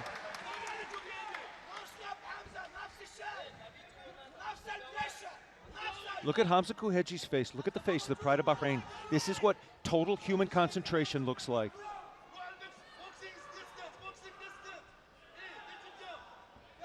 Eldar Eldarov calling for boxing distance for Hamza Kuheji. Just a little bit closer is what he wants. Another good leg kick from Katona. Katona having a fair amount of luck with that calf kick, but it is coming from his lead side. Doesn't have the same damage, and there's that single leg that we had thought had been coming, turned into a flare double, down to the ground. Solid work from Brad Katona, but Hamza Kuheji edging his way to the fence, pushing the head, trying to frame and base up. Katona looking to lace the legs, does so beautifully.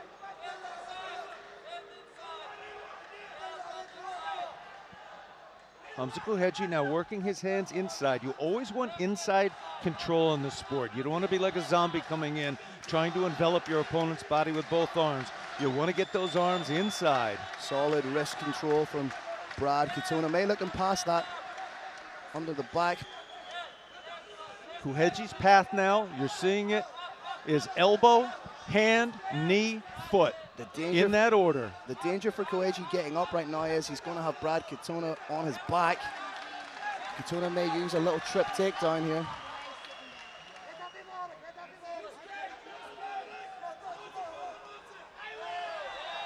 Kuheji has now taken his left arm, wrapped it into an overhook, essentially shut down that single takedown attempt and forced a different one.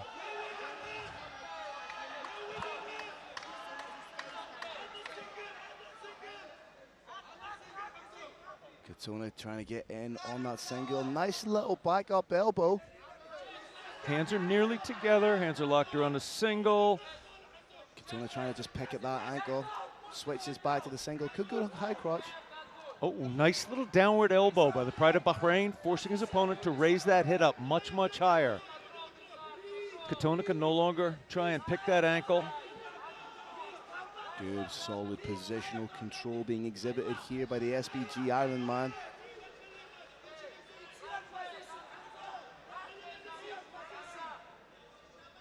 Began his professional career going an incredible 8-0. Decky Larkin may call shortly for a little bit more action.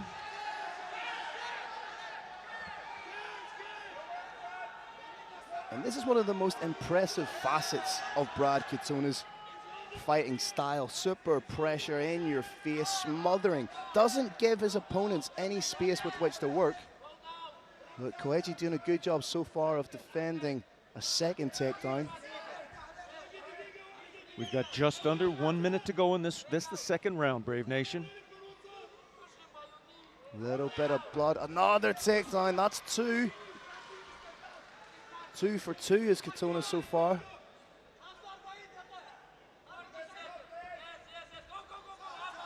Needs to be wary of getting caught in the guillotines. Quite a lot of blood coming out of the nose of Katona. Those straight shots earlier from Hamza Kuheji definitely taking a toll. Another vicious little downward elbow. Those ones don't look like much, but believe me, Brave Nation, they are much. Educated crowd here, cheering a get up as much as they would cheer a knockdown. Nasty little vertical elbows coming in from the Canadian.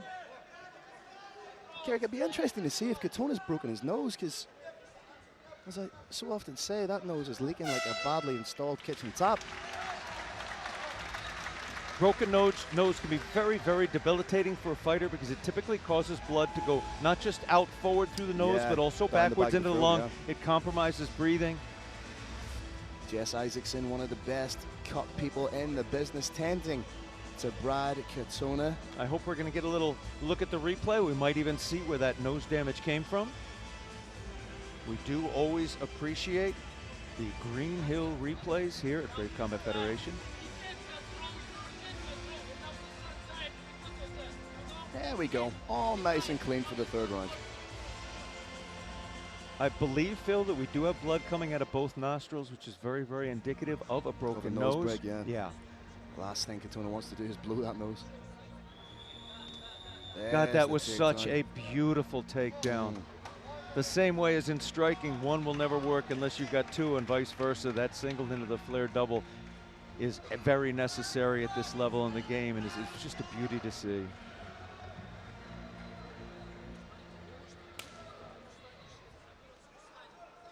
Pride of Bahrain stalking.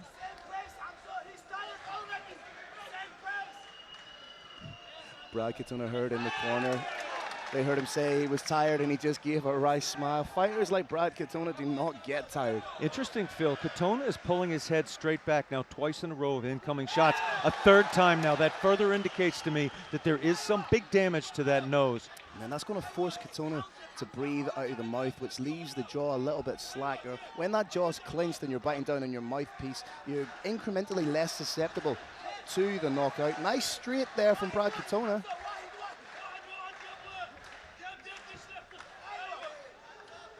Didn't quite get through with the jab, but he's edging now, he's picking up the pace.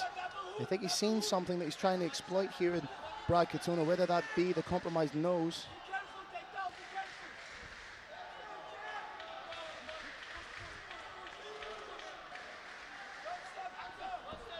Oh, nice slip into the clinch from Katona. Very good job of the Pride of Bahrain so far to stay standing. Right now, Brave Nation, Brad Katona is trying to connect his fingers together. If he can, the likelihood of a double leg takedown is high. If he can't, it's not. Koeji doing the right thing by trying to dig in for the underhook on his right side. That nose has started to open up again of Katona.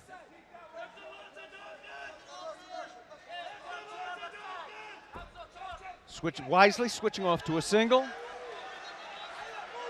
Katona manages to get Koeji down to a knee. A little bit of a 50-50 position right now. There it is. Katona trying to get in on that single. Hamza Kuheji got very wise instruction from his corner to roll over the top. Oh, roll, but needs to be wary of getting his back taken. Now Hamza Koueji takes. Scramble here, scramble, scramble, scramble! Canadian looks rocked a little bit. Oh, Beautiful again. takedown And what's by so, Superman. What's so impressive about the 2 takedowns like that Katona has scored is they're in the open forum of the mat. So much more difficult to achieve. Well, Khabib Nurmagomedov was called the best wrestler in mixed martial arts. The majority of his takedowns were predicated against the cage. To do it like Katona did in the open forum of the mat is so impressive. What we just saw there, that overhand shot, is what it's incumbent on Brad Katona to do right now. He needs to either almost continuously be furthering his position or trying to cause some impact. Simply taking an opponent down in order to hold him, no longer enough in this sport, and that's not the kind of athlete Brad Katona is. This is a man who is on a very simple mission to prove that he is to become the best mixed martial artist of all time. Katona trying to work some ground and pound here. Pacing himself very well throughout the course of this fight is Brad Katona. Hamza Koueji throwing some nasty little shots from bottom. There's a lot of technique involved there. You have to elevate the hips to create a little bit of distance between the two of you, then throw that elbow at an angle to land properly. Heavy sprawl on hips. Knees following up from Brad Katona. Maybe trying to work in on a guillotine. Arm and guillotine, a little bit more difficult to achieve. Maybe looking for the guillotine, maybe looking for a back take. Maybe also looking for a Darce choke and anaconda. Thought about jumping guard on it, abandoned it. Sure did. That's very rarely a wise choice in mixed martial arts, especially against an opponent at the level of Hamza Koueji. And he's going for it. Spin all the way out. Some pretty exciting gymnastics here. Colas Combat Gymnastics. Good anticipation from Koueji to stay calm and roll out with it. If Brad were to switch to a high elbow. Very nice escape techniques. We got a little attempt at a reversal here. That was shut down. Head positioning from here is extremely important. Hamza Koueji's head was just a little bit low, by half an inch or so on the shoulder. I also like what Brad Katona is doing against the cage. He's never taking Hamza Koueji against the cage to his corner. He's always making, Brad Katona is always making a conscious effort to take him either to a neutral side of the cage or to where John Calvin is. Very wise, very advanced strategy.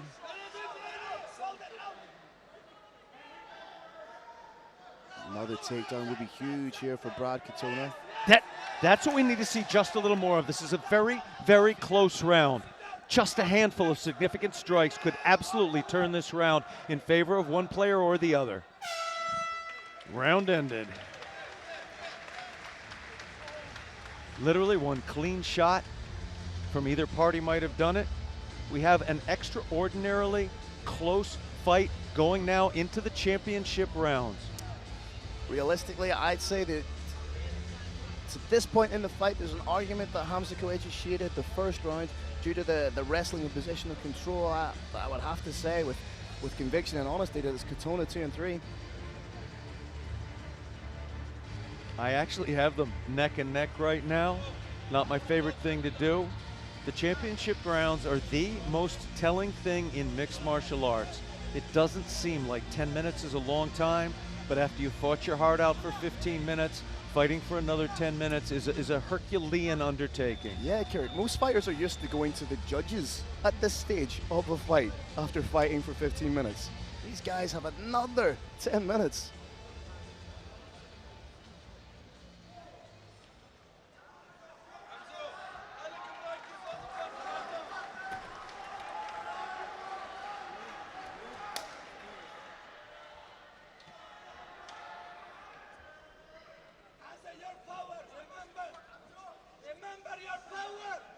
Hamza stalking. Nice leg kick from Katona. And the accumulation of those leg kicks throughout the course of a 5-round fight will begin to take their toll at this stage.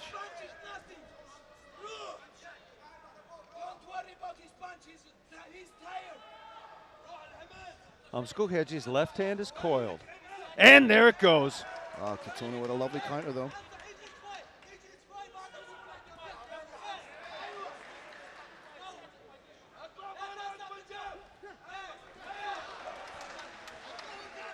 Koueji just edging ever closer with those strikes. Oh, lovely uppercut from Katona.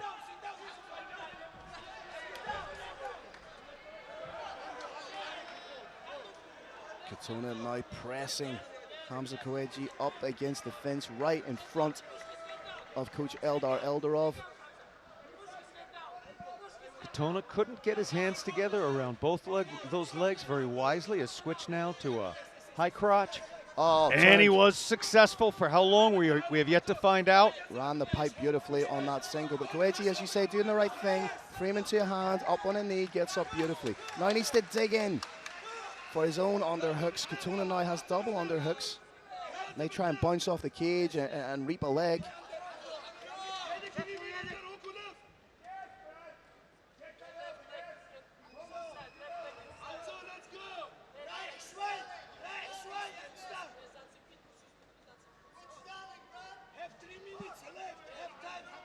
Hamza Koeji indicating, I think accurately, not a whole lot happening right from here. It's his response. It's Hamza Koeji's responsibility to get out of this position, though.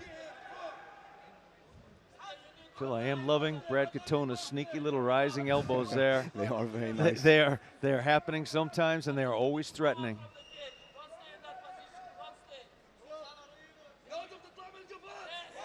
Approaching the midway point of the fourth round, my apologies. Halfway mark.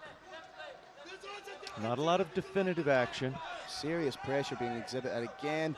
Katona now with the head on the outside.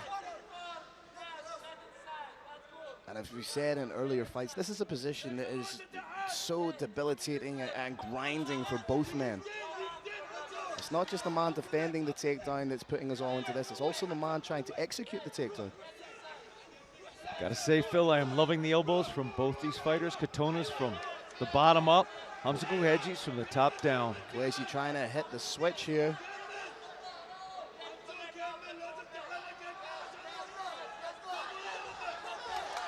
Fight of Bahrain takes the back. We've got such an educated crowd here. They know exactly what's going on from a tactical jiu-jitsu perspective in a mixed martial arts bout. But back against the cage is where Hamza Koeji finds himself with an unrelenting Brad Katona. Big takedown coming. I thought he was going to take him over to his own corner there. Now beautiful takedown, thwarted. Brad Katona has one hook in, trying to get the second hook in. Needs to readjust. Hamza Koeji does a great job to get back up. And Brad Katona in on those hips. Koeji needs to create separation here and get some offense. For the majority of this fight, he has been in defensive mode, and that's what the judges will see. Yes, not a lot of definitive strikes or damage has been landed, but the wrestling and grappling so far throughout the majority of this fight has belonged to Brad Katona. It has indeed. The initiation has largely come from the Canadian side. In these, the later rounds, crowd no goes wild. Hamza Koeji stalking. 30 seconds to go in the fourth Looking to land that straight left. What kind of offense can Hamza Koeji mount? Did he wobble him a little there? Did he wobble him a lot there? Oh, big shots being landed by Hamza Koeji. Pride of Bahrain wants to separate now. Oh, beautiful short elbow. Biggest shots of the fight so far. 10 seconds left. Late salvo from Hamza Koeji. Momentarily had Katona wobbled. That's going to give him confidence going into the fifth and final championship round. Very interesting round, Phil. When judging bouts, I do like to go by significant strikes, by who hurt who more. By that standards, and it may not be popular to say, I do think Hamza Koeji may well have taken that round. Let's get a little replay of some of those shots. There was that straight left.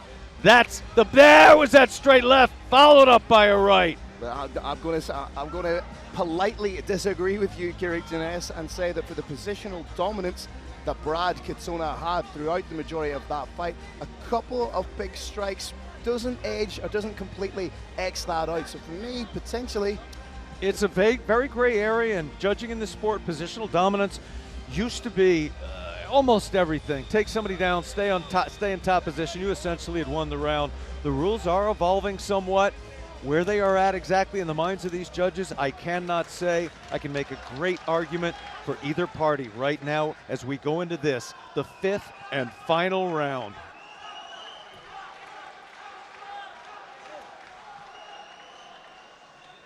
No big secret about who's trying to do what. Hamza Kouhedji wants to land that straight left on his opponent's face. Brad Katona wants to put his opponent on his back. Final championship round, and what has been one of the most analytical, tactical battles. This is the definition of kinetic chess, Carrick Jeunesse.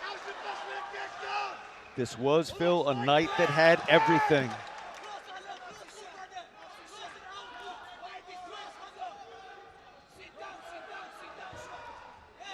Comes down to who wants it more.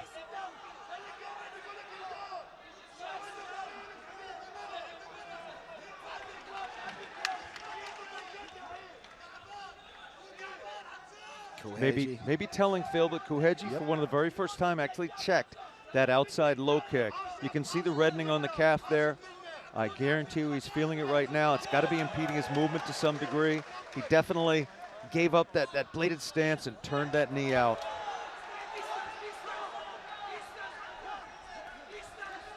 Oh, beautiful straight left from Hamza Kouhedji. Oh, Katona slightly wobbled.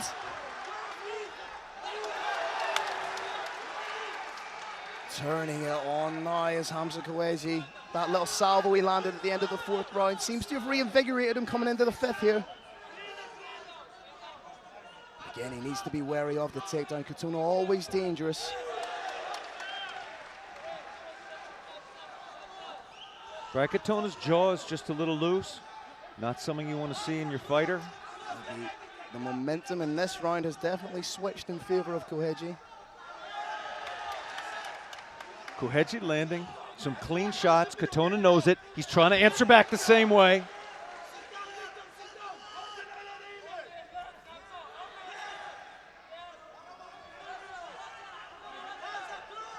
Three minutes now, Phil. Into the clinch. Nice short elbow. Beautiful short elbow by Brad Katona. And again, little Tamala elbow. That is not the position the Pride of Bahrain wanted to be in. He wisely stepped out of it. He's going to return to trying to strike from the outside. Katona in on the single. There's those elbows. Nice elbows from Kouhedji. 6, 7, 8, 9. Forces his opponent to readjust that head upwards. Oh, that back elbow is money. Little back elbow attempts are very entertaining, but those 11 shots, excuse me, Phil, 12 shots are the telling ones.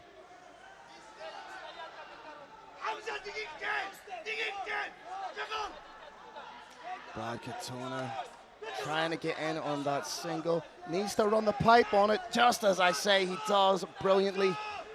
And thus brings a halt to the momentum of Hamza Kouhedji. Kouhedji getting back up to standing, stuck in a front headlock. And he's escaped. Brad Katona in on those hips again, trying to get his hands together. If he does, it's going to be a quick ride on Canadian Airways.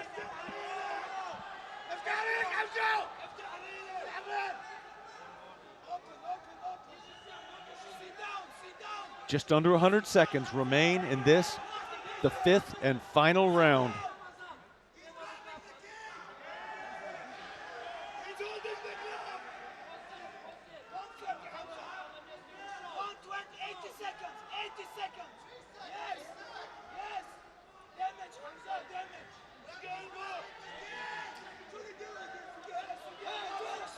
It really is about two different needs from both fighters. Hamza Kouhedji needs to land some more damage, and Brad Katona needs to score the takedown. Under 1 minute, Phil. 1 minute to go in this finely balanced bantamweight championship match.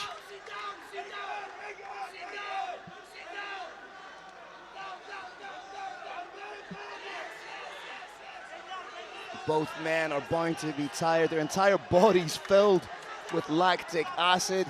This is absolutely a brutal, grinding bout. Katona doing everything he can to score one last Hail Mary takedown. Hamza Kuheji hammering away in the side of the head. Hammering. Trying to dig in for the underhooks.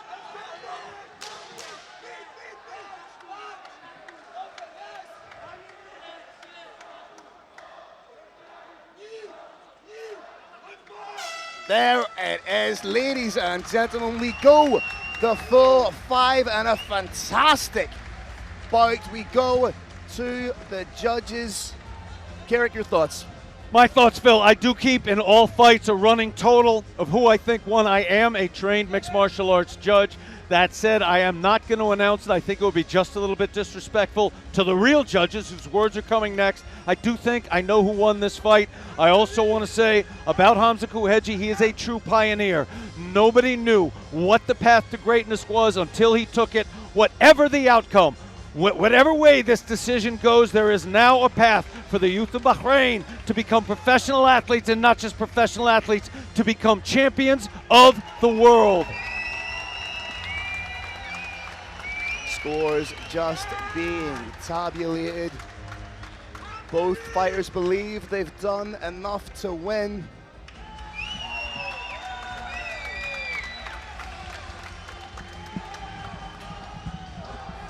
Brave Nation, the crowd is agog right now. Nobody knows which way the judges are going to go. At this point, each judge now knows how they voted individually, but the final tabulations have not been made. Literally, no one on the planet knows how this bout is going to end.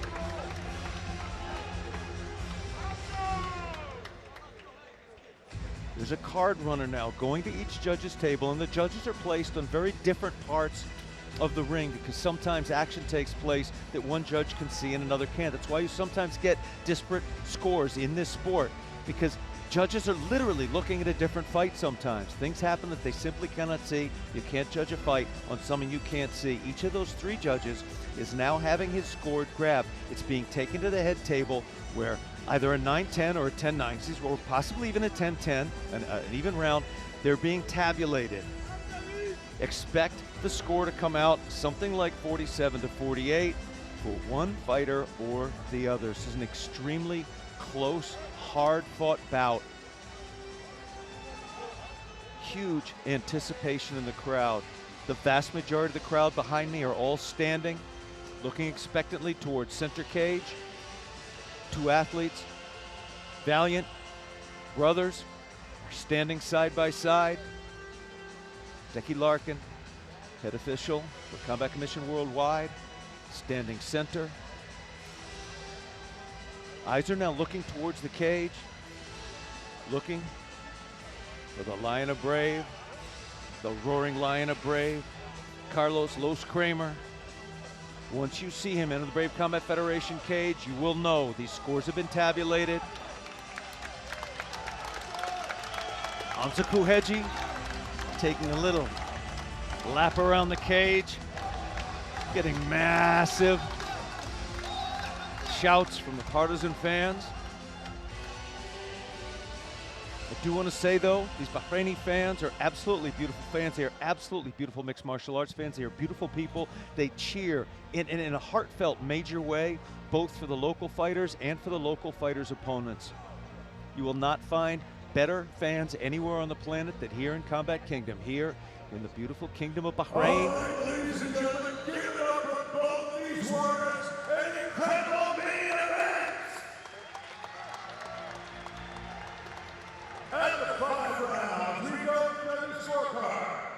Your first judge scores about 48-47, Talha. Your second judge scores about 48-47, Kuheji.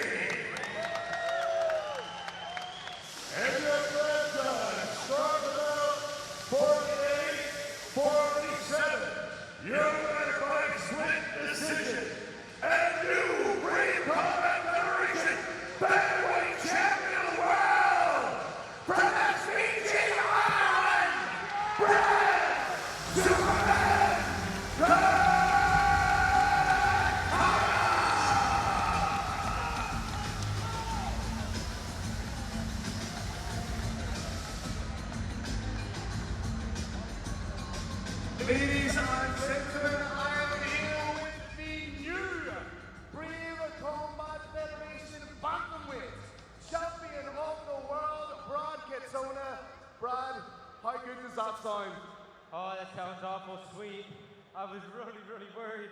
And when the gold confetti came down, it was like a dream. And I was like, please, let this be a dream and not a nightmare.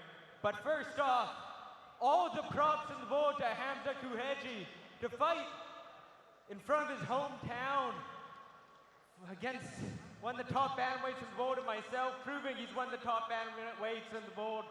Man, nothing but respect for him. Honestly, he had a lot of answers. I was saying it ahead of the fight. I'm going to give him problem after problem, and we'll see if he has solutions. Well, damn, he sure had a bunch of solutions.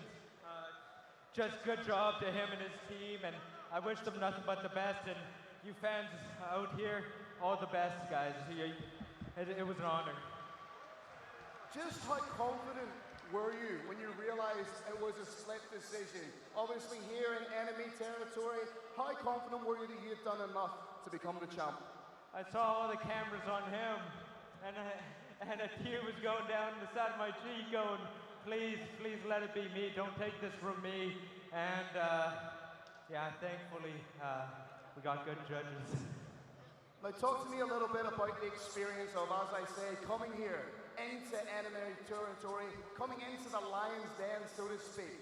How's fight week been? Oh, it was once in a lifetime experience. Well, hopefully once in a lifetime with all of you against me. Hopefully next time I get a couple of you. I love the support. Yeah, no guys, it was just an honor. Now you're taking the belt back to SBG Ireland. Brave has been to Ireland before, been to Belfast. Is that something that you could envision a defense back home in the Emerald Isle? Oh man, the Bahrain fans are something else, but I'll tell you, there's nothing like the Irish. So let's bring it to Dublin, fight in front of my new home crowd, and we'll put on a spectacular show for you. The floor is yours, champ. Any last words for the world champion? Katie, John, get over here. Take a look at this belt, baby. Let's go. Ladies and gentlemen, give it up for the new Brave Combat Federation Bantamweight Champion of the World, Farhad.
Kingdom of Bahrain, you were incredible tonight. Just an unbelievable evening for Brave CF 57 right here in the magnificent Kingdom of Bahrain. I'd like to thank His Royal Highness Sheikh Khalid bin Ahmad Al Khalifa for making this all possible, our vision, our support, and he is the reason we're all here. We hope you enjoyed this incredible show, and we look forward to seeing you next time at Brave Combat Federation. Thank you to the Kingdom of Bahrain!